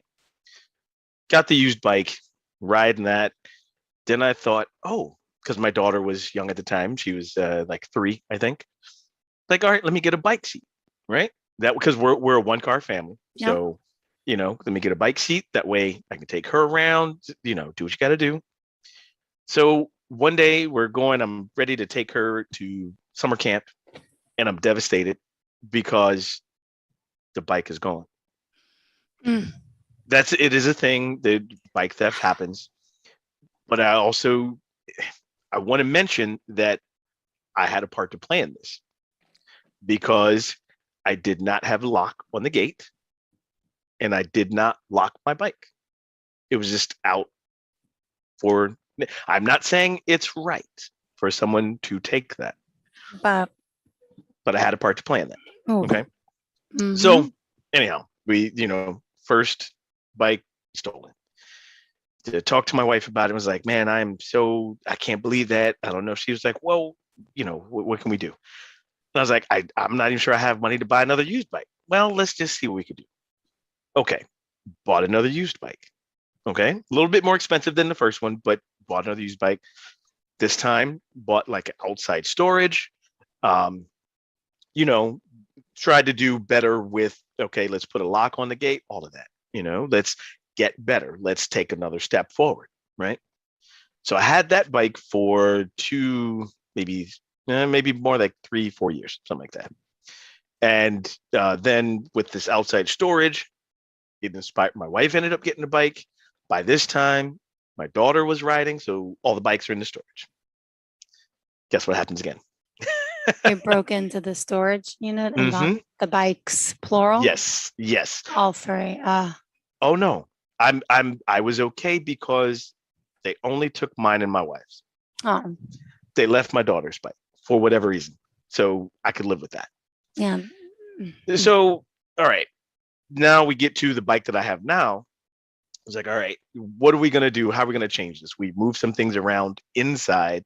So we're not storing bikes outside again because we have a lock, we have this, Doesn't but matter. still, yeah, it can happen. So store the bikes inside. I bought a brand new bike. Okay. Now, Don't go tell ahead. me you have to no. into. I'm like No. sitting on the edge of my chair saying, "This poor man." No. There's No there's no luck. more. Okay. No more bad parts to the No one story. broke into No more your bad house. parts. Okay. Wow. Like you must have really good bikes. Everybody. Okay. go Oh ahead. no, not at all. Because that'd be a different story. I may Okay. not be here talking to you if someone broke into my house. Yeah. Got it. Okay. So yeah, get the new bike and we keep them in the house. And this is the bike that I have now. Then it turned into getting the right gear, right? Better lights, riding throughout the year. So I've added warm gear, winter riding gear, a lot of different moving parts. That story, I wanted to share that because it has taken time, right? We're talking a period of 9 years here. And also it wasn't like all or nothing. I would have been much more devastated if I'd bought the new bike 9 years ago and that got stolen. I would have been like, you know what? I'm done. I'm not going to do that again. Right. That's a mindset where you dwell in the negative. Right. It was important to look at, well, hold on. Okay. We're not saying that the theft of the bike was great, but how can we change that? What part did I play in making that easy? Absolutely. Okay. And so each time I upgraded, right? So the next time, got the outside storage, still didn't really lock the bikes in the storage, but okay, lock the gate, all kind of stuff. Still learned a lesson from that. Like, okay, we can't keep anything valuable out there. Yeah. So now we all 3 have bikes again. We keep them in the house. And if it's a small inconvenience to take my bike in and out, that's okay. Because guess what? I've had it for 5 years now. You know? So I want people to really understand. Like, and I know people are like, okay, Leo, you're talking about riding a bike. Apply that to anything though, right? Don't try to start at the very the top, Yeah, the best, the top. no, You you can't, can't you do that. gotta Mm-mm. work on it. Baby You steps. gotta, yeah, just start with the step that you can do. What Mhm. is it that you can do? Explore that. And whatever it is you can do, then you continue to build and level from there. Level up, Okay. I should say. Okay. That's the importance of that story.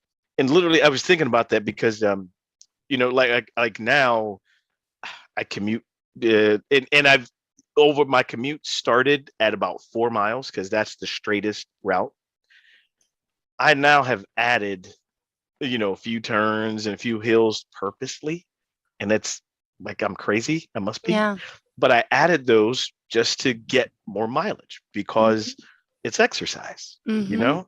And I started thinking about different routes. Okay, if I go 2 more blocks this way, if I make another right here, if I go this way, I actually add a little bit more mileage, get a little bit more exercise. There's a hill that I added on purpose, but that's the mindset, Got it. I never would have thought that I'd be doing that 9 years ago. Wow. That was not where I thought about ending up. It was Yeah. about how do I get more exercise in my daily routine Yeah. and I have to go to work. That was Wow. the thought. Okay. That was it. Well, thank you. So It's yeah, been just wanted lovely. to wanted to share that. It's Yeah. true, and but it does take that time to build that wiseness, that perspective to realize what, Mhm. even though you back then you wanted that new bike, so glad you didn't get it. It like right, yeah. Because I it mean, would have completely changed the experience. mhm. It would Yeah. have completely derailed Yeah. my mindset from everything I do now. True. Very interesting. That's a good story. Sorry Yeah. that about the bikes, but I think you're okay now with this one for 5 years, right? Yeah, well, and I would say again, you know what? If something like that gets stolen, yeah, it's frustrating, but it's also material. It's also something that can be replaced. Okay, ready? Get this one. 2 years ago, I live Mhm. in New York. Mhm. Boyfriend was living in New Jersey. Went to his house Okay. for the weekend. Mhm. I travel with a little carry-on suitcase all the time for work. So it's got my best pair of jeans, best pair of shoes. For working in television, I have all my jewelry in You gotta there. have everything in there Just so in to case be I get called, ready. everything, hair dryer, curling Sure. iron, you name it, there's everything, socks, undergarments, like a lot of Mhm. costume jewelry and some real jewelry. Yeah. Yeah. He has a pickup truck. We leave his house to go to my cousin's to get my hair done. Next thing you know, we arrive at my cousin's house. He's trying to do the reverse camera, put the car in reverse, and he sees like the ground. He's like, what? The bed of the truck, he never closed. Oh. Not only my suitcase went bye-bye, But- his went bye-bye. He went back to go find it, couldn't find it. 3 days later, he showed up. Someone put it on his porch. Mine never showed up. I lost jewelry, like from my mom who's passed away. I've lost Sure. thousands of dollars worth of items, but Mhm. more so sentimental value than the stuff that cost money. But I was devastated. I was crying, thinking it's the end of the world. No, absolutely. Clearly, I never Absolutely. got it back, got nothing back, but learned the lesson of keep everything next to me in the car, hold it tight. But really like, yeah. Yeah, No, learning that like I have importance of pictures, like the earrings that my mom bought me from Mexico, and I have pictures, so it's, but Mhm. it's hard to lose, and especially stuff you, well, stuff that's sentimental too. Yeah, that is sentiment- that is hard because you have an emotion and you have a feeling attached to that. Yeah. But I'm glad you were able to find pictures of those yeah, things. exactly. So Yeah. I'm thankful, but I could understand that concept of wow. It's- but you learn a lesson. It's Next time perspective. who would ever think I have to double check someone to shut their trunk? Well, guess what? Now I'm an over. You're going to check 3-4 times, absolutely. And it's better to have done that, right? Than to assume, oh yeah, it's closed. It's the moment you let your guard down is the moment that it's going to happen. I sometimes don't lock my car doors, and people say, "What are you doing?" I'm like, "Well, I have nothing valuable in there." I'm like, "I have a few jackets or sweaters, but what Mhm. happens if it gets broken into?" And then, oh my gosh, I lost my sweater. Yeah, so It's yeah. and Yep, those, yeah. it's- Now you're making me, oh my gosh, I gotta lock my doors. Yeah, okay. Well, for safety, yes, please lock your door too. Yes, For yes. safety. Thank you. Great perspective, though, Lee. All right, good. Yeah. Well, and even like talking about the trophies, like I Mhm. love. Thank you for bringing that up, where we were talking about clearing the clutter Yeah. and really, like that I never thought to take pictures until someone mentioned it. I was like, oh, yeah. Actually, it was my personal trainer who said, well, if you don't have space, she's like, what about cloud storage? I was like, oh, yeah, brilliant. So yeah, Because that's they say when you die, you can't bring nothing with you. It's and that's true. right. You can't take it with you. No. So again, there's nothing wrong. I want people to understand there's nothing wrong with having sentimental value. There's nothing wrong with having emotions attached, and it makes you remember the experience, the good feeling, right? But remember that that's a material thing. The memory doesn't go. The experience doesn't go away, you know? So yes, work through the frustration of whatever gets lost, stolen, broken, let it go, and then focus on that good memory. Focus on that experience that you won't forget, you know? Because that's Absolutely. priceless. It is better than Yep. anything tangible for sure to have that right here. And when I know we keep talking about mindset, that's how you start building it. Got it. That's how you start building the mindset. Before you know it, you do it without making yourself think about it. Yeah. You know? It just happens naturally. Yeah, absolutely. Thank you for our lesson, Lee. Well, I had to lose 2 bikes in order to share that. So yeah, no big deal. No big And deal. lost a few pounds to fit into your jeans. Absolutely. Good. trying to do more. Trying to do No, more. of course we all do. So we still have 5 minutes left. I just want to make sure we're getting to wow. everything. That's Sure. it. Is that crazy? It happens so quickly. Yeah. Sorry to. No. Well, I do want to share this real quick. We've also mentioned communication, right? And we can touch on this obviously more next week, next show. But I want everybody to kind of think about this. Everybody wants to fix communication. Everybody wants to talk, be able to what's more important, being understood or being right? Or being Right? heard. That's what they say, right? Or being heard. But I ask people, what's more depends. important? Do you want to be understood or do you want to be right? And some people will say, well, I want to be right. Okay, well, if you want to be right, then that becomes about you. Yeah. But if you want to be understood, it's about the other person. Yeah.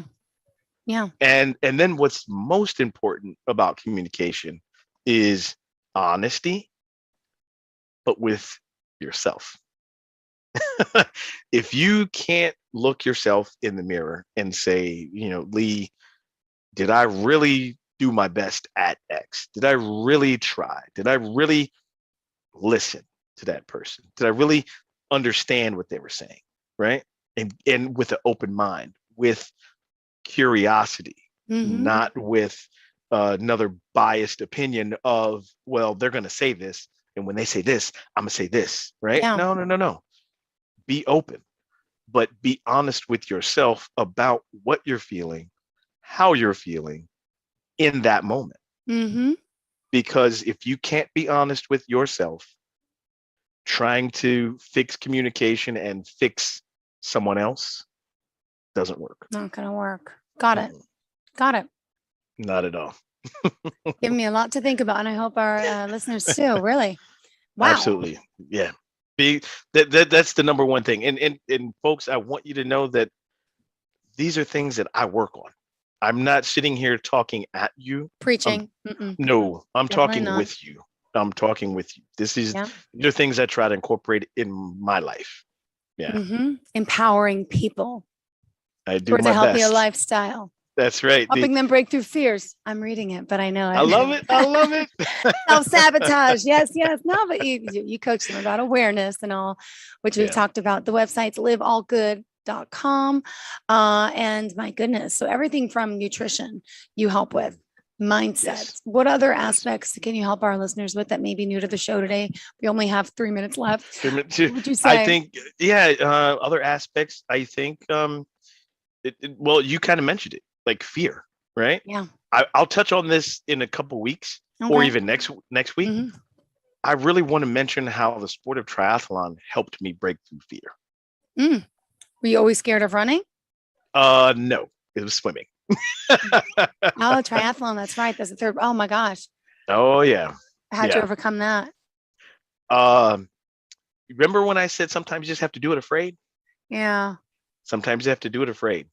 Got it. Wow. So So I will definitely share another story about Okay. that. And absolutely. But yeah, it's like, folks, get out of your own way. That's it. You know, right. whatever you're sitting with, think about, is enough enough? You know, and when enough is enough, Yeah. you know where to find me to help you go through that. I don't tell us where. Well, you can find me at liveallgood.com. Thank you. You can find me on social media, Live All Good Coaching, Instagram, Facebook, Lee Grigsby, Facebook. You can also reach me by email, liveallgood, the number 44 at gmail.com. Or you can call me or leave a text at 202-455. 202-455-6104. Lee really helped me pause and take a look at my accomplishments. I so easily overlooked them and was distressed that I was not doing enough or on the right path. Lee was there to always point out an accomplishment or to tilt my perception to notice a win. I felt seen with Lee and felt like he was on my side more than I was on my side. He was an unexpected breath of fresh air so many times for me. That's from Dean Munez. And of course, there's a whole bunch more testimonies on the website. So testimonials, I should say, read them, check them out, and live all good in the meantime. Absolutely. Thank Living you all so good. much. That's the way to go. Beautiful. Thank you so much. Have a great day. Thanks for the conversation. Thanks, Jill. Love being here. We'll see you next week. You got it. Same here.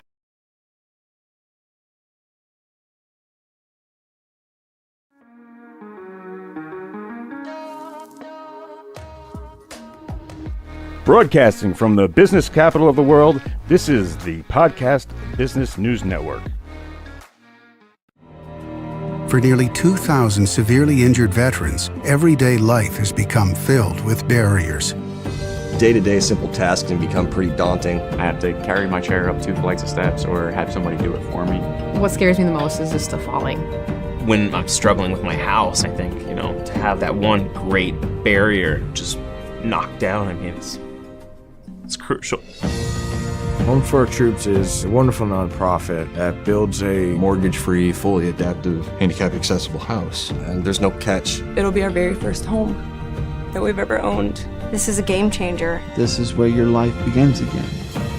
We need you to join us in completing this important mission. Please visit hfotusa.org and help build homes and rebuild lives. Because of you, everything's going to be okay.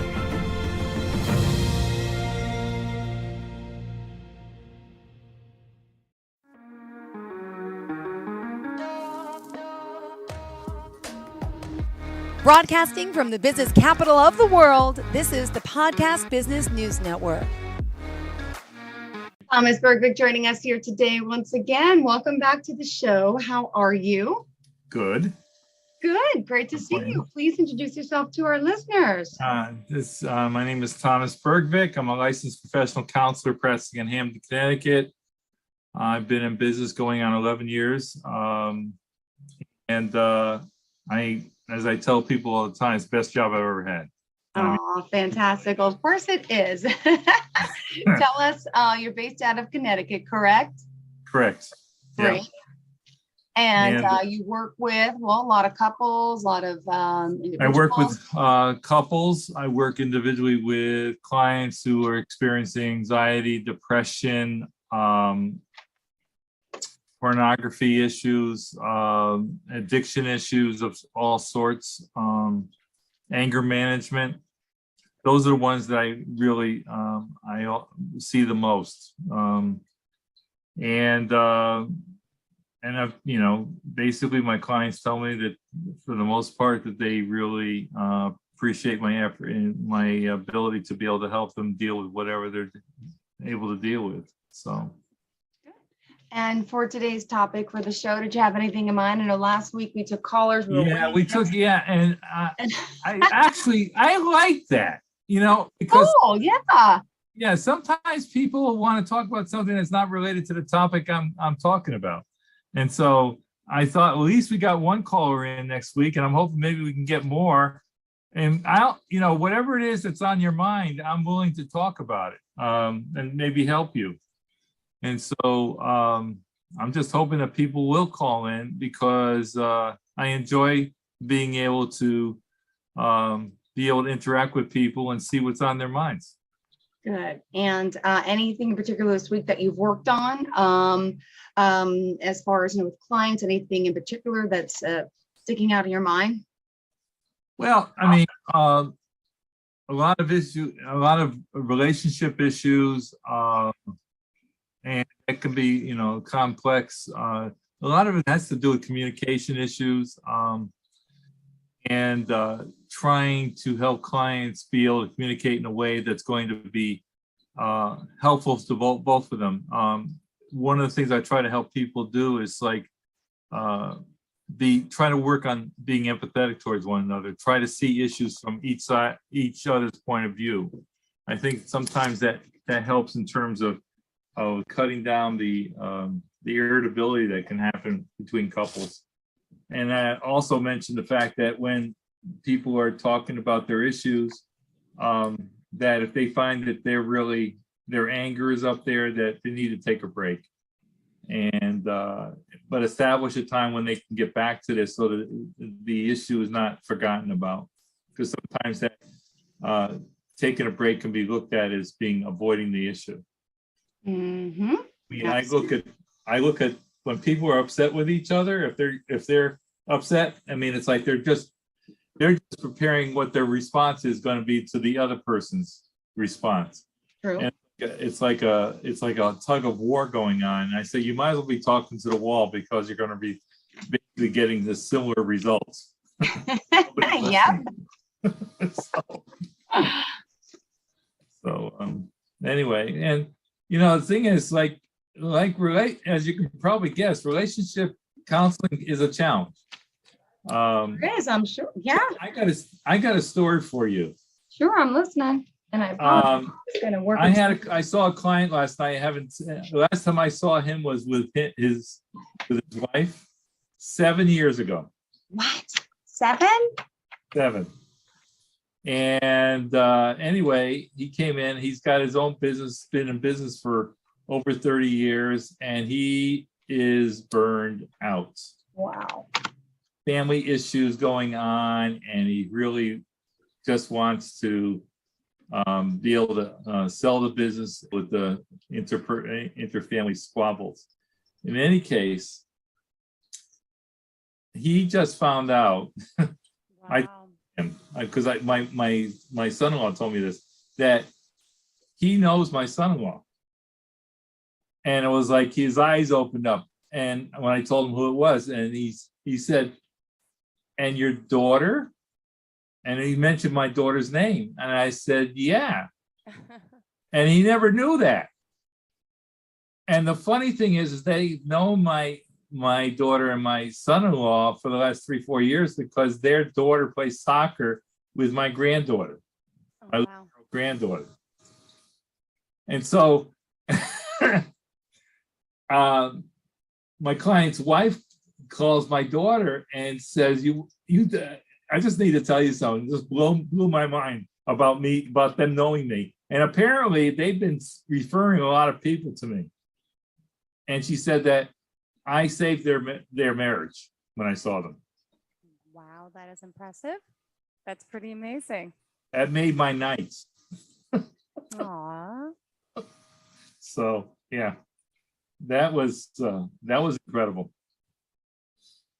So, and I was able to find their chart. I mean, actually, technically, I could have shredded the chart because of 7 years. After 7 years, you can shred. You're supposed to, right? Yeah. Yeah. So that was something else. Helping couples.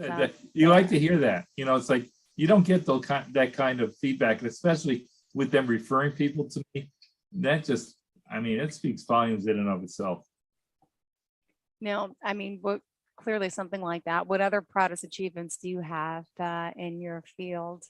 Is there any other stories that I'm sure you've helped save a lot of marriages, but you got one in particular? I've got one that actually goes back before I became a therapist. This sort of encapsulates why I made the right decision. I used to work in Hartford for the Sisters of Mercy. And I had a client who was assigned to me. he was a tall black guy who had the incredible, I mean, his family, his background was awful. He just went through hell in a handbasket. He had a stepfather who was abusive. His mother died in a fire. He was homeless. He'd gone to a facility for the juvenile delinquents in Connecticut. He had substance abuse issues with drugs and alcohol. And on top of that, he had a diagnosis of schizophrenia. I mean, it was like somebody just threw this kitchen sink at him. And so first time he met me, he said to me, "You're white. What are you going to do for me?" It's like, and I smiled and I said, "Well, you're right about that. There isn't much I can do about that, but let's give it some time and see where it goes." And so he said to me, the first thing he says, "I'm willing to go through detox if I have to, but I don't want to go through treatment." Okay. So, I mean, I needed to establish a relationship with him, and I wasn't going to have a tug of war with him from day one, because that isn't how you establish a relationship. So I just work with him. I, try to help him maintain medication compliance, because it's important for him to get his medications every day. And we started getting he started to believe in me. And one day I told him, I said, "I'm going to believe in you until you're ready to believe in yourself." Mm-hmm. And I almost got him to go to an AA meeting one day.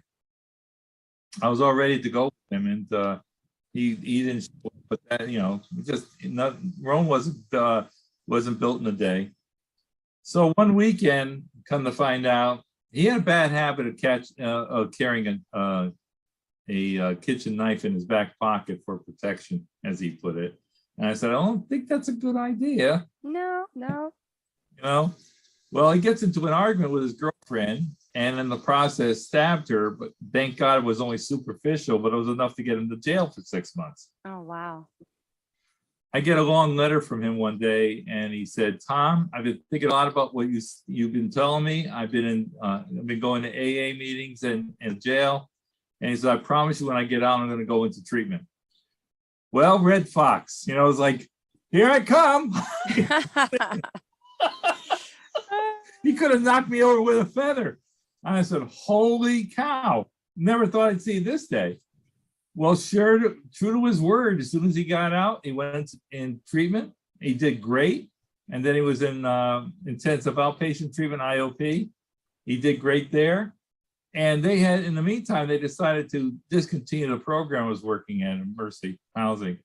And so I thought about it, and I said I really wasn't interested in working in the new program that they had. Mm-hmm. So I was there for 8.5 years. So I thought it was a good time for me to go, and especially since my entire caseload, 7 people, were all at their highest level of functioning. That's unheard of. And have it all happen at once. I mean, it was like a miracle. And so I used to be a chauffeur. And so I had this Sweet 15 gig that happened to be, the church services were going to be at the church right next door to the shelter that I worked out of.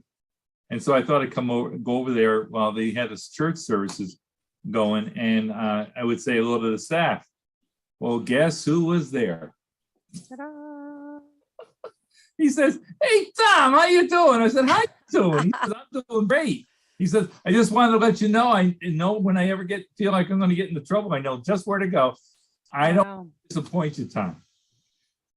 I'm thinking, how is he going to disappoint me? Wow. That's where his mindset was at. He had never been sober for more than 6 months before I worked with him. He was clean and sober for 2 years at that point. Wow. It's all in the relationship. It's all about chemistry. Mm-hmm. Client I see, if they stay with me, it's because they believe in what I'm trying to help them do. And that's said everything to me. It was like definitely what I want, what, you know, my planning on going into and becoming a counselor was, it was just something it's been destined for me to do. It's something I had thought about a lot in terms of my retirement plan, and there you go. Wow. Wow. That is impressive. Yeah. You've got to feel good of the work you've done. Oh yeah. People you've helped, for sure. And it's always, I mean, I've had clients tell me, I had one client not too long ago, he was raving about the reviews that he read about me. Oh, that is sweet. Yeah. I'm pretty, you know, I don't brag. I mean, I feel like, you know, you start resting on your laurels, you're going to get burned, sort of. Yeah, I've got to prove myself every day. And so, but when clients really feel like you're really helping them, my water can be said. So now this, you know, pandemic came and hit. Drug, alcohol use, has that gone up, on the rise? yes, alcohol abuse, it's done a number of relationships. The more I hear about how kids have been affected, the more concerned I am. And I'm hearing stories now about when at the peak of the pandemic, kids are, you know, the real small kids, the ones that are babies, have been delayed in terms of their being able to speak. And so, because they are not around other kids like they normally would be. We've been affected in so many different ways, it's hard to count them all. And I mean, I talk about relationships, you know, a lot of couples have been forced to work from home.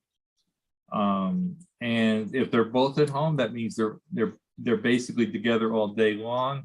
That can create a lot of tension in the house, especially if they have kids, because, you know, a lot of the kids, they were learning from home as well. And the kids were missing their friends because of this pandemic. Learning virtually. And, you know, it's not like in college. In college, we're much more adaptable to being able to make that transition. In high school and below, we're not. Because if you think about it, especially high school, it's a foundational time of your life. And you start learning, learning about dating, about your, you know, how others people look at you and feel about you and so forth and so on. And then once you move into college, you feel like you're starting to feel like you get an idea of who you are as a person. And when you don't have that, and then not to mention proms that are not being held, sport, you know, any athletes that weren't able to play their sports that like they normally would because of the restrictions, because that was caused by COVID. I mean, we can go up and down the line and talk about this, and all of it was a definite challenge for these kids to get through. They're not going to forget about this the rest of their lives. Yeah, my kids don't know what it's like. What's like they're in, you know, kindergarten and pre-K. I'm sorry, first grade, but they've worn masks this whole time. They finally are off, and I'll never forget, we went back to not having to wear a mask. My son still wore it for a week. He wanted to. And I'm like, wow. All right, over it now, but they're always going to remember that and be scarred from it, you know? Of course, because we have gotten to a point where, you know, we may be vaccinated 6 ways a Sunday, but it doesn't mean the person next to us is. The thing about not wearing a mask on a plane. Yeah. Let me tell you something. If I'm on a plane, I'm wearing a mask. Yeah. Because I can't trust who's next to me. True. And if I ask them, I don't know what kind of response I'm going to get. So better to be safe than sorry. My wife and I were talking about this yesterday, you know, with all of a sudden now, nobody's talking about the flu. Yeah. Yeah, I'm gonna take my flu shot. I'm like, no, thanks. Like, yeah. Right. And the irony about the irony and the good thing about wearing the mask was people weren't getting the flu. They're concerned about the virus for good reason. You know, I have a really good friend of mine who I used to play basketball with, and he works in New York as a bus driver, and he got COVID. And this is when it first started. And he told me it's just awful to listen to his story. And he can do a better job than I can. But he told me that he was so sick, his lungs got filled up. He's a black. They had him over the side of the bed, basically pounding on him to cough up the fluid that had built up into his lungs. His feet got dark black. They didn't have any circulation. They had to have him rubbed to get this circulation going, or he could have lost a limb. It was a battle. He was in the hospital for a month and a half. And you know, this is a guy, he's a relatively young guy. It's like maybe late 40s, early 50s. He was in good shape. And just to hear about that, it was like, it made me emotional, I'll tell you. It was just, you know, the problem with COVID is that for a lot of people, there's residual effects that happen that are around for long after they've actually recovered from the initial infection. This is not to joke around about, you know, and unfortunately, a lot of people found out the hard way. Oh, what a trying time, dear. It just, everything was so, I just remember the trailers of bodies, and nobody knew how to handle it, the doctors, the staff, and it was like, and now we have it contained a little better. Obviously we have treatments, it was just the scariest thing ever in our lives. And I keep thinking about that. Never thought we would live through anything like that in our day, right? You know, 2020, 2021 and 22. Yeah. It's like, what? And almost exactly 100 years after the Spanish flu. Yep. And I remember reading about that, and I'm thinking, oh my God. I was like, I mean, I could feel, it was like my eyes were wide open. You could just imagine what it must have been like at that point. And all you can say is, I hope to God we never run into that. But you know, as you know, I mean, pandemics are going to happen. I don't think it's a question of if, but when. Yeah. And you know, it's just a matter of being prepared for it. And you can't have an attitude that no, it won't happen, because that's denial. Yeah. You know, look at the bubonic plague.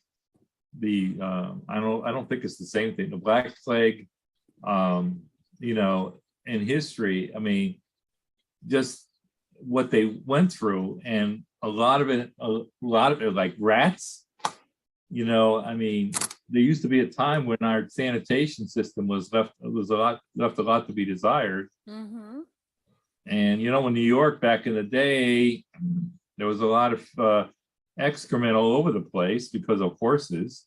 That wasn't really healthy. So,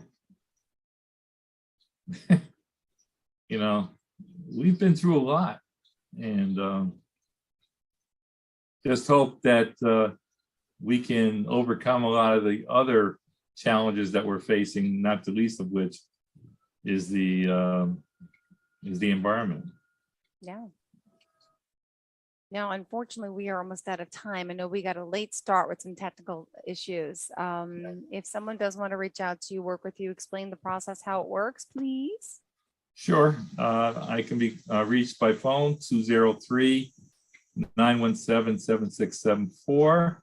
My email is tabirdvick@gmail.com. You can also find me on birdvickcounselingservices.com. And you can look at my website, just looking at Birdvick Counseling Services, and you find me on the internet.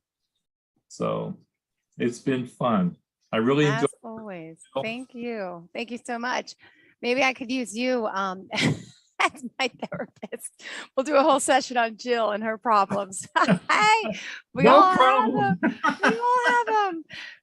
Really. Thank you so much, Thomas Berger, for checking in, for being here today. I'm looking forward to the next time we speak. I hope you have a fantastic weekend as well. Yeah, you too. Hoping the weather stays nice, right? Today's a beautiful day Absolutely. out there. I didn't even check the forecast though. Is it going to be a good weekend for us in the Northeast? It's supposed to be I think it's supposed to be a pretty good weekend, but we'll see. I didn't check for the weekend either. So. All right, good. Well, let's enjoy today. Have a All great right. day, sweetheart. Bye. Okay. Are you looking for even more of the podcasts and hosts that you love? The Podcast Business News Network is proud to announce that you can now listen live on the MyTuner Radio and online Radio Box apps for iOS, Android, and the Amazon App Store. Or check us out online. Search for Business News Network on mytuner-radio.com or search Podcast Business News Network on onlineradiobox.com/US so you don't miss a minute of the action.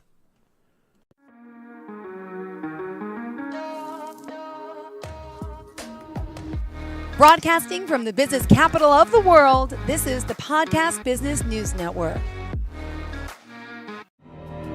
For nearly 2,000 severely injured veterans, everyday life has become filled with barriers. Day-to-day simple tasks can become pretty daunting. I have to carry my chair up 2 flights of steps or have somebody do it for me. What scares me the most is just the falling. When I'm struggling with my house, I think, to have that one great barrier just knocked down, I mean, it's crucial. Home for Our Troops is a wonderful nonprofit that builds a Mortgage-free, fully adaptive, handicap-accessible house. And there's no catch. It'll be our very first home that we've ever owned. This is a game changer. This is where your life begins again. We need you to join us in completing this important mission. Please visit hfotusa.org and help build homes and rebuild lives. Because of you, everything's just going to be okay.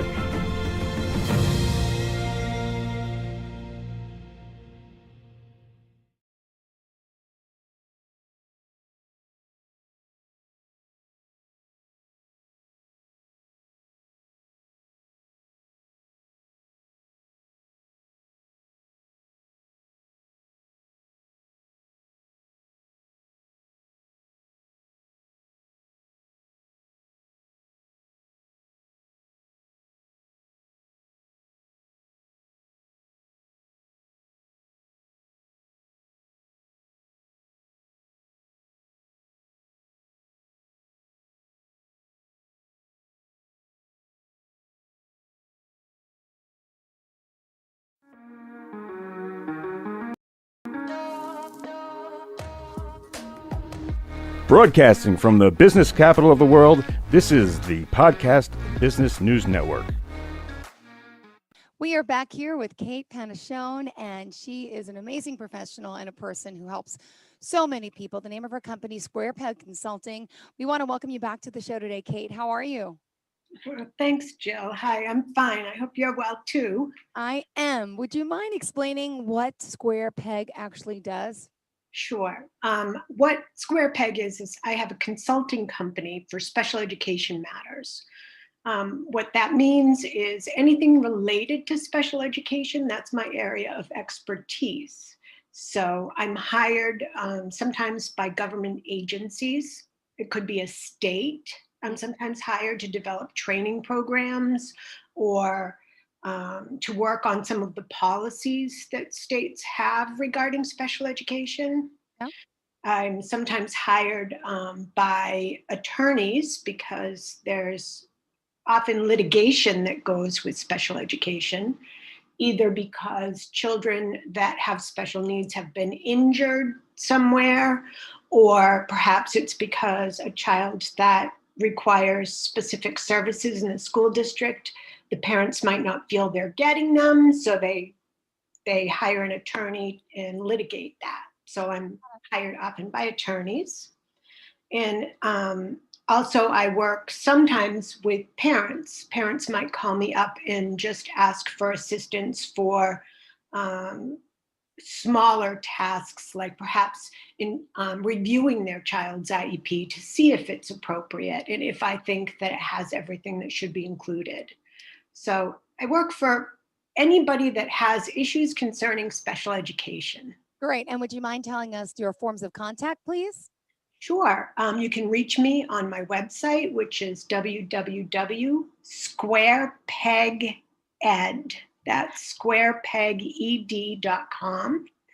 And if you'd like to email me personally, you can just contact me at kate@squarepeged.com. Great. Now let's start with special education in general. Who is special education really for?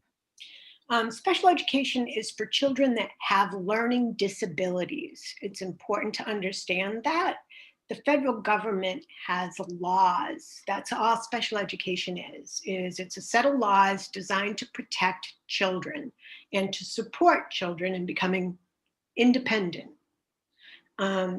So special education is only for children that are identified as having a disability in one of 13 categories. Oh, wow. Yeah, people often don't understand that, but the federal government has outlined in law what those categories are. And in order for a child to receive special education, which is simply direct instruction, that means the child needs to be taught in a specific way to understand information. Okay, well, how does someone know if their child has a disability? Could you explain a little bit how it works, maybe? Sure. Usually what happens is somebody in the child's life notices that something's amiss. It could be a parent, even before a child goes to school, a parent might notice that their baby isn't sitting up the way they would expect it to. Sometimes pediatricians notice that a child isn't developing at the same rate that their peers are. So if it happens before school age, that's covered under a different set of laws. Okay. Yeah, so if a child is between birth and 3 years old, they're covered under early childhood. And what that means is that if a child has difficulties with development, typically a therapist goes into the home and helps work with the parents to help encourage that child along. If the child is 3 to 5 years old, they're covered under early childhood special education. Okay. And that means that they often go to preschool and they have a plan designed to help them hopefully catch up to where they need to be when they start school. All right. So what happens if now someone thinks that their child or someone in the family's child has a disability? What happens next? What do you do? Well, anybody can refer a child for special education. And so that's birth through 21. That's what the age span is that law covers. Okay. So anyone, it could be a family member, it could be a teacher, it could be a physician, anyone that sees that a child seems to be developing differently than their peers can call a school district and say, I know a child that I think might be having learning problems or maybe isn't developing the way they should be developing. Every school district is required by law to do something called child find. What that means is it's a school district's responsibility to go out and look for children that are struggling. Because the earlier research shows, the earlier that we intervene, the better the outcome in the long run. So are these individuals that are in classrooms walking around to look at students in school, or you just mean in the public? Child find specifically? Just curious. I'd never heard of that. Yeah, what child find is it's for everybody. Sometimes when children reach school age, special education is usually noticed by teachers. If it hasn't been caught before, by parents or by doctors or family members, then it usually gets noticed by teachers. And that might be that a child doesn't have the ability they may have an issue with the way they speak. Mm-hmm. Or they might have, a teacher might notice that a child doesn't see the board very well, that they can't read and they're always moving closer. There's certain hallmarks that educators are trained to pick up on during their teacher training.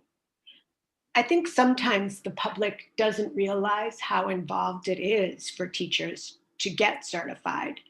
There's a lot of training that goes into understanding how children learn, how they best learn. There's all kinds of research. It's a research-driven field. It's not just based on that instinct of I'm a good teacher. Mm-hmm. So now what if your child or someone's child is getting that extra help and doesn't seem to still be keeping up? What would the next step be? That's when they get referred for special education, and that means that they have testing done. Well, the first thing that they would do actually is they just try teacher tips, that toolbox that teacher has. They try the extra help. They try moving a child closer to the board. They try offering them a little bit of extra time. They offer them the supports that they need. They might get extra help in reading if they're having trouble reading. And teachers keep data on all of that. That's what the grading system is for. It's not because they want to say some kids are smarter than others. It's because they need to track how much a child is learning to make sure they're doing their job correctly. So they try interventions like that first. Okay. And they go from there. Now, what do parents do if the school says they want to evaluate their child because they think something is wrong in a sense? There may be a disability. Could you explain that? Do they have to agree with what the school says? Yes, they don't have to agree. Parents actually are given a lot of rights under the law. Parents have the right to decide what's best for their children. Before a school district can even begin to think of evaluating, they need parents' permission to evaluate them, to test them. Okay. To see if they might be behind in any areas. So all of the categories of special education have some kind of standardized forms to be able to test to see if a child falls within an average. So let's say that a child, let's pick one I'll give an example of, like, if a child has attention issues, that's not something that you can test with a blood test. It's not a medical thing that you can see easily. It shows up because they can't pay attention in class, or they can't get their work done, or they can't get started, or they blurt out answers. So it doesn't have a blood test, but there is standardized assessments for that. So school districts give those standardized assessments. That's also part of my work sometimes. School districts hire me to do assessments, especially if the assessments are complicated cases where a child might have multiple disabilities, or maybe they can't pinpoint what's getting in the way of a child learning. And so they might hire me to come in and do a really comprehensive evaluation to determine, why is it that this child is struggling? What's getting in the way? Got it. Well, it's funny. Last night I spent filling out, my son is going into pre-K. He's 4, right? So I had to fill out the registration packet for him. And my other son's 6. So it dawned on me, I remembered this other questionnaire about language. What language does your child speak? What does he read? What does he write, if he does read or write? And it leads me to the next question in regards to, what about those children out there who, English, let's say, is their second language? So they're not understanding the teacher as well. They're not able to, because it's not being spoken in the home. Is that considered a disability, or what is that considered? Good question. It's not considered a disability. That is simply a child not knowing a language. Okay. It doesn't mean anything other than that. Now, that doesn't mean that children that don't speak English as their first language, some of them do have disabilities. But what we find, and this is across the United States, is that children who don't have homes, at home they don't speak English, those children are referred for special education services more often than you would expect. Got it. So what happens is teachers, I think, sometimes lack the experience or the knowledge in working with children that don't speak English as a first language.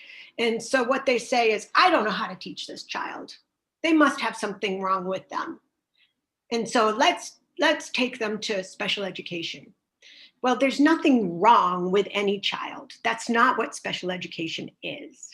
It doesn't label children smart or not smart. It doesn't label them as motivated or not motivated, or having manners or having no manners. That's not what it is. Yep. So children that English isn't their first language, we really need to be careful to make sure that it's not just a language barrier. Got it. I don't know if I shared this with you last time about my son who's now 6 when he was going into pre-K. I know I've told the story. I'm not sure if it was you, but he went into pre-K 2 years ago, and within like 2 weeks, the teacher calls me, and not even kindly, like it was, we need to talk. Your son has a problem. And I'm like, what's wrong? You know, and just her delivery was not the best form for a teacher. I was shocked. Well, he cannot hold a pencil. He cannot use scissors. And I'm like, oh my gosh. I'm like, I'm sorry, I never knew I had to work on those things. My first kid, how do I know that I'm supposed to be writing with him before school? He didn't go to daycare. He didn't. So maybe he is a lot, behind the other students. But you know what? I'm like, he draws. I never gave him a pencil to write. I never gave him a scissor to cut. So she like put me into a panic mode. But the way she came off, it was very like, wow, he needs help now. We got to get him started. And so I went down this process of the special education route. By the time you got the appointment with the district, by the time we took him to a therapist to do the play therapy, the psychological evaluation, he was writing fine. He was cutting fine. So it was nice to hear her a few months later say, yeah, I was wrong. He just didn't know the skills. I said, I know as a parent, I was just trying to tell you that. I'm sorry. My bad. I didn't know I needed to work on these skills before he went to school. I thought school taught him these things. Simple mistake. But the way she came across wasn't so compassionate, which to this day really bothered me. It would have been nice for her to say, hey, I'm noticing that Austin is, lacking a little bit in this department. Do you work with him on this? Or, oh, you haven't? I understand, not a problem. We're going to work on this. And if it seems to be an issue, like there was no compassion like that. So it really hurt me as a parent and put a sour taste in my mouth for her and that school. But so in the end, I kind of felt better knowing that he was fine and he's excelling now as a kindergarten, well, soon to be first grader. But yeah, that's another important thing. I think, you to pray for having a good teacher who's kind about it in the right way. Yeah. Teachers are under a lot of pressure and stress. And sometimes, you know what, I've been an educator for over 30 years, and I'm sure there were times that I was less than effective. Simply because we're all human. Mm-hmm. And sometimes teaching is extremely difficult when you have a classroom of, so many children needing you all at once. That's something that experience builds, that teachers that have a lot of experience learn that. Mm-hmm. So while that happens sometimes, hopefully as a child progresses throughout their education and they have different educators, they'll find the ones that work really well with them. Good. Now, one year they might have one that nobody likes. Yeah, exactly. It happens. So what about children who you find have just a hard time like in one area? Could they get along in the regular classroom if they could just sit closer, look at the board, or, what happens with that, if you don't mind? Those are called accommodations. And what an accommodation means is it's a support that they need, but it could be offered to anybody in the classroom. It's actually not part of special education law. That's part of the American with Disabilities Act. Oh, okay. Okay, so it's ADA. So children that have special education often require both. So they need direct instruction in whatever area they're having difficulty. Maybe they need help reading or doing math or whatever it might be. But they might also need accommodation where when they read, a teacher might give them a special window that reduces the amount of text to just one line so they're not overwhelmed. That's an accommodation. The teacher could offer that to anyone in the classroom and it would be okay. But there are some children that require accommodations. Okay. But they may not need special education. For example, children that are diabetic. A child that's diabetic may not have any problems learning. However, if their sugar is too high or too low in their bodies, their mind may not function the same way. They may lose the ability to focus. Mm-hmm. So we can offer those children accommodation. That's under 504, it's called, in schools. So what they get instead is maybe they get to have a snack at a prescribed time of day. And that's something that teachers do anyway. You know, teachers always keep a jar of peanut butter and crackers in their drawer for those children that missed breakfast. Mm-hmm. But that's an accommodation that some children have to be able to learn. Got it. And what happens when a child that has a special education graduate, can they go to college? Do they get the same degree? Or what happens if you're in the special education loop, in a sense, for all those years? What happens in the end? Do you still get that diploma, or is it something different? Yeah, this is another part of the law that gets really complicated sometimes. And each state has their own rules around it. But what it really generally is, if you think about it overall, children with special education have the same rights to everything else. Their rights do not go away because they go somewhere else. However, the requirements under the law after they graduate from high school is that it switches over from special education law to just the American with Disabilities Act. Okay, so colleges, well, if a child has the ability to function and learn in a college level classroom, and all they need to be able to do so is to sit closer to the board or to have somebody take notes for them, just one of those accommodations, they're entitled to the accommodations. They are no longer entitled to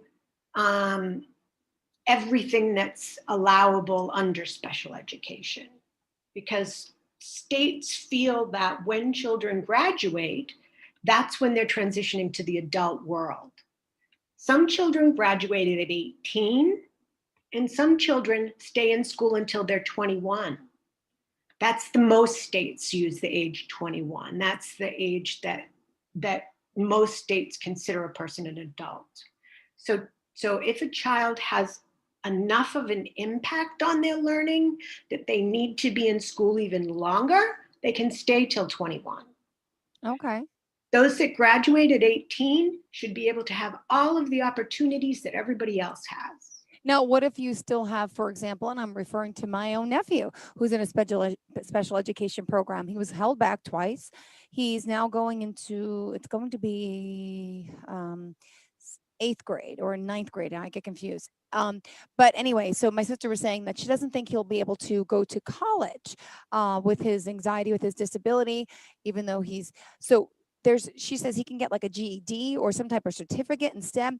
What are those other alternatives for those with disabilities that cannot function at a normal, standardized level? I shouldn't say normal, to go to college. So what are the options for those children out there? What can they do? Well, it's our responsibility as educators and under the law to ensure that we prepare every child for the best outcome possible. Yep. So if there are children that struggle with issues that prevent them from being able to attend college, it's our responsibility as educators to make sure they have all of the skills they need to do as much as possible. So if a child suffers from anxiety, a lot of that, if they're only in 8th grade, we shouldn't be thinking about writing them off for college when they're only in 8th grade. Mm-hmm. They have a lot of learning and a lot of developing to do, and we have a lot of time to offer them the supports that they need to control whatever it is that's troubling them. Okay. If it's anxiety, the school's responsibility is to teach them this self-regulation skills to be able to handle their anxiety. Okay. That's their job. It's not all academic. Special education includes emotional disabilities. Oh, that's great that you brought that up. I'm glad you said that. Yes, it does. So if a child is struggling because of anxiety, because of perhaps they lack the needed supports at home, there's nobody available to them. Maybe they have single parents that work so much that they're not available to the children. Those children may be struggling, and they're entitled to services to help them learn. Got it. All right. Thank you for sharing that. And what else, Kate, did you want to share with us today? We still have 5 minutes left in the show. Just want to make sure we're covering everything that's important to you. I think that one of the things that is helpful for everybody to understand is that special education is law. They have the right to require, school districts have the right to require parents to be involved.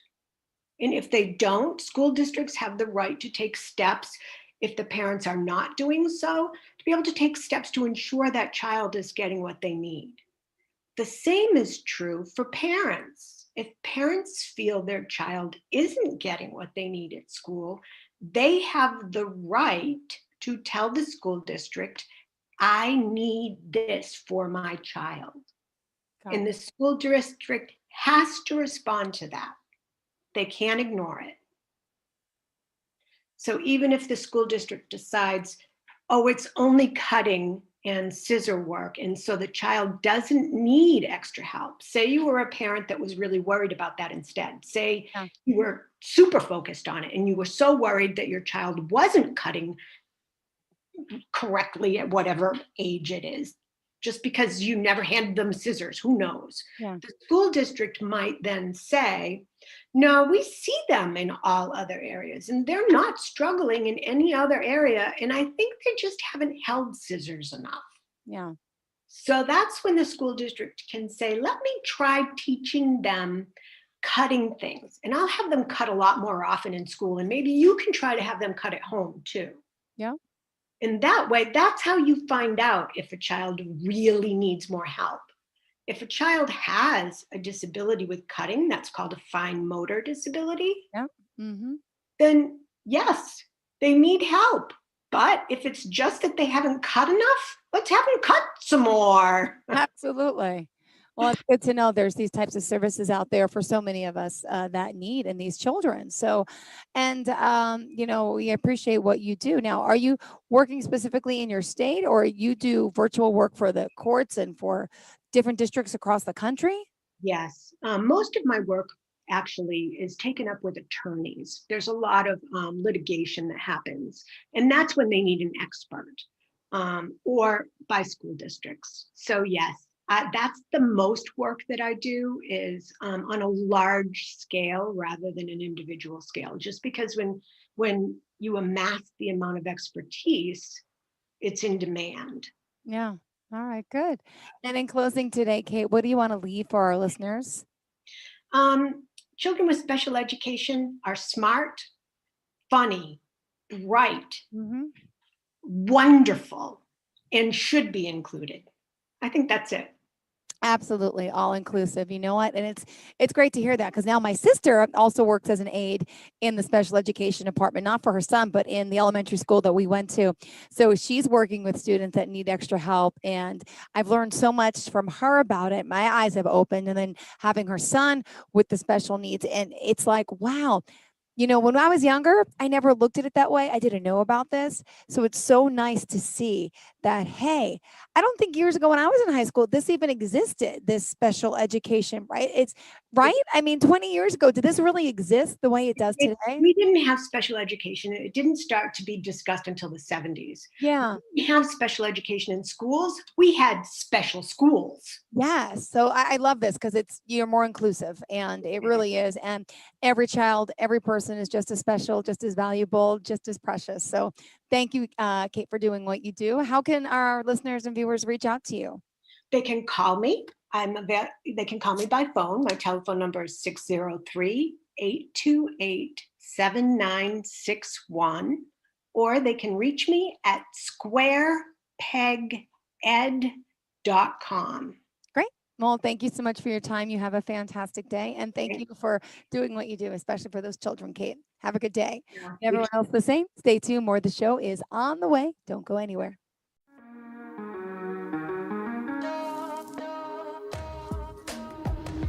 Broadcasting from the business capital of the world, this is the Podcast Business News Network. For nearly 2,000 severely injured veterans, everyday life has become filled with barriers. Day-to-day simple tasks can become pretty daunting. I have to carry my chair up 2 flights of steps or have somebody do it for me. What scares me the most is just the falling. When I'm struggling with my house, I think, to have that one great barrier just knocked down, I mean, it's crucial. Home for Our Troops is a wonderful nonprofit that builds a Mortgage-free, fully adaptive, handicap-accessible house. And there's no catch. It'll be our very first home that we've ever owned. This is a game changer. This is where your life begins again. We need you to join us in completing this important mission. Please visit hfotusa.org and help build homes and rebuild lives. Because of you, everything's going to be okay.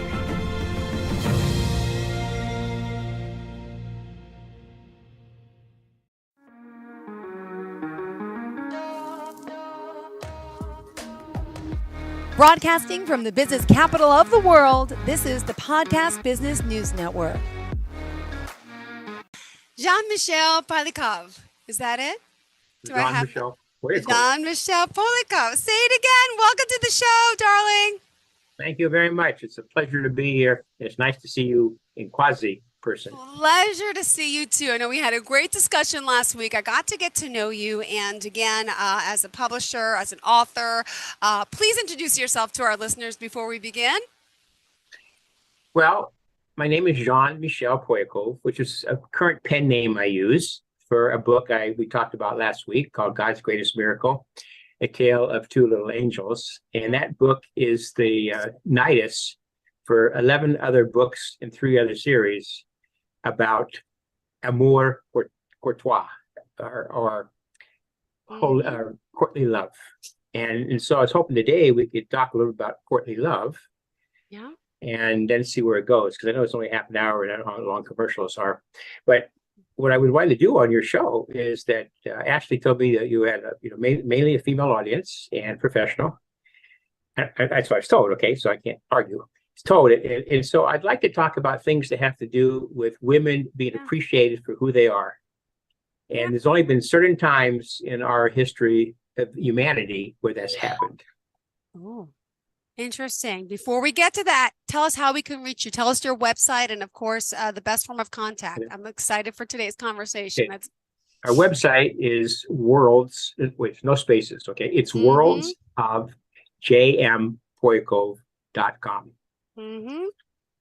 Well, let's get started. This is amazing. Well, go ahead, share something else. Nope. Just the website. Okay, perfect. Tell us about... It's the easiest way, because I get like too many emails. No, I know. So wait, the Troubadours of Medieval France and Courtney Love. Wow. Interested to find out more about this. Explain specifically. Okay, hold on. First of all, people might not even know who Courtney Love is. Could you tell us who she is?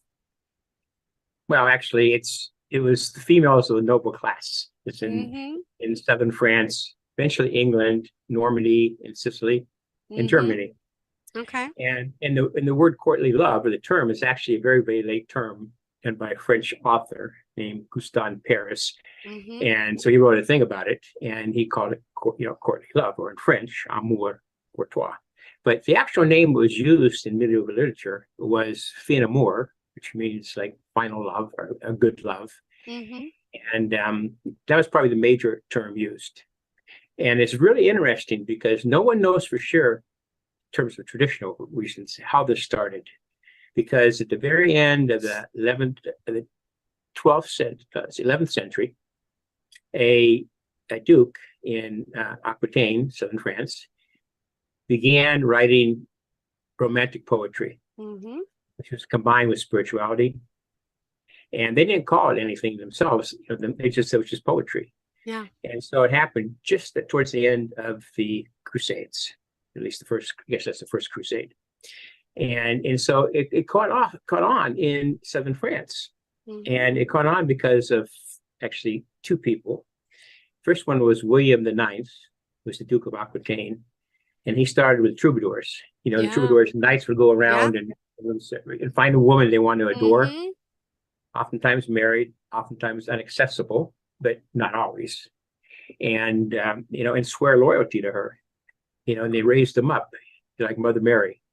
And and they wanted just to serve them, and be worthy of them. So they'd have chores to do, and they go do deeds to be worthy of the love of this woman, which was somewhere between erotic and spiritual.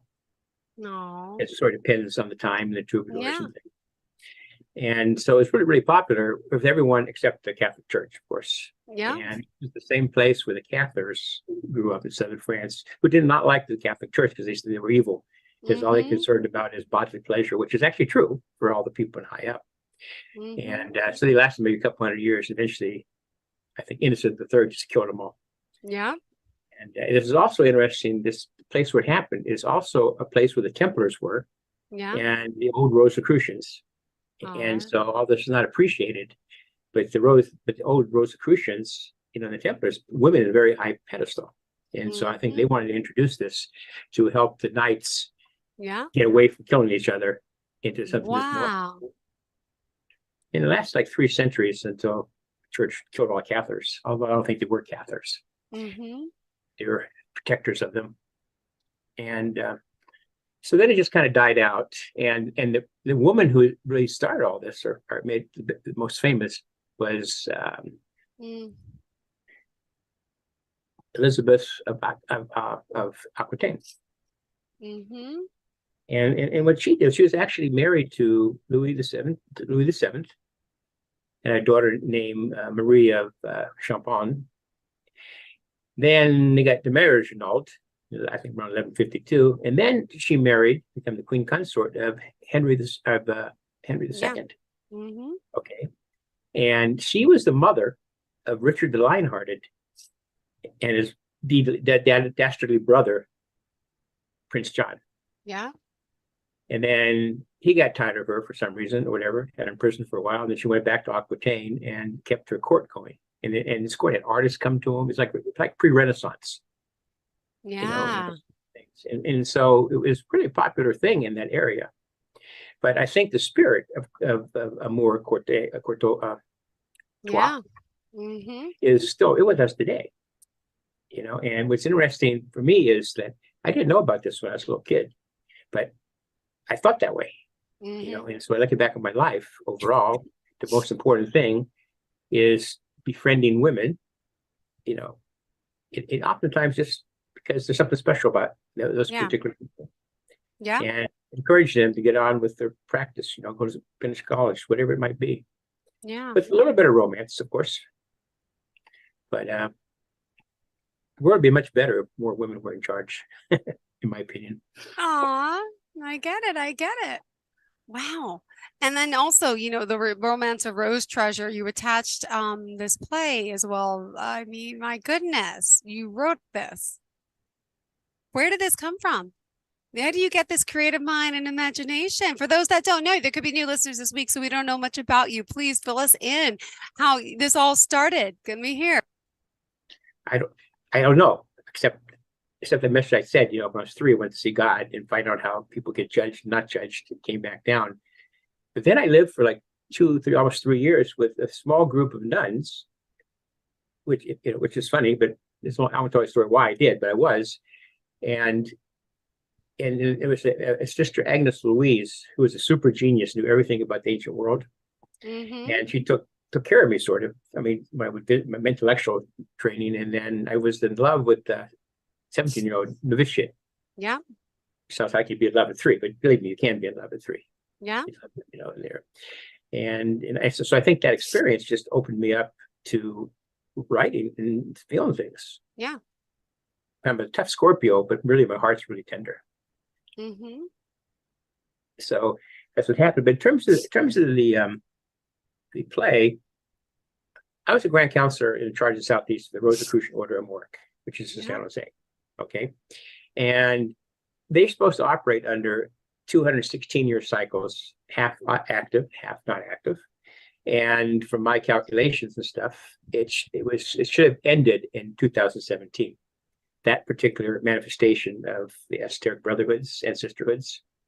And so, since I wrote a play like 20 years before that to open up a thought form, to reopen up the temple again, metaphorically speaking, I decided that I should write something to have the order be reborn, rebirthed like a phoenix, from the fire.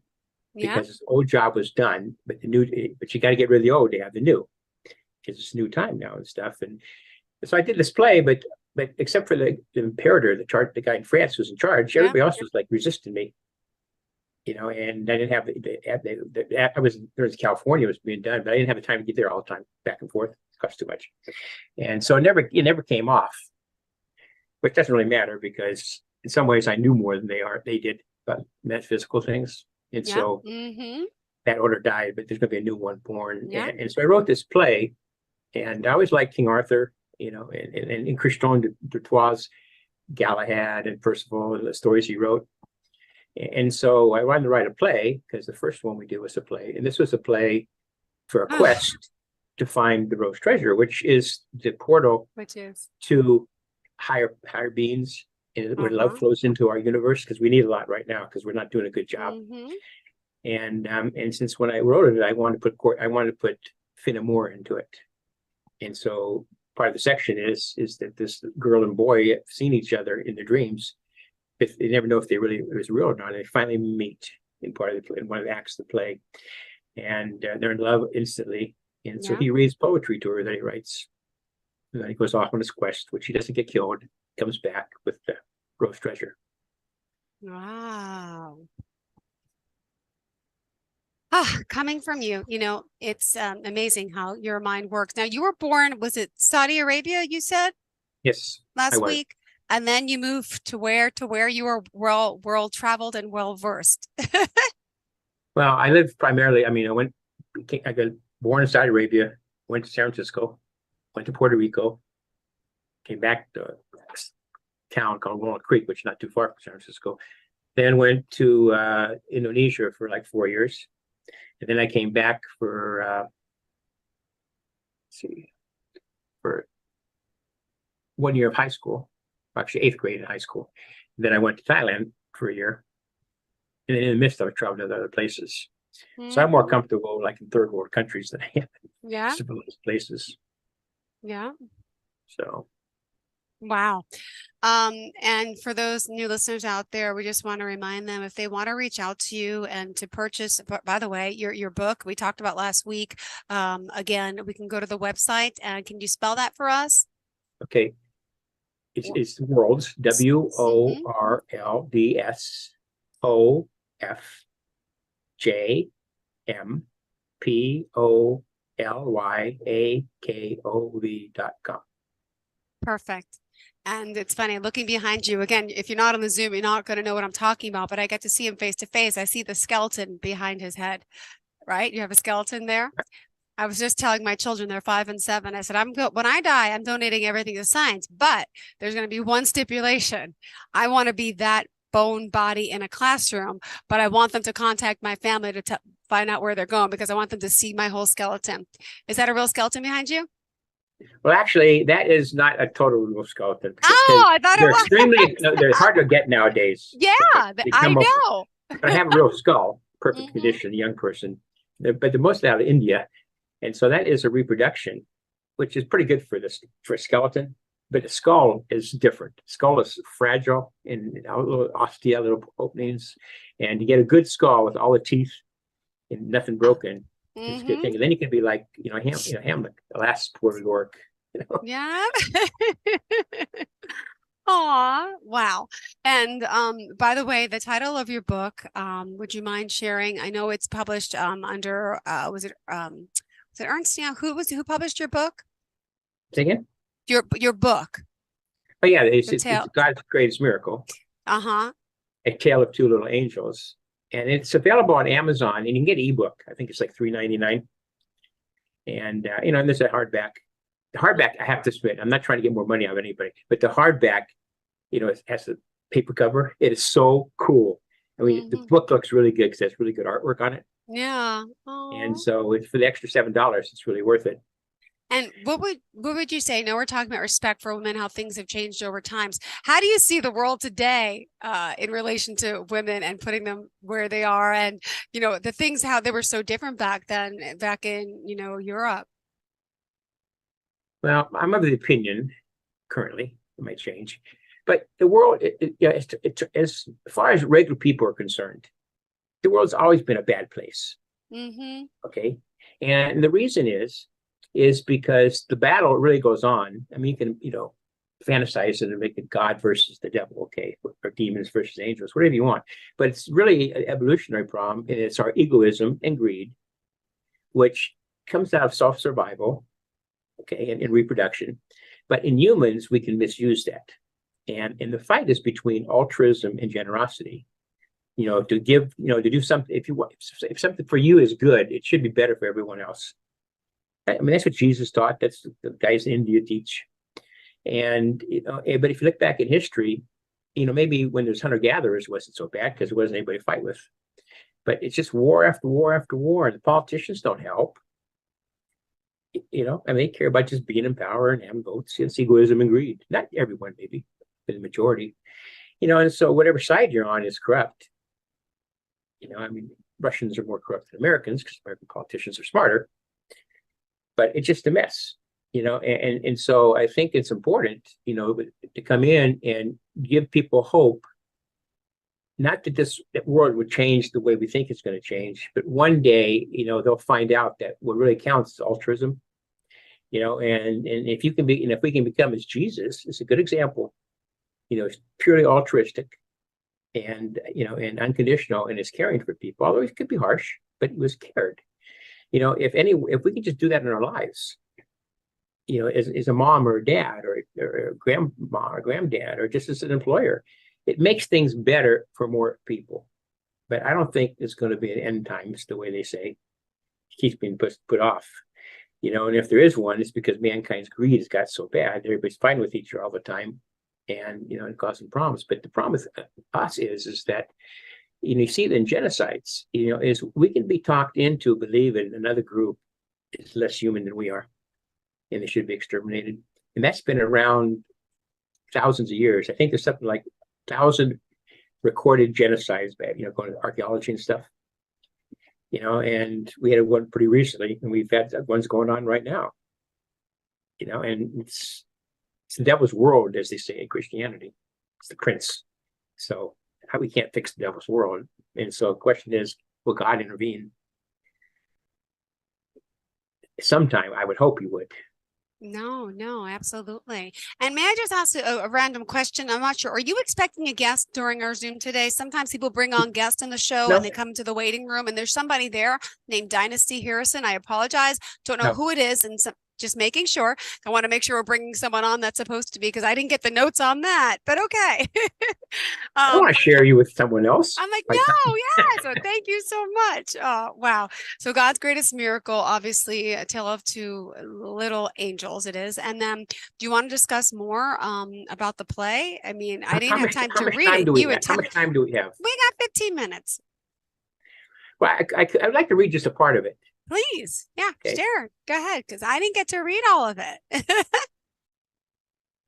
It's the part. It's one caveat I have to say, not about how Christian becomes a knight, but in the early part of the play, the first act, and one of the scenes is that an angel and this little girl come to visit him, and she kisses him, and the angel said, "This is your future bride," and you got to find her.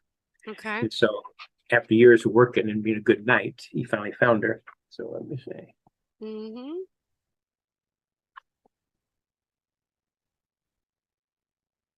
Sorry. Okay.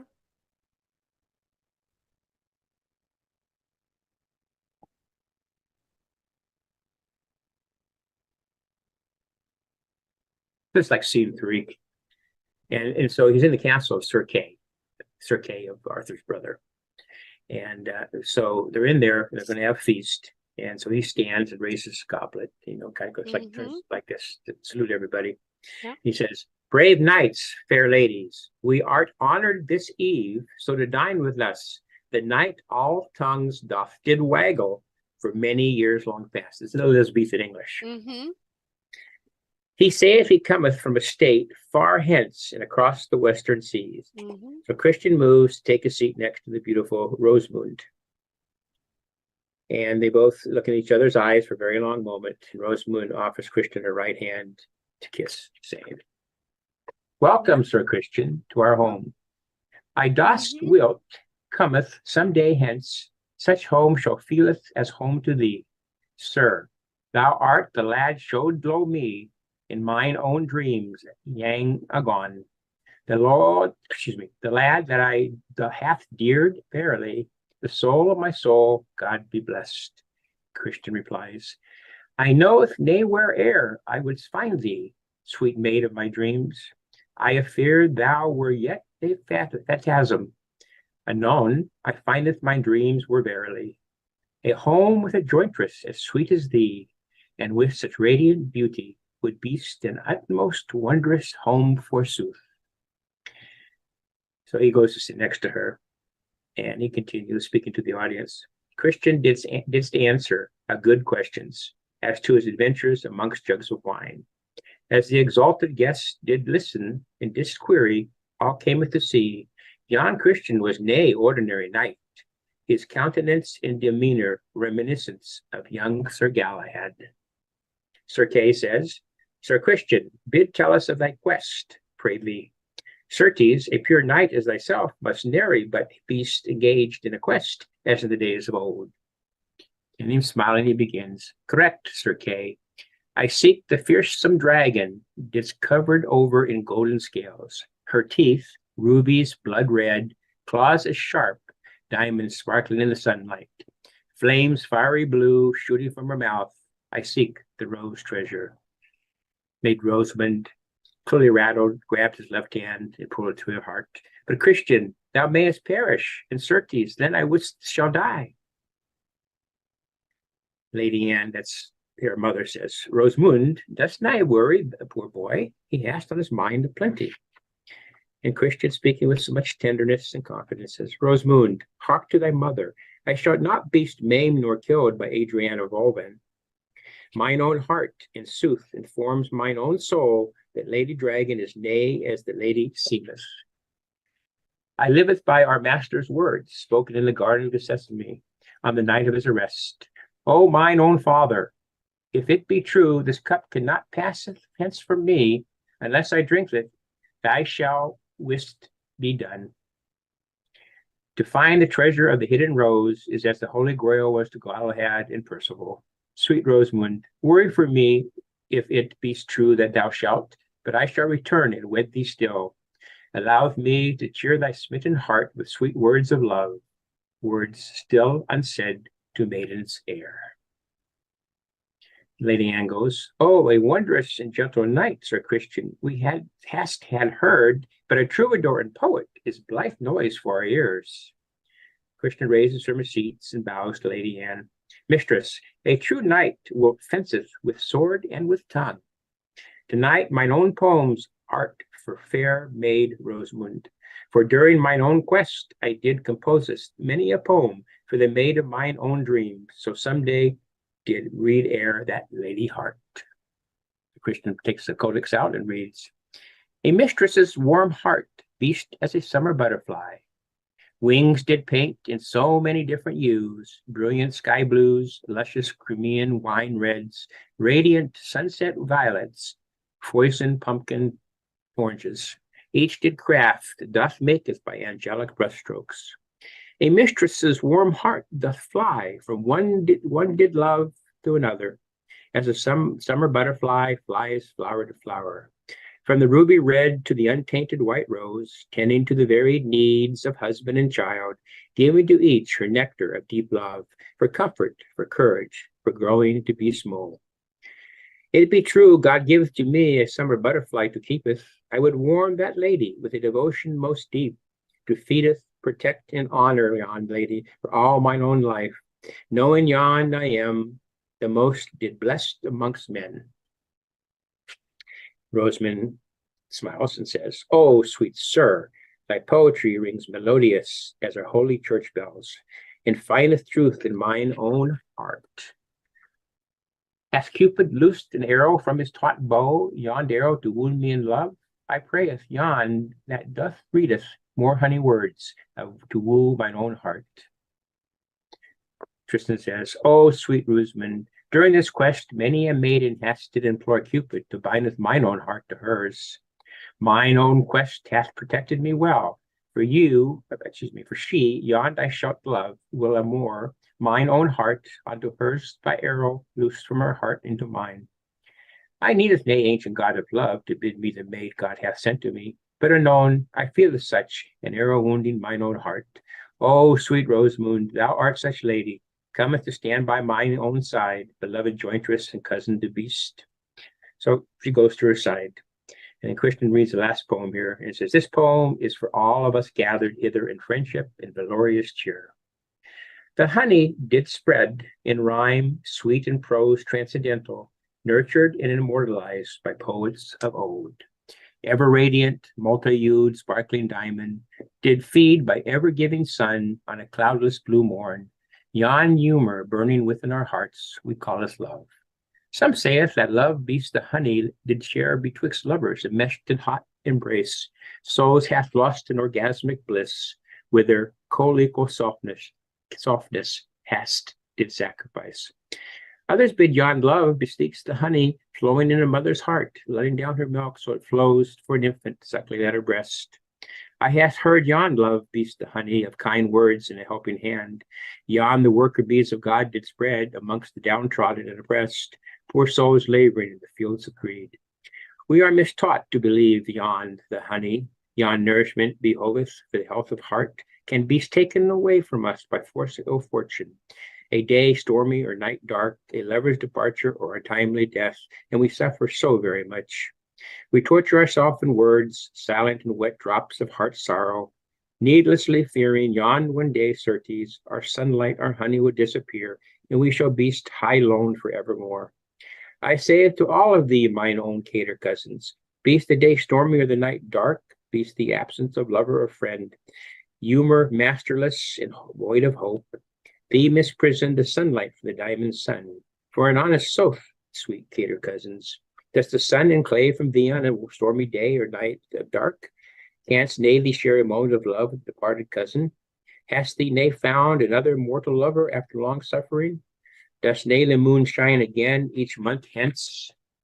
What we soever enjoy beast the love's light and warmth, and this is what we miss at which hour we bethink of love has gone.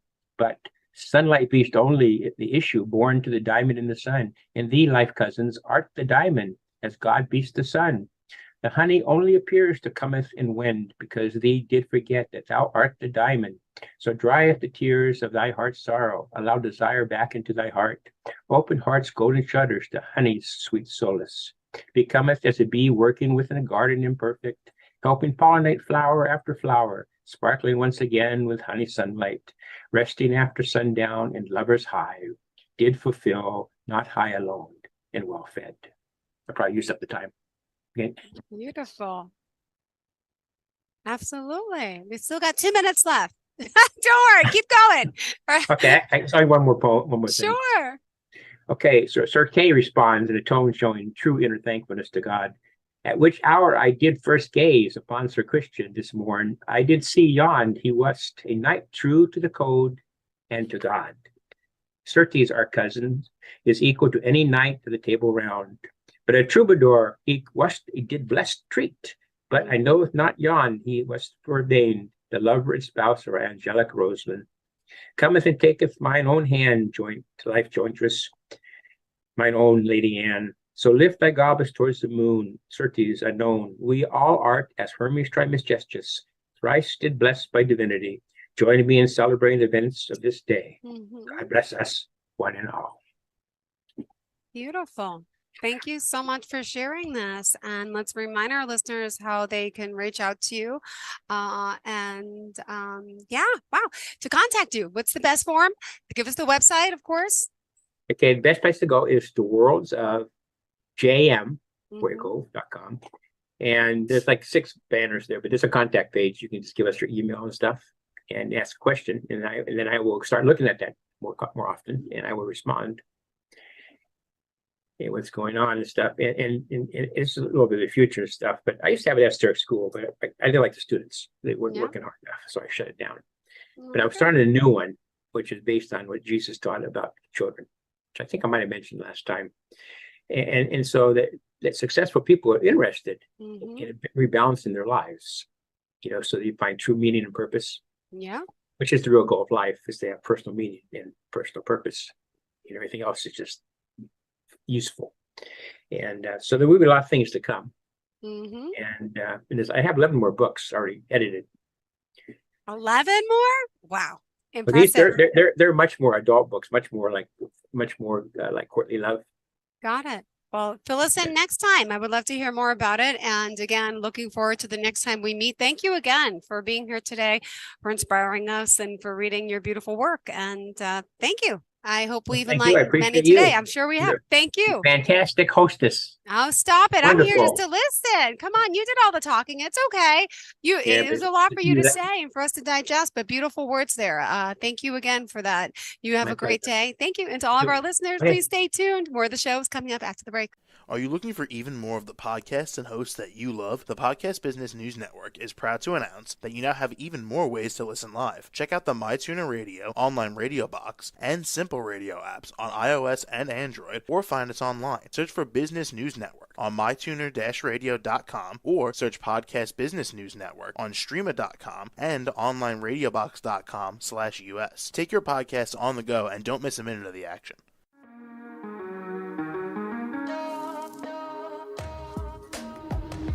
Broadcasting from the business capital of the world, this is the Podcast Business News Network. For nearly 2,000 severely injured veterans, everyday life has become filled with barriers. Day-to-day simple tasks can become pretty daunting. I have to carry my chair up 2 flights of steps or have somebody do it for me. What scares me the most is just the falling. When I'm struggling with my house, I think, to have that one great barrier just knocked down, it's crucial. Home for Our Troops is a wonderful nonprofit that builds a Mortgage-free, fully adaptive, handicap-accessible house. And there's no catch. It'll be our very first home that we've ever owned. This is a game changer. This is where your life begins again. We need you to join us in completing this important mission. Please visit hfotusa.org and help build homes and rebuild lives. Because of you, everything's going to be okay.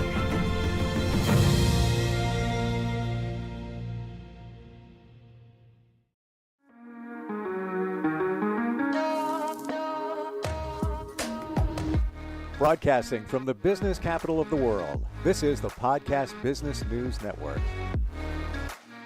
So here's my question to you. Are you a planner? Are you a promoter? Are you a producer? Are you a peacekeeper? We're going to look into that today, find out what personality you really have, and kind of learn about yourself and how you can use your personality to advance yourself in relationships and work. And she is a certified real you personality indicator. It's actually called People Skills Series, but The Real You is the book that Vicki wrote. Gotcha. And you're also a certified mental health coach and certified Christian life coach. And Cheryl Hines joins us back on the program. Welcome. How are you? I'm great. Good to be back. Yeah, Thanks, Steve. we started talking about this last time we got together in terms of different personalities and the personality indicator. So we're going to dig a little bit deeper, but do I have that right? It comes down to 4: the planner, the producer, the peacekeeper, the promoter. Is it really those 4 is like kind of the baseline? Yes, it is. It's exactly those 4.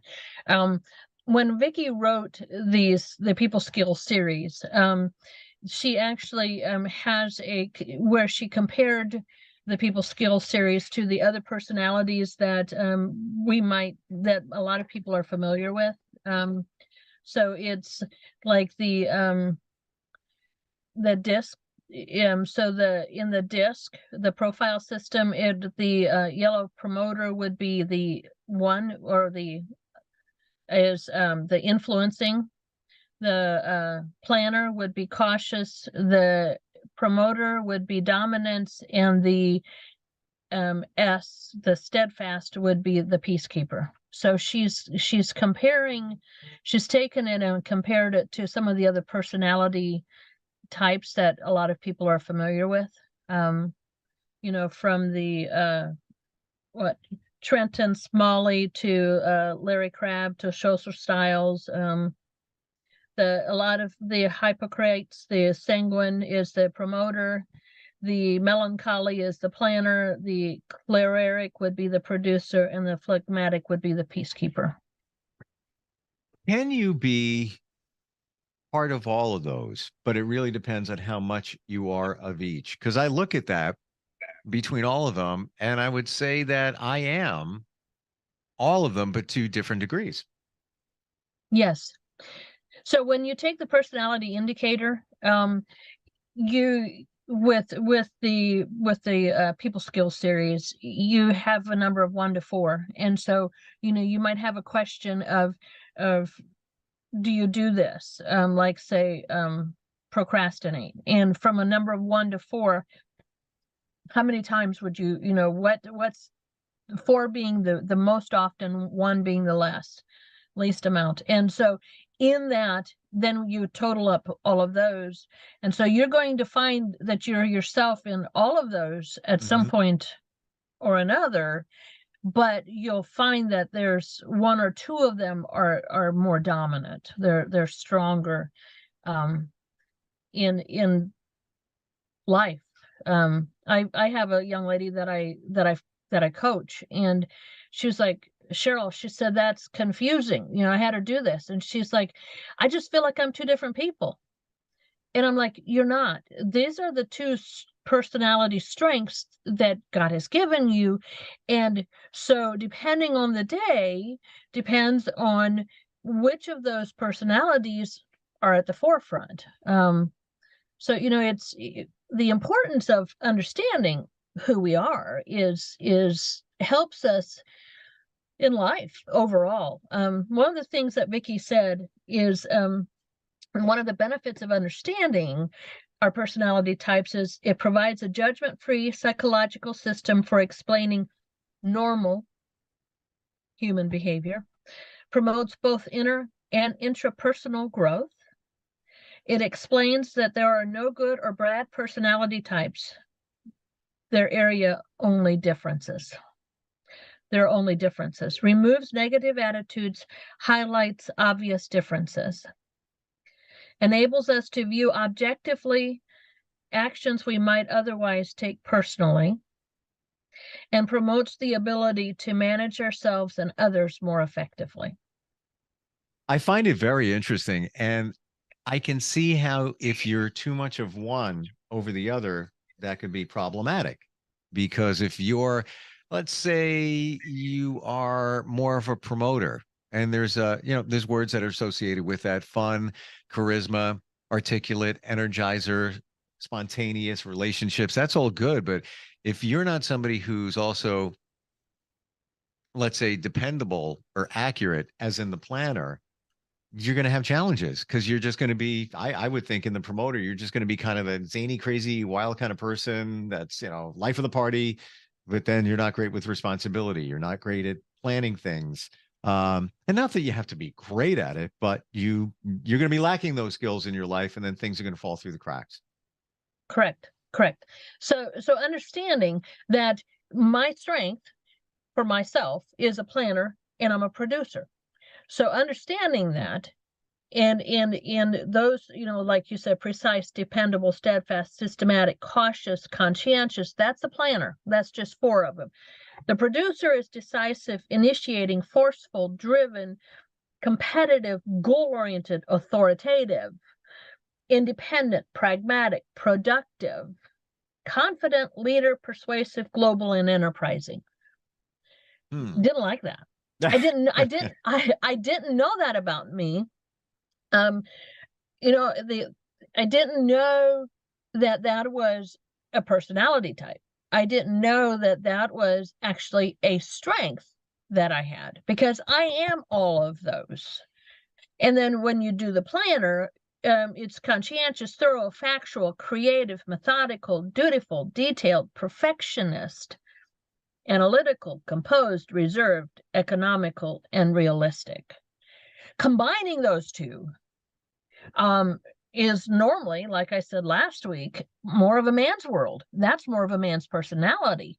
And so understanding that, now I understand why some women are intimidated by me. Some women don't really care for me very much, because I am all of those in one thing, in a nutshell. So understanding that when I'm around certain women who I know are not and don't understand personality types, I have to soften, not change me, but I have to soften some of those personalities so that I don't intimidate them, but I can encourage them then to come alongside me. Absolutely. It comes down to, let's say you go to a party, you have to read the room. Who are you dealing with? What type of personalities are there? How do you engage with them so you can make it work? Because one size does not fit all.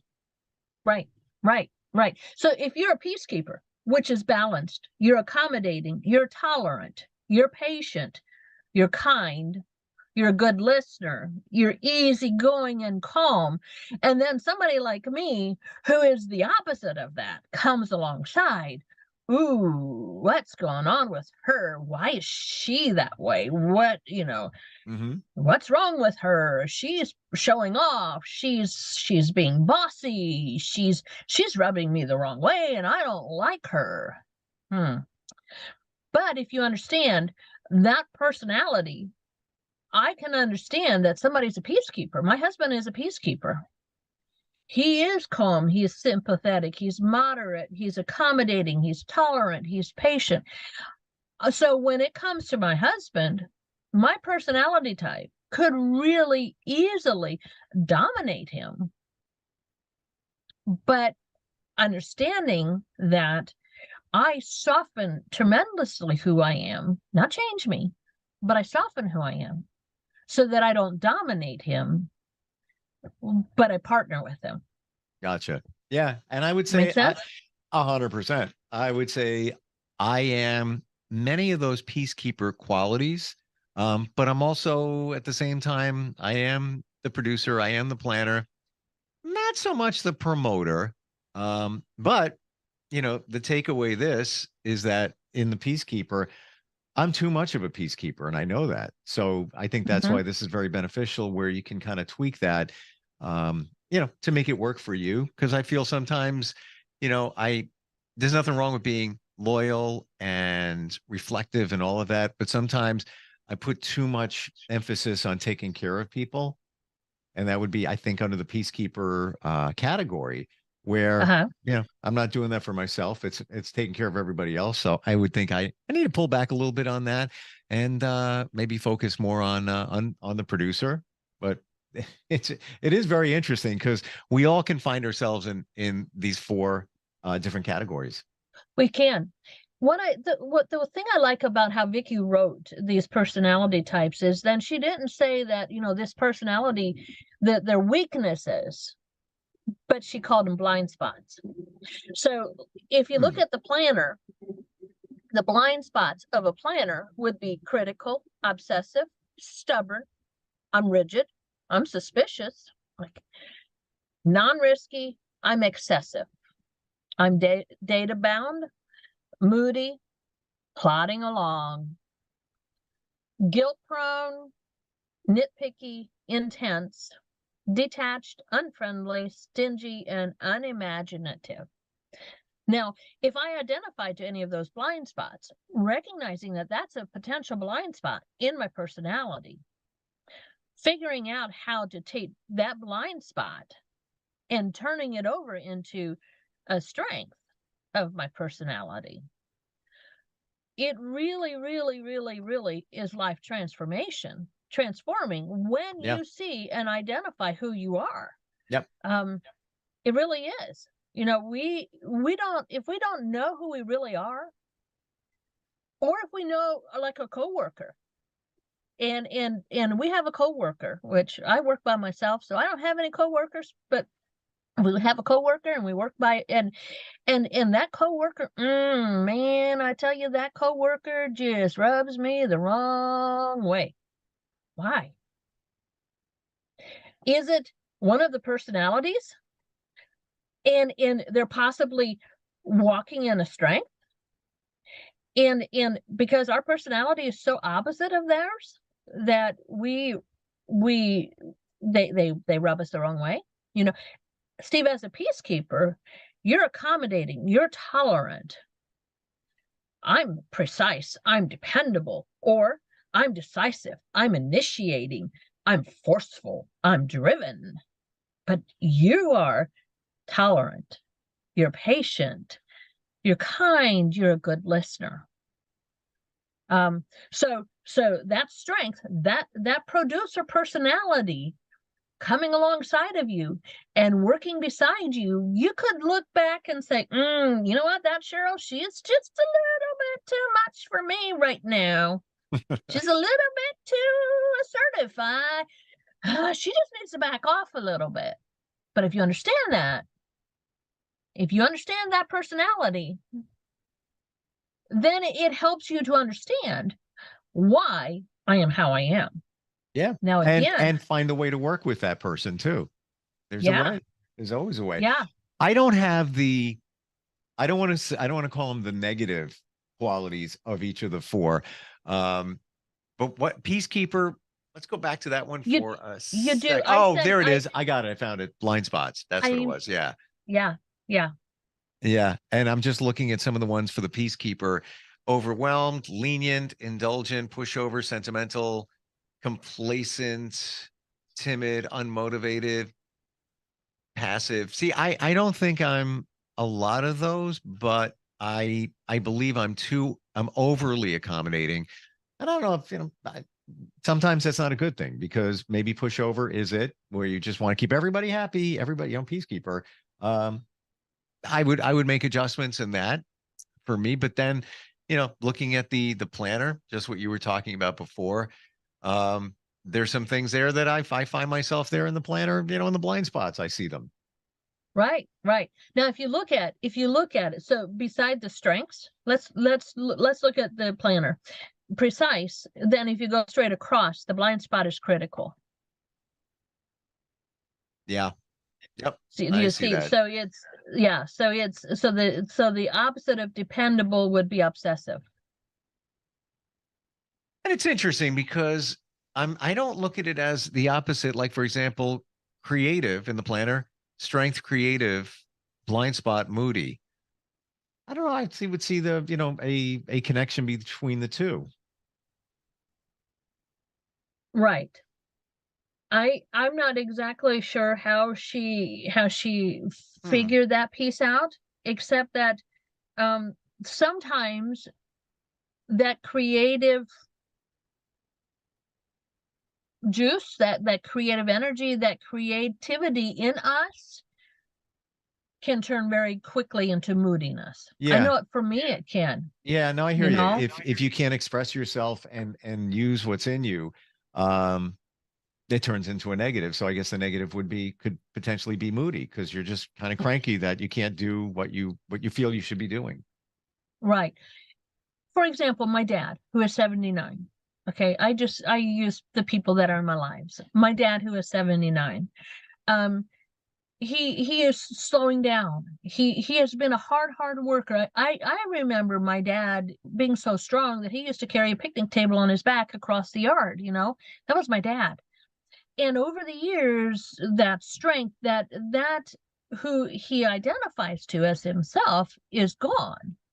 And I was talking to him about it today. I said, Dad, just because you can't do what you used to do, and he's creative. So just because you can't do what you used to do doesn't mean that you can't have a new normal. I said, let me show you how to crochet. He said, really? At 79, you think I could crochet? Yeah, Dad, I think you could. Use the creativity that God has given you, and you physically can't do the things that you used to do in the creativity that God has given you. Find a new normal. Mm-hmm.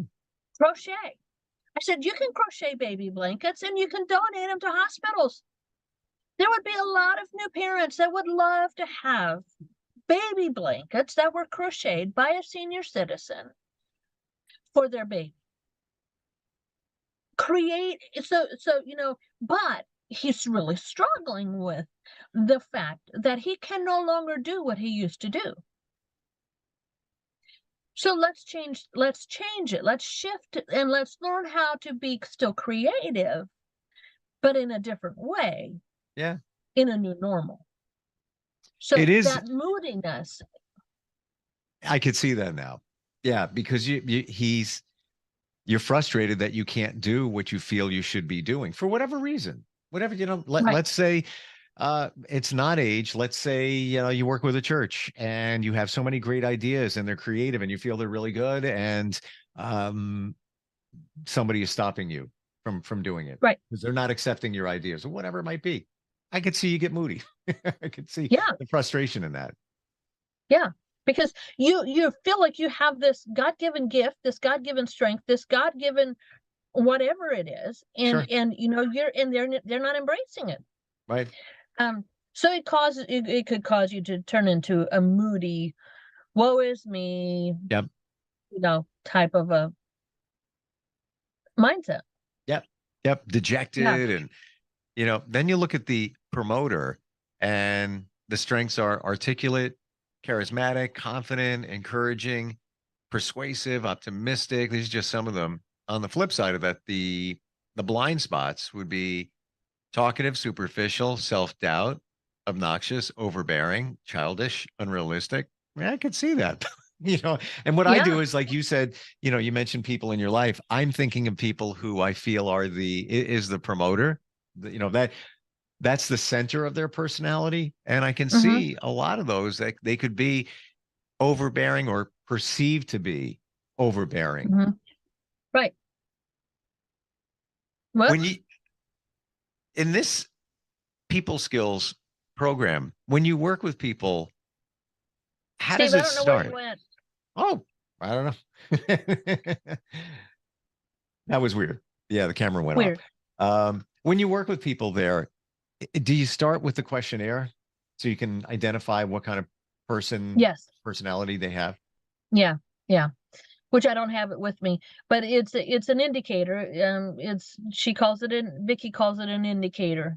And so there's a series of questions or a series of one words, or like one word, or there's another part of the indicator that asks, how often do you procrastinate? I don't know if that's part of that, but how often do you, and then it's from 1 to 4 that you answer it. So all the way across, you have 4 different spots and you can only use the number 1 through 4 one time.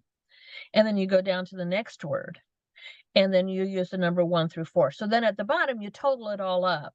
And then whatever has the highest number in that column then would then reflect whether you're a promoter, planner, producer, or a peacekeeper. Gotcha. And so oftentimes it's really sometimes it's really close to 2 of them. And like I said, so depending on the day, depending on what you're doing, it depends on what comes out. So I have another young lady that I'm a good friend with. She's a promoter. She is hilarious. She can be, I tell her all the time, she could be a stand-up comedian. It's that fun, friendly, personality that comes out in the promoter. But then she's also a producer. She's that take charge. She sees something needs to be done. Let's take charge. Let's get it done. And so she has conflict in that promoter and in that producer at times, in understanding how those two can fit together in her as a person and how God made her. So she struggles with, well, why doesn't everybody see that this needs to be done? Why doesn't everybody just step in and do this? Well, not everybody has that strength. Not everybody has that ability to see what needs to be done, and then you just do it. So understanding how different personalities that God has given us can then learning that, identifying in that, and then understanding that both of those can work together, and they can work together very well if we understand how they work. It's huge. It was life-changing for me. When I was introduced to this personality, it was life-changing. It really was life-changing. I'm even seeing some of these words here that I haven't heard in a long time. But when you think of somebody who could be a producer, they could also be, and there's great things here: decisive, initiating, forceful, driven, competitive.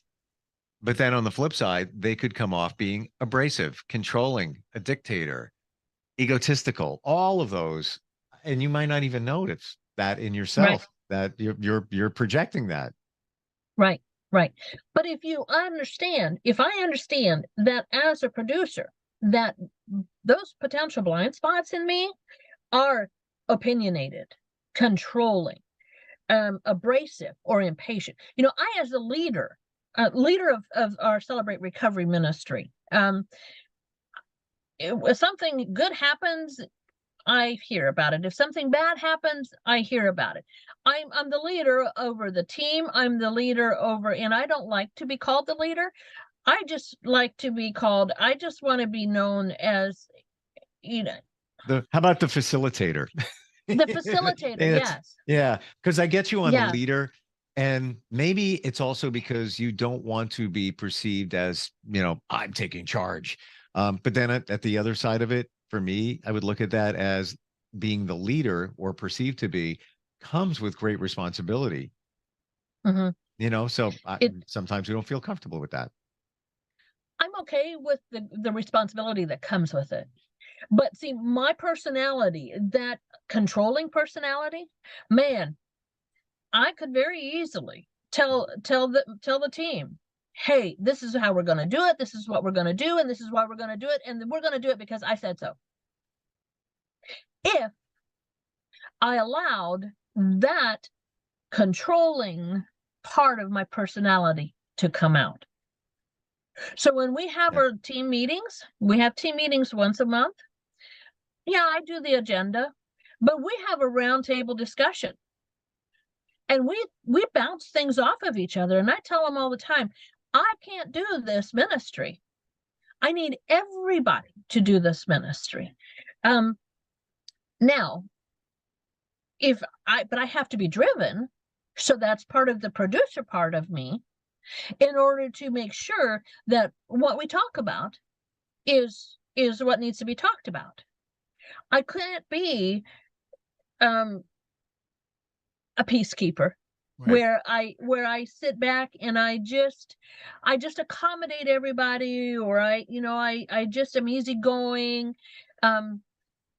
Sometimes I wish it could be that way. I do. I've always wanted to be a peacekeeper. Daggone it. God didn't make me that way. Well, that's why this is so beneficial, because you can take pieces from each and realize your strengths, or I don't want to say faults, but your traits that you have, more this, more that. Yeah. And then kind of like blend it, kind of adjust it a little bit, and then maybe correct it to what you want it to be. I think it's super cool. I know we hit it last time briefly, but I didn't know it went that deep, and it's very easy to understand. And I'm sure the questions in short time would get you there. We're out of time, but if somebody wants to learn more about this with you, working with you, they would just reach out to you. You can walk them through this whole thing. Absolutely. Yep. I'm trained in it. I still have to use my cheat sheets, and I would rather do that than say I know it all, because I don't. But yeah, I absolutely can work with them and help them unpack who they are and their personalities, and just their how God has made each of them. And then what the beautiful thing is, Steve, is helping them understand, like we've talked about coworkers, how does this how does it apply to coworkers? When you understand that personality, it really is amazing. So yes, all they have to do is reach out to me, and I'd be happy to work with them. Yeah, even companies, even corporations should be doing this, so you better understand. Like, I'm thinking, a company with a sales team, to understand the people that they work with, but maybe even understand a client. Let's say you're talking with a client and you identify some of those things, and maybe you have to adapt to what their blind spots and what their strengths are at the same time. What's up? What's your website? I'll give you my website, and then I'll just throw this out at you. So my website is insightlifecoaching.coachsolutions.cc, insightlifecoaching.coachsolutions.cc, and I can also be reached at 574-501-3361. That's 574-501-3361. I'll just come out and do a personality class with all of you guys. How's that, Steve? I'm scared. I'm gonna learn too much about me and everybody else, but it's a good thing, because it's all about relationships. So yeah, you're welcome anytime. That's right. And I think we should do that meeting in the Bahamas. That's just me. I'm just, I'd be happy to be a peacekeeper in the Bahamas. No problem with that. Or anywhere. There you go. Yeah. All right, that's Cheryl. Right. All great. Always great talking with you. And from a peacekeeper to a producer, I appreciate you. Thank you so much. You're welcome. One more thing, Steve. Sure. Just so you know, they have extended my time from the 31st of January to the 7th of March. So I can continue to do podcasts for another month. Oh, fantastic. All right. Love it. Yeah. So my listeners that are following me, just so they know that I'm going to continue to do podcasts for a while. That's great. Yeah. And there's lots to talk about. And I'm glad we talked about this today for sure. Yeah. All right. Thanks, Steve. We'll talk soon. Are you looking for even more of the podcasts and hosts that you love? The Podcast Business News Network is proud to announce that you now have even more ways to listen live. Check out the MyTuner Radio, online radio box, and Simple Radio apps on iOS and Android, or find us online. Search for Business News Network on mytuner-radio.com, or search Podcast Business News Network on streama.com and onlineradiobox.com/US. Take your podcast on the go and don't miss a minute of the action.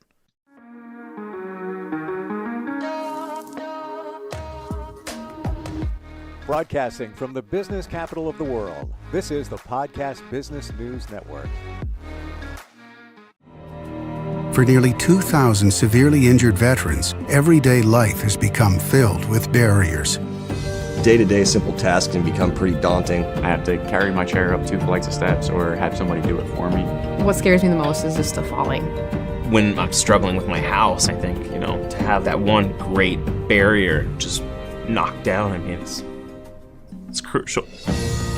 Home for Our Troops is a wonderful nonprofit that builds a mortgage-free, fully adaptive, handicap-accessible house. And there's no catch. It'll be our very first home that we've ever owned. This is a game changer. This is where your life begins again. We need you to join us in completing this important mission. Please visit hfotusa.org and help build homes and rebuild lives. Because of you, everything's going to be okay.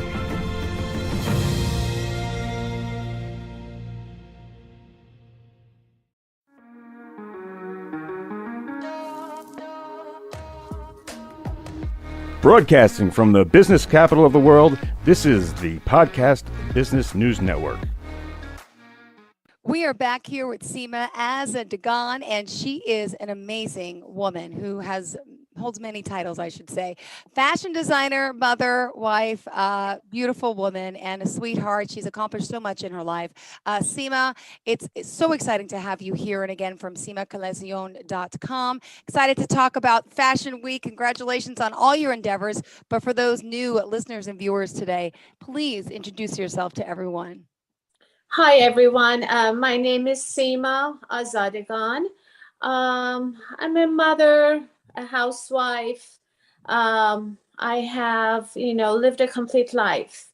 Taught classical piano for over 20 years. I have raised two adult children, as I would say, one 25 and one 27 years old. And we've adopted an 8-year-old as well. And I've been board of directors on maybe 4 or 5 major charities here in Los Angeles. I love playing classical piano. I love singing classical opera, which I actually discovered about 2 years ago that I do have a classical operatic voice. I have gone through maybe 14, 15 years of doing internal work. What do I mean by internal work? It means discovering the truths about myself, doing the hard work, doing meditation, doing yoga, traveling the world, trying to understand what the truths are about the world and what the truth was really about me and who I was as a person. And which was a very difficult journey. I always say I've gone through the darkest days of my soul. I truly have. And it's interesting because only you as a person would know what you have gone through. And so when I reached 50 years of age, my friends here in LA, they sent me they put a birthday party together for me. And for the first time in my life, I took the microphone and I told, and I think I was voicing myself for the first time, the true me, the true Seema, saying that my first act of my life is over and I'm ready to start my second act.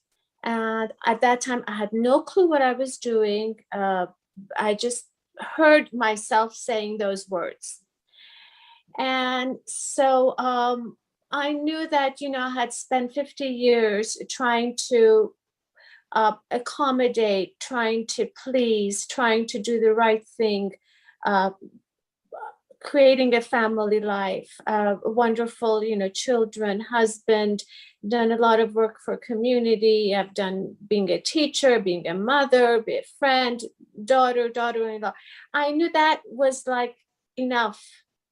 I was done. Yeah.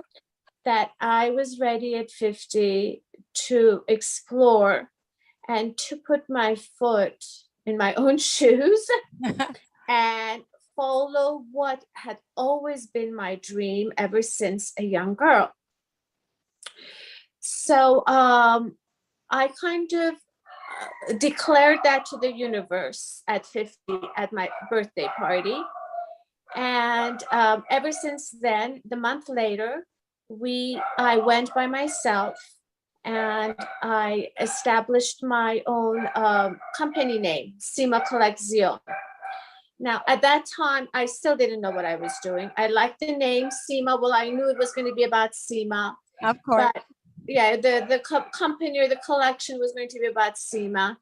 But I didn't like couture. I think the name was overly done. Collection, overly done. But Collecion, it sounded nice. Beautiful.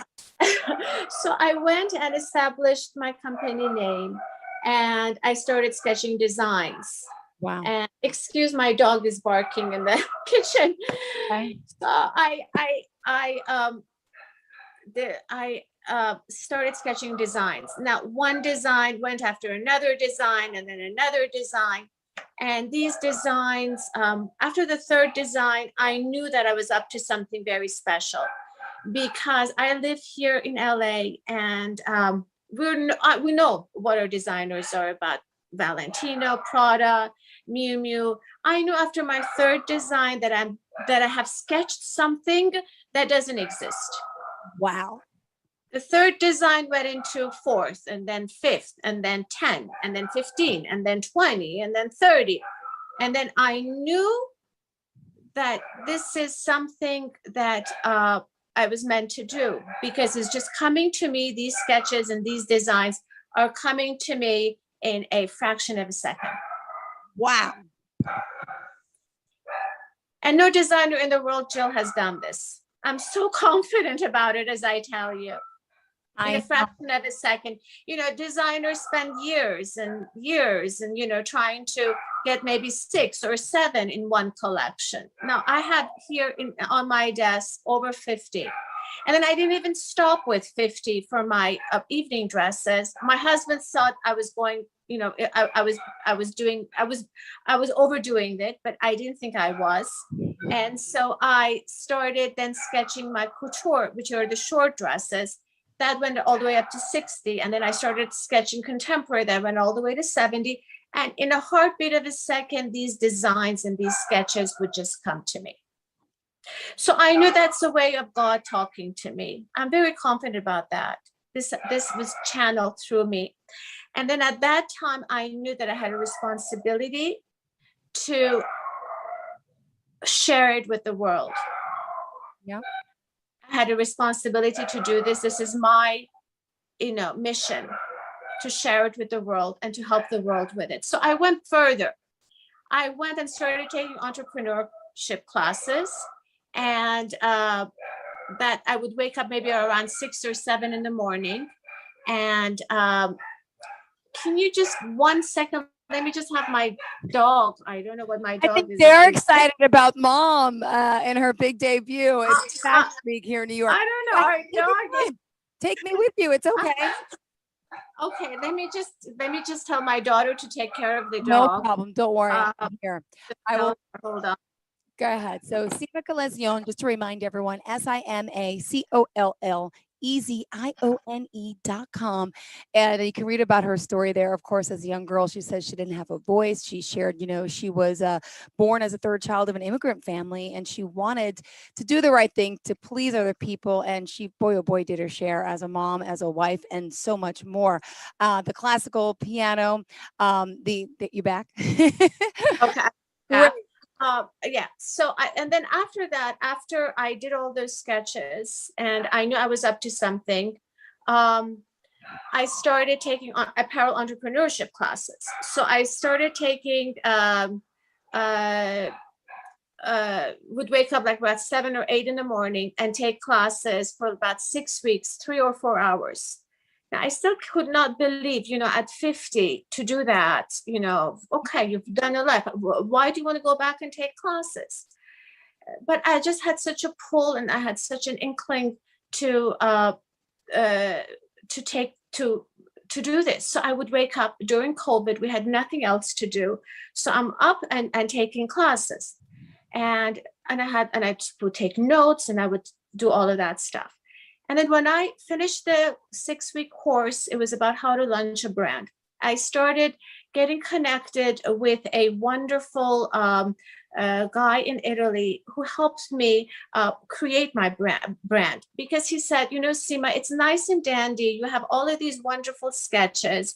Well, what's going to make you stand out among everybody else? It's going to be your brand. And at that time, I wasn't sure exactly what he was saying, but I took a course with him for about 6 weeks. I was online, and he was telling me and coaching me on how to create my brand. And at the end, I came up with a brand that was so true to me, true to my intentions, true to who I am as a person. That was, the mission of the brand is to help women by creating bold and vibrant dresses that bring out their inner life, that bring out their inner beauty, who they are as a person, and not to be so succumbed to the superficialities of the outside world. We've had it with, people, ladies competing with each other, wanting to outdo themselves with dresses. I thought, you know what, I'm going to bring out something that's different. I think maybe ladies can connect to this, connect to bringing out their inner beauty and light. And then I added the charity to it as well. And I wanted each sale to help another woman in need, or to help my charity, because it's just so ingrained in me to help charities. So I put the charity aspect and help and empower women. And that came out to be my mission. And I said, you know what? Somewhere deep inside of me said, this is it. Yeah. So my mission was established. I have my sketches. I have my, theme brand, what my brand is about. And so I got introduced to an amazing PR, and which I think that was just also, a message from God. He came and said, Seema, I really like what your message is. I really like, and this is all during COVID, I really like what your brand is standing. I would like to interview you. I said, okay, I have nothing to lose. You can interview me. And this PR company said, we just love it. Can we write about you in certain, press releases, articles? I said, sure, go ahead. You can write about me. So they gave me some interview questions that I had to answer, and that was all about me and so I gave them the content. I answered their interviews, and they wrote about me. So I was on a couple of press magazines, and I had everything else. So I met a lady that I was always talking to, and, we were going back and forth. And she said, Seema, you know what? Why don't you apply for New York Fashion Week? You have nothing to lose. I said, oh yeah, you're right. I don't have anything to lose. So in December, I applied, and I sent in all of my 50 sketches. Jill, in January, I got okay, that Seema, you're in.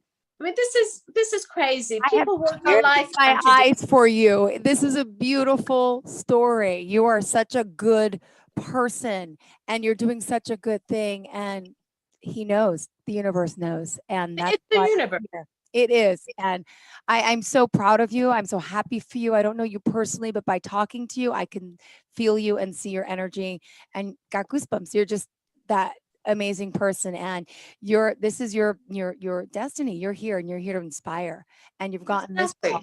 You don't just get to Fashion Week like that. I mean, there's about you and your fashions, and you're here to help people. You're not selfish. You're not doing this for you and your name.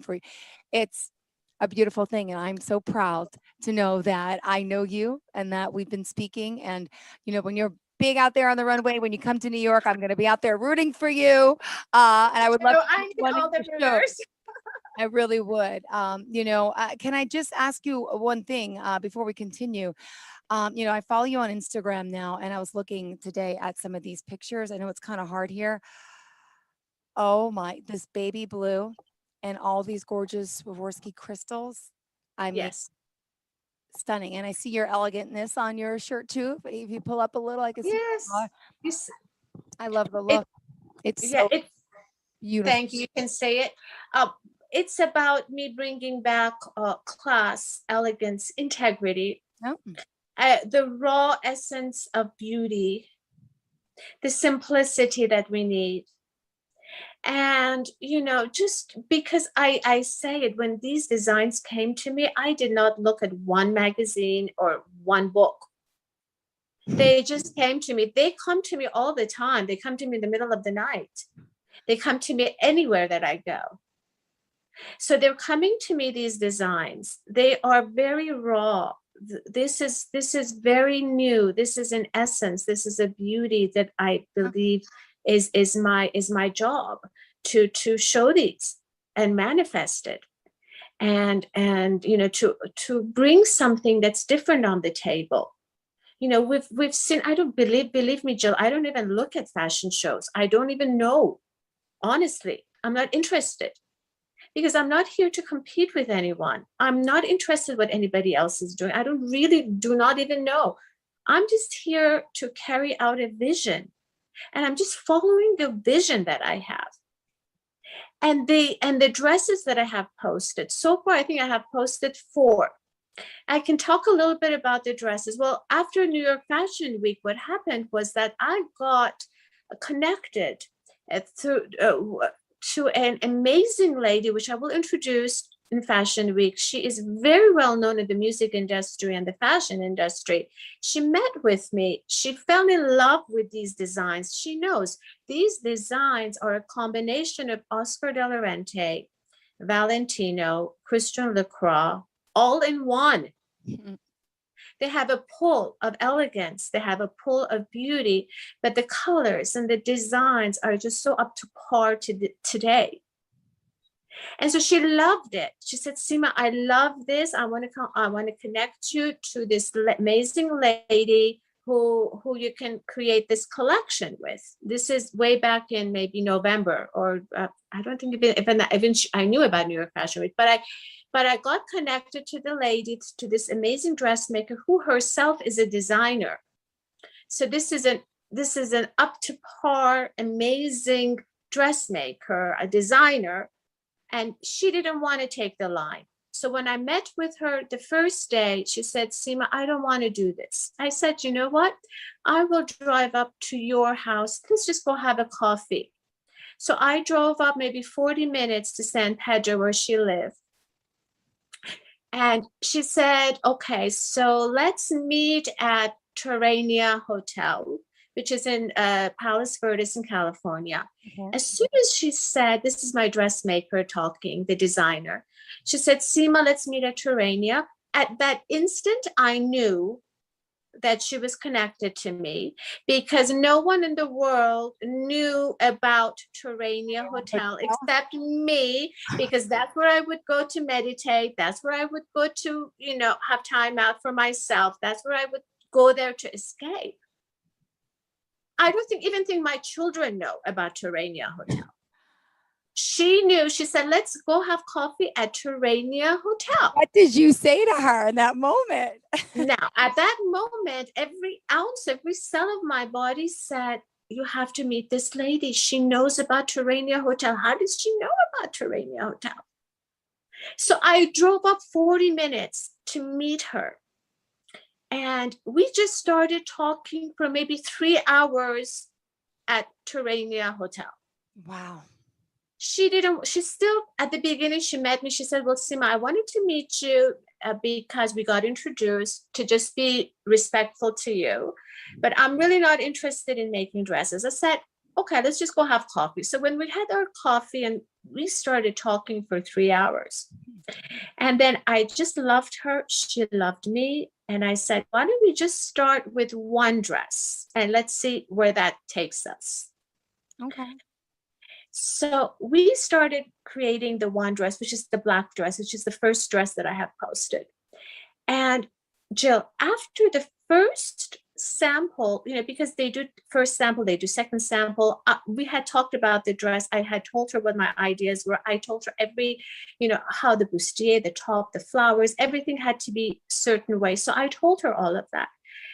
After the first sample, when I came and take a look at that dress that she made, in my heart of hearts, I said, I'm done. She knew exactly what was in my mind. Wow. Because these dresses are not dresses. They're not off the rack dresses. These dresses have come from my inner soul. So it was very important to find that person that got my vibe, that understands the vibe. So she can bring it out. She can bring out exactly what is in my mind, and it's in my heart. And after the first session, in my heart, I said, okay, now let's finish this dress. Yeah. And when the first dress was done, I was so convinced that I had chosen, or God had put the right person on my path. Amazing. So these dresses are not, and I say it, they are not ordinary dresses. These dresses have a feel to them. These dresses have an essence to them. These dresses have a story to them. And I have somehow tried to portray that with my artwork that I have put on Instagram, which all the artwork I have done myself. And I have found an amazing photographer artist who has helped me blended the pictures. Okay. So in each of those fancy photos, you will see my original artwork inside the fancy photos. So that makes my photos original. No one will ever have these photos because they have each of those photos, they have my touch in there. Let's say the black one, the first one, which is my signature dress. I have designed the dress. I have, given it, the details are just to the T.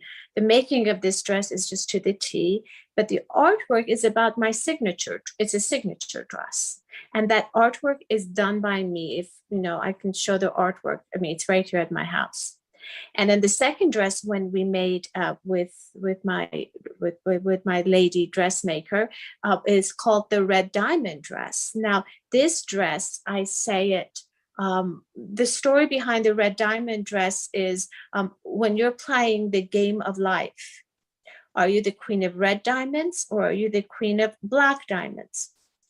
And that's the theme of it. And I have created an artwork, and my photographer, and he's a friend of mine who's doing this practically for nothing because he just, wants to do a favor for me.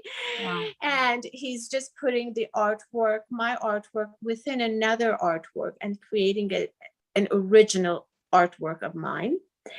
And so the dress, the Red Diamond dress, has over 200 diamond cutouts on the dress. Yes, on the dress, which she has sewn together, I mean, magically, that has created just one fabric.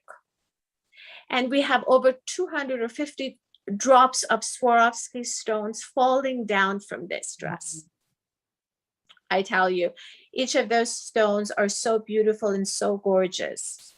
And then I have an empire style bustier, and I love the empire. And I think when I was sketching these, I think I was going back to 1800 or something, because it has an empire look of the 18th century, Jill. Now these dresses, this dress, especially the red one, is a masterpiece. And it has like a balloon skirt. And about 2 days ago, I was looking, I mean, I don't even look at what Valentino is doing, but it came on my Instagram, Valentino Atelier. It even came on my Instagram, and I looked at it, I said, oh my God, the balloon look, the huge balloon Victorian look that I have sketched and that I have worked, you can see Valentino doing it. Wow. It was insane. Wow, these are beautiful. It's a balloon skirt with an empire style bustier, but the workmanship, the design, and then the thought and the story behind it is insane. And can I ask you about, I know I showed you the dress with the Swarovski stones with the blue bows on the back. Is that the one where it has the choker as well? Or this one, the happily after dress, is that it? Yes. Then the blue happily after dress is even more stunning. That is a Cinderella dress. This dress has over 500, 600 Swarovski oval stones falling down from it. Now, when I was placing the stones, there are many ways you can place stones, Jill. You can put it together, you can give it space, you could, even with a touch of distance, or with the amount of distance you give a stone, it can give that whole dress a completely new look and a completely new character. So with that dress, when I'm placing the stones on it, and I have given it space, where each stone is actually, when you see the dress, you see all of those stones looking back at you. They are not, they're standing out on their own, and they're looking at you because of the spacing that I have given to those stones on that dress. Wow. And then this dress has a long bustier, white long bustier, and then it has this blue, amazingly blue. It's not a balloon skirt like the oval one, but it's a half balloon skirt coming down. And then we have a shrub on it, which is made with chiffon. And I love, and all my fabrications are silk. I didn't want any thick materials. I wanted fine materials. I wanted refinement. I wanted beauty. And they're all silk. So the chiffon sleeve, but then on the top of it, we have over 200 Swarovski stones. But the way this lady has created and the way that it has made is just flawless. Wow. It's flawless. You are flawless. Your story is flawless. Your designs. I cannot wait to meet you. Looking forward to see your work in person and the full products. I know it's a secret still, but the glimpses that I'm getting here on your social media are beautiful. So, and to all of our viewers and listeners today, let's urge everyone to follow you on Instagram, Facebook. How else can we get in touch with you, Seema? For now, I think Instagram at Seema Collection. You can get in touch with me in Facebook. It's Seema Azadagan. And yeah, please do visit my website. My website talks a lot about me. It's about my brand recognition, who I am, what am I doing? Why am I here doing this at this age and at this time of my life? And it also talks about New York Fashion Week, how we are preparing for the New York Fashion Week and the dresses, and it's a lot of excitement, Jill. Seema Azadagan, thank you so much. It's a pleasure having you here. SeemaCollection.com. Your story is amazing. What you're doing by empowering, inspiring so many women, amazing. Best of luck to you. Thank you for joining us here today, and wishing you all the best. Thank you for your time. Thank you. See you next time. You got it. Have a great day. And everyone else the same, stay tuned. More of the show is on the way. Thanks. Bye-bye.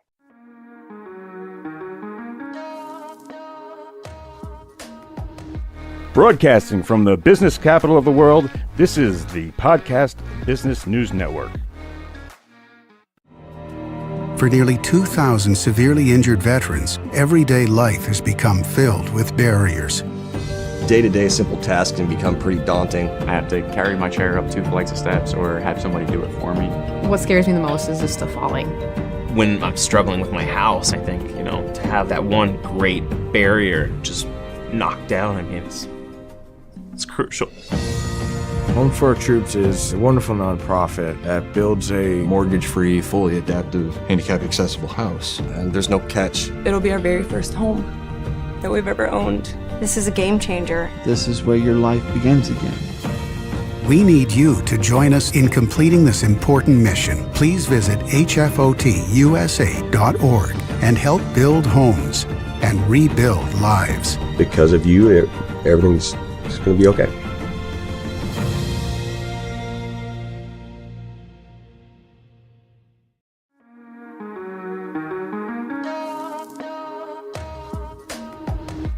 Broadcasting from the business capital of the world, this is the Podcast Business News Network.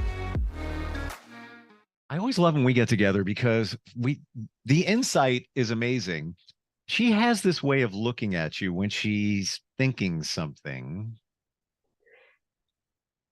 because she's intuitive, and she helps other people with their intuitive strengths. And we all have them, but we need to realize them and harness that power. And she helps people who help others heal or deal with other people. And that could be nurses, doctors, it could be a lawyer. There's a level of intuitiveness there, and she helps bring that out. And she's amazing. And she is Jessica Maingum, and she's back with us. Hi, Jessica. How are you doing today? Hi, Steve. I'm doing great. It's beautifully sunny today and all good things. So I'm going to tell you, before we even got on, your audio, even when you turned your head, and I know it's from the AirPods, I guess, sounds different every once in a while. So I want to make sure we hear you clear, because it's super important. Yeah. Is this good? I think we're good. Okay. Yeah. I'm not going to move my head. I'm just going to keep it just. I don't know what it is. And I've never heard that before, even with, and your audio is usually crystal clear. Even before we dig into what you do, we're going to take some callers too. You can reach us 631-319-6275 or instantfeedbacksteve@gmail.com. How did this all begin with you being able to read people, pick up on spirit, high level of intuitiveness, you being an empath? How did it begin? I'm glad you're asking that. When I was younger, realized I was highly intuitive. now when you're a child, you don't understand these things, but I could always sense what was going on in the room, even when I went to bed. And I talked about this, I think, in the first one that we did, the first Yep. session, Mm-hmm. that I would pull blankets over me because I'd have visitors.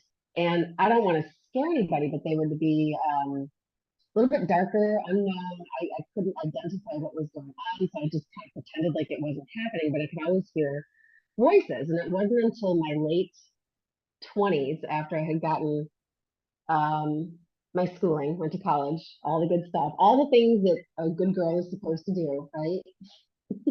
I got my degree, and I was married then to a gentleman who was from Thailand, and he was Buddhist, and told me, because my mind was all over the place. I had a 2-year-old baby. I was a little overwhelmed with life, let's just say, trying to be a stay-at-home mom, which for the record, I am not. I tried that.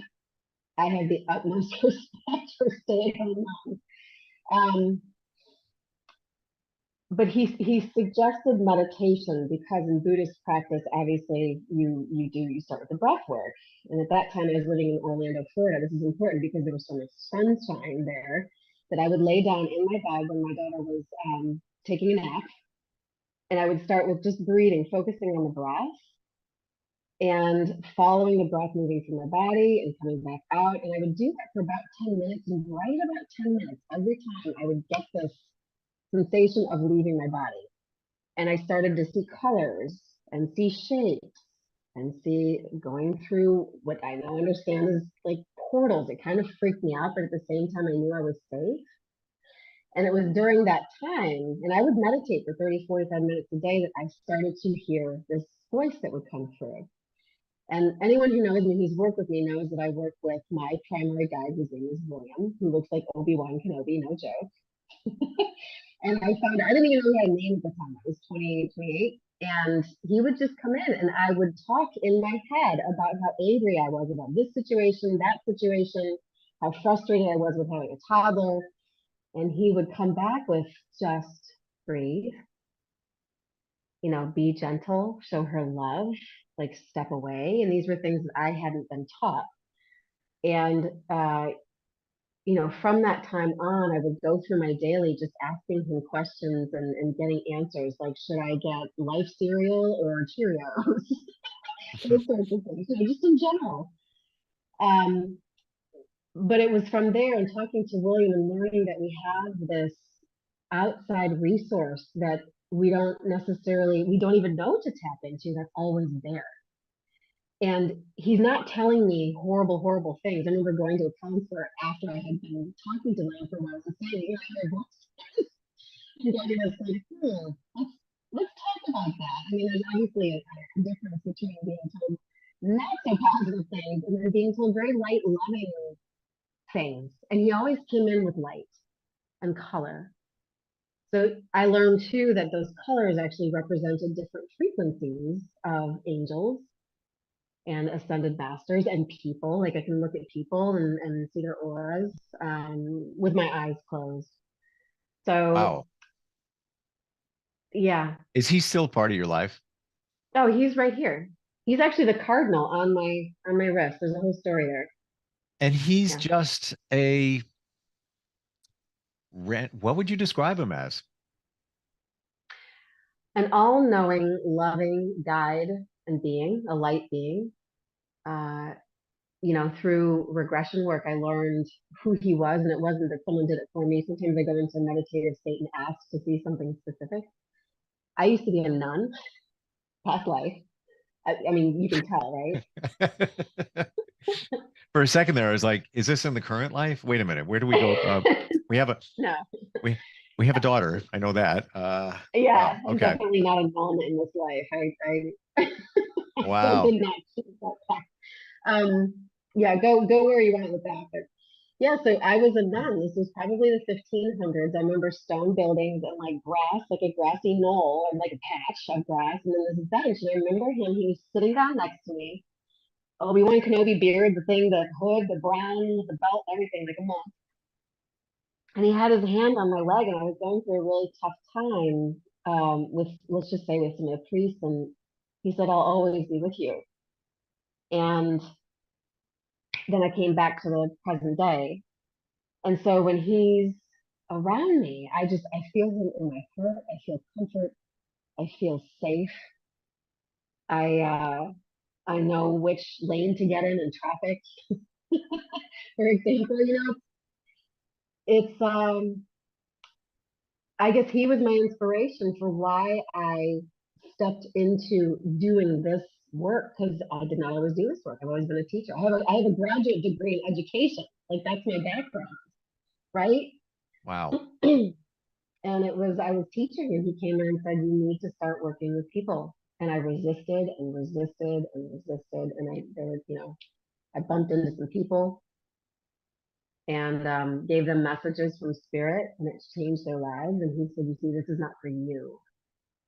Did you feel that doing it on your own? A lot of us don't, I'm a team player. I like to work with people. I'll do my own thing, but I would rather be in a group environment or work with somebody else.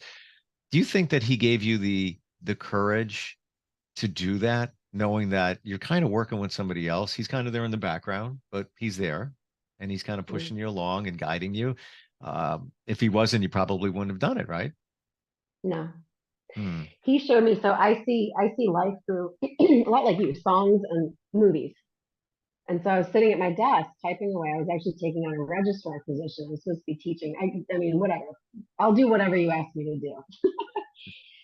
But I remember feeling not so happy, pretty miserable. And this vision came into my head of, do you remember Indiana Jones in The Last Crusade, when he has to go through those different challenges? And anyway, the first, they get their head chopped off. The second one, they have to spell Yahweh in the stone. And the third one was the leap of faith. And he showed me the image of Indiana Jones lifting the leg up and then landing on nothing. And he said, it's time. And I said, all right, we'll prove it. Show me. And he did. He introduced, there was a woman where I was working, standing in a long corridor hallway. I was giving out surveys to the students at that time. And she was standing against the window. She had a clipboard. So of course I'm going, oh great, she's probably going to ask me questions. So I bypassed her, went to do the survey, came back, and she looked at me and she said, you talk to angels, don't you? And I was flabbergasted, just random. You talk to angels, didn't even say hello. Like, you talk to angels. So are you saying this just random woman just said that to you? Random woman. Wow. Things like that.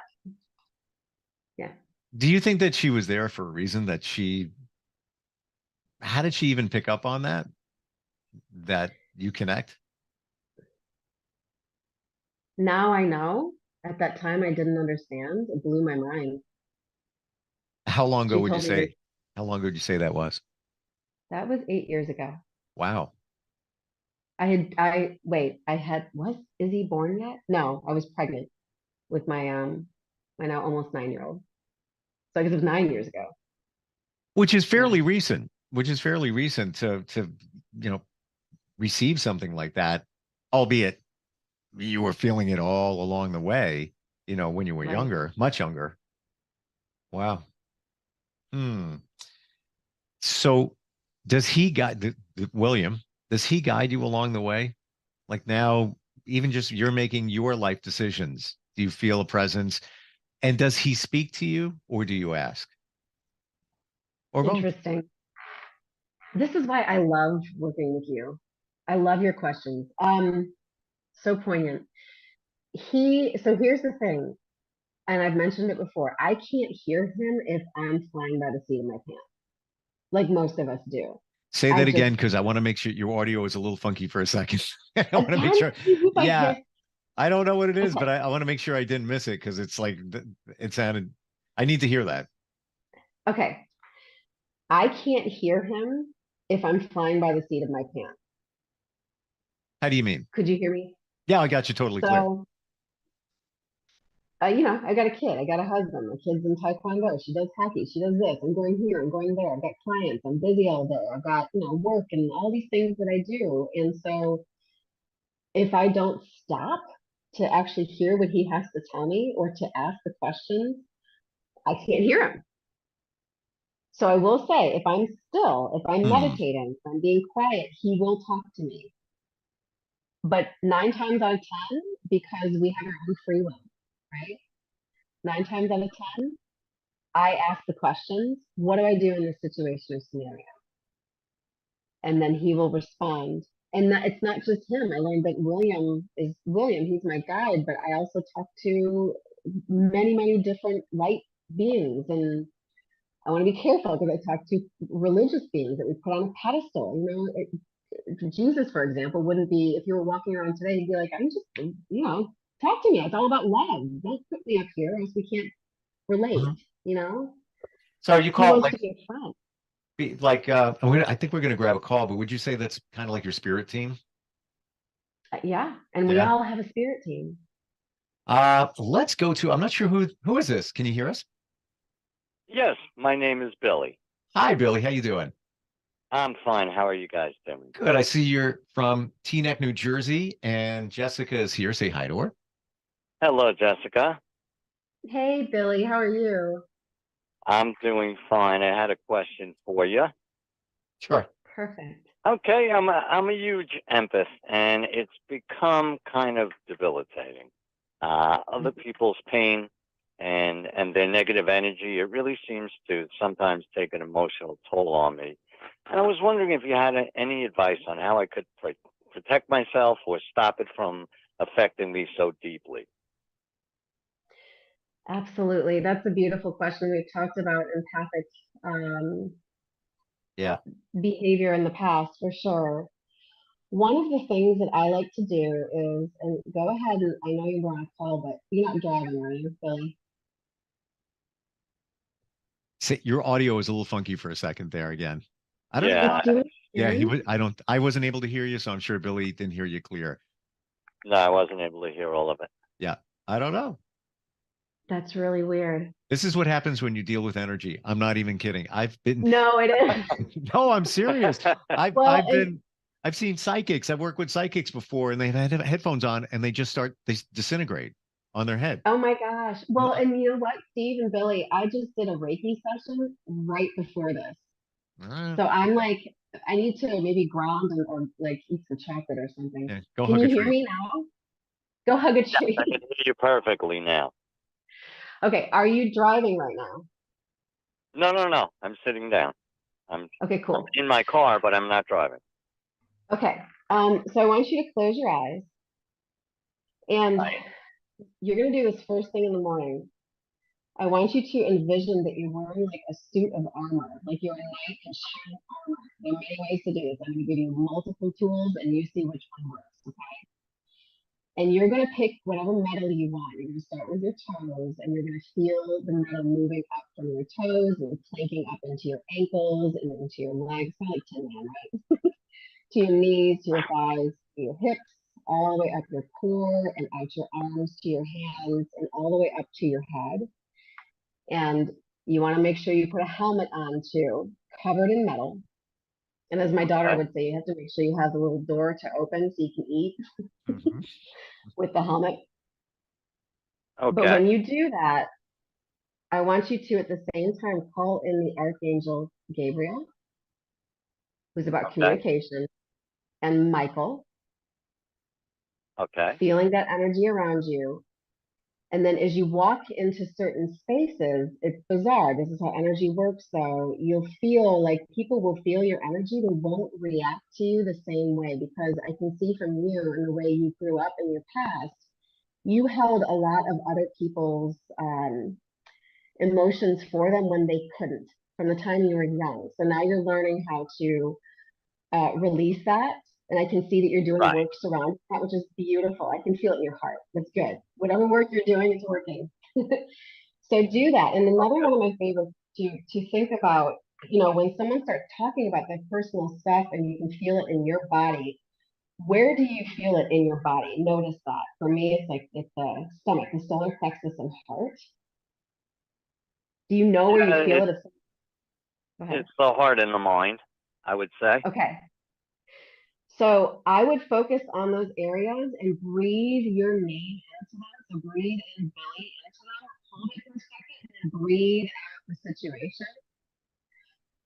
Nice big deep breaths, just releasing. So you're using the element of air to clear whatever you're holding onto that's not yours. And then from there, sometimes when I get that feeling, I'll imagine, this is my favorite, I just shared this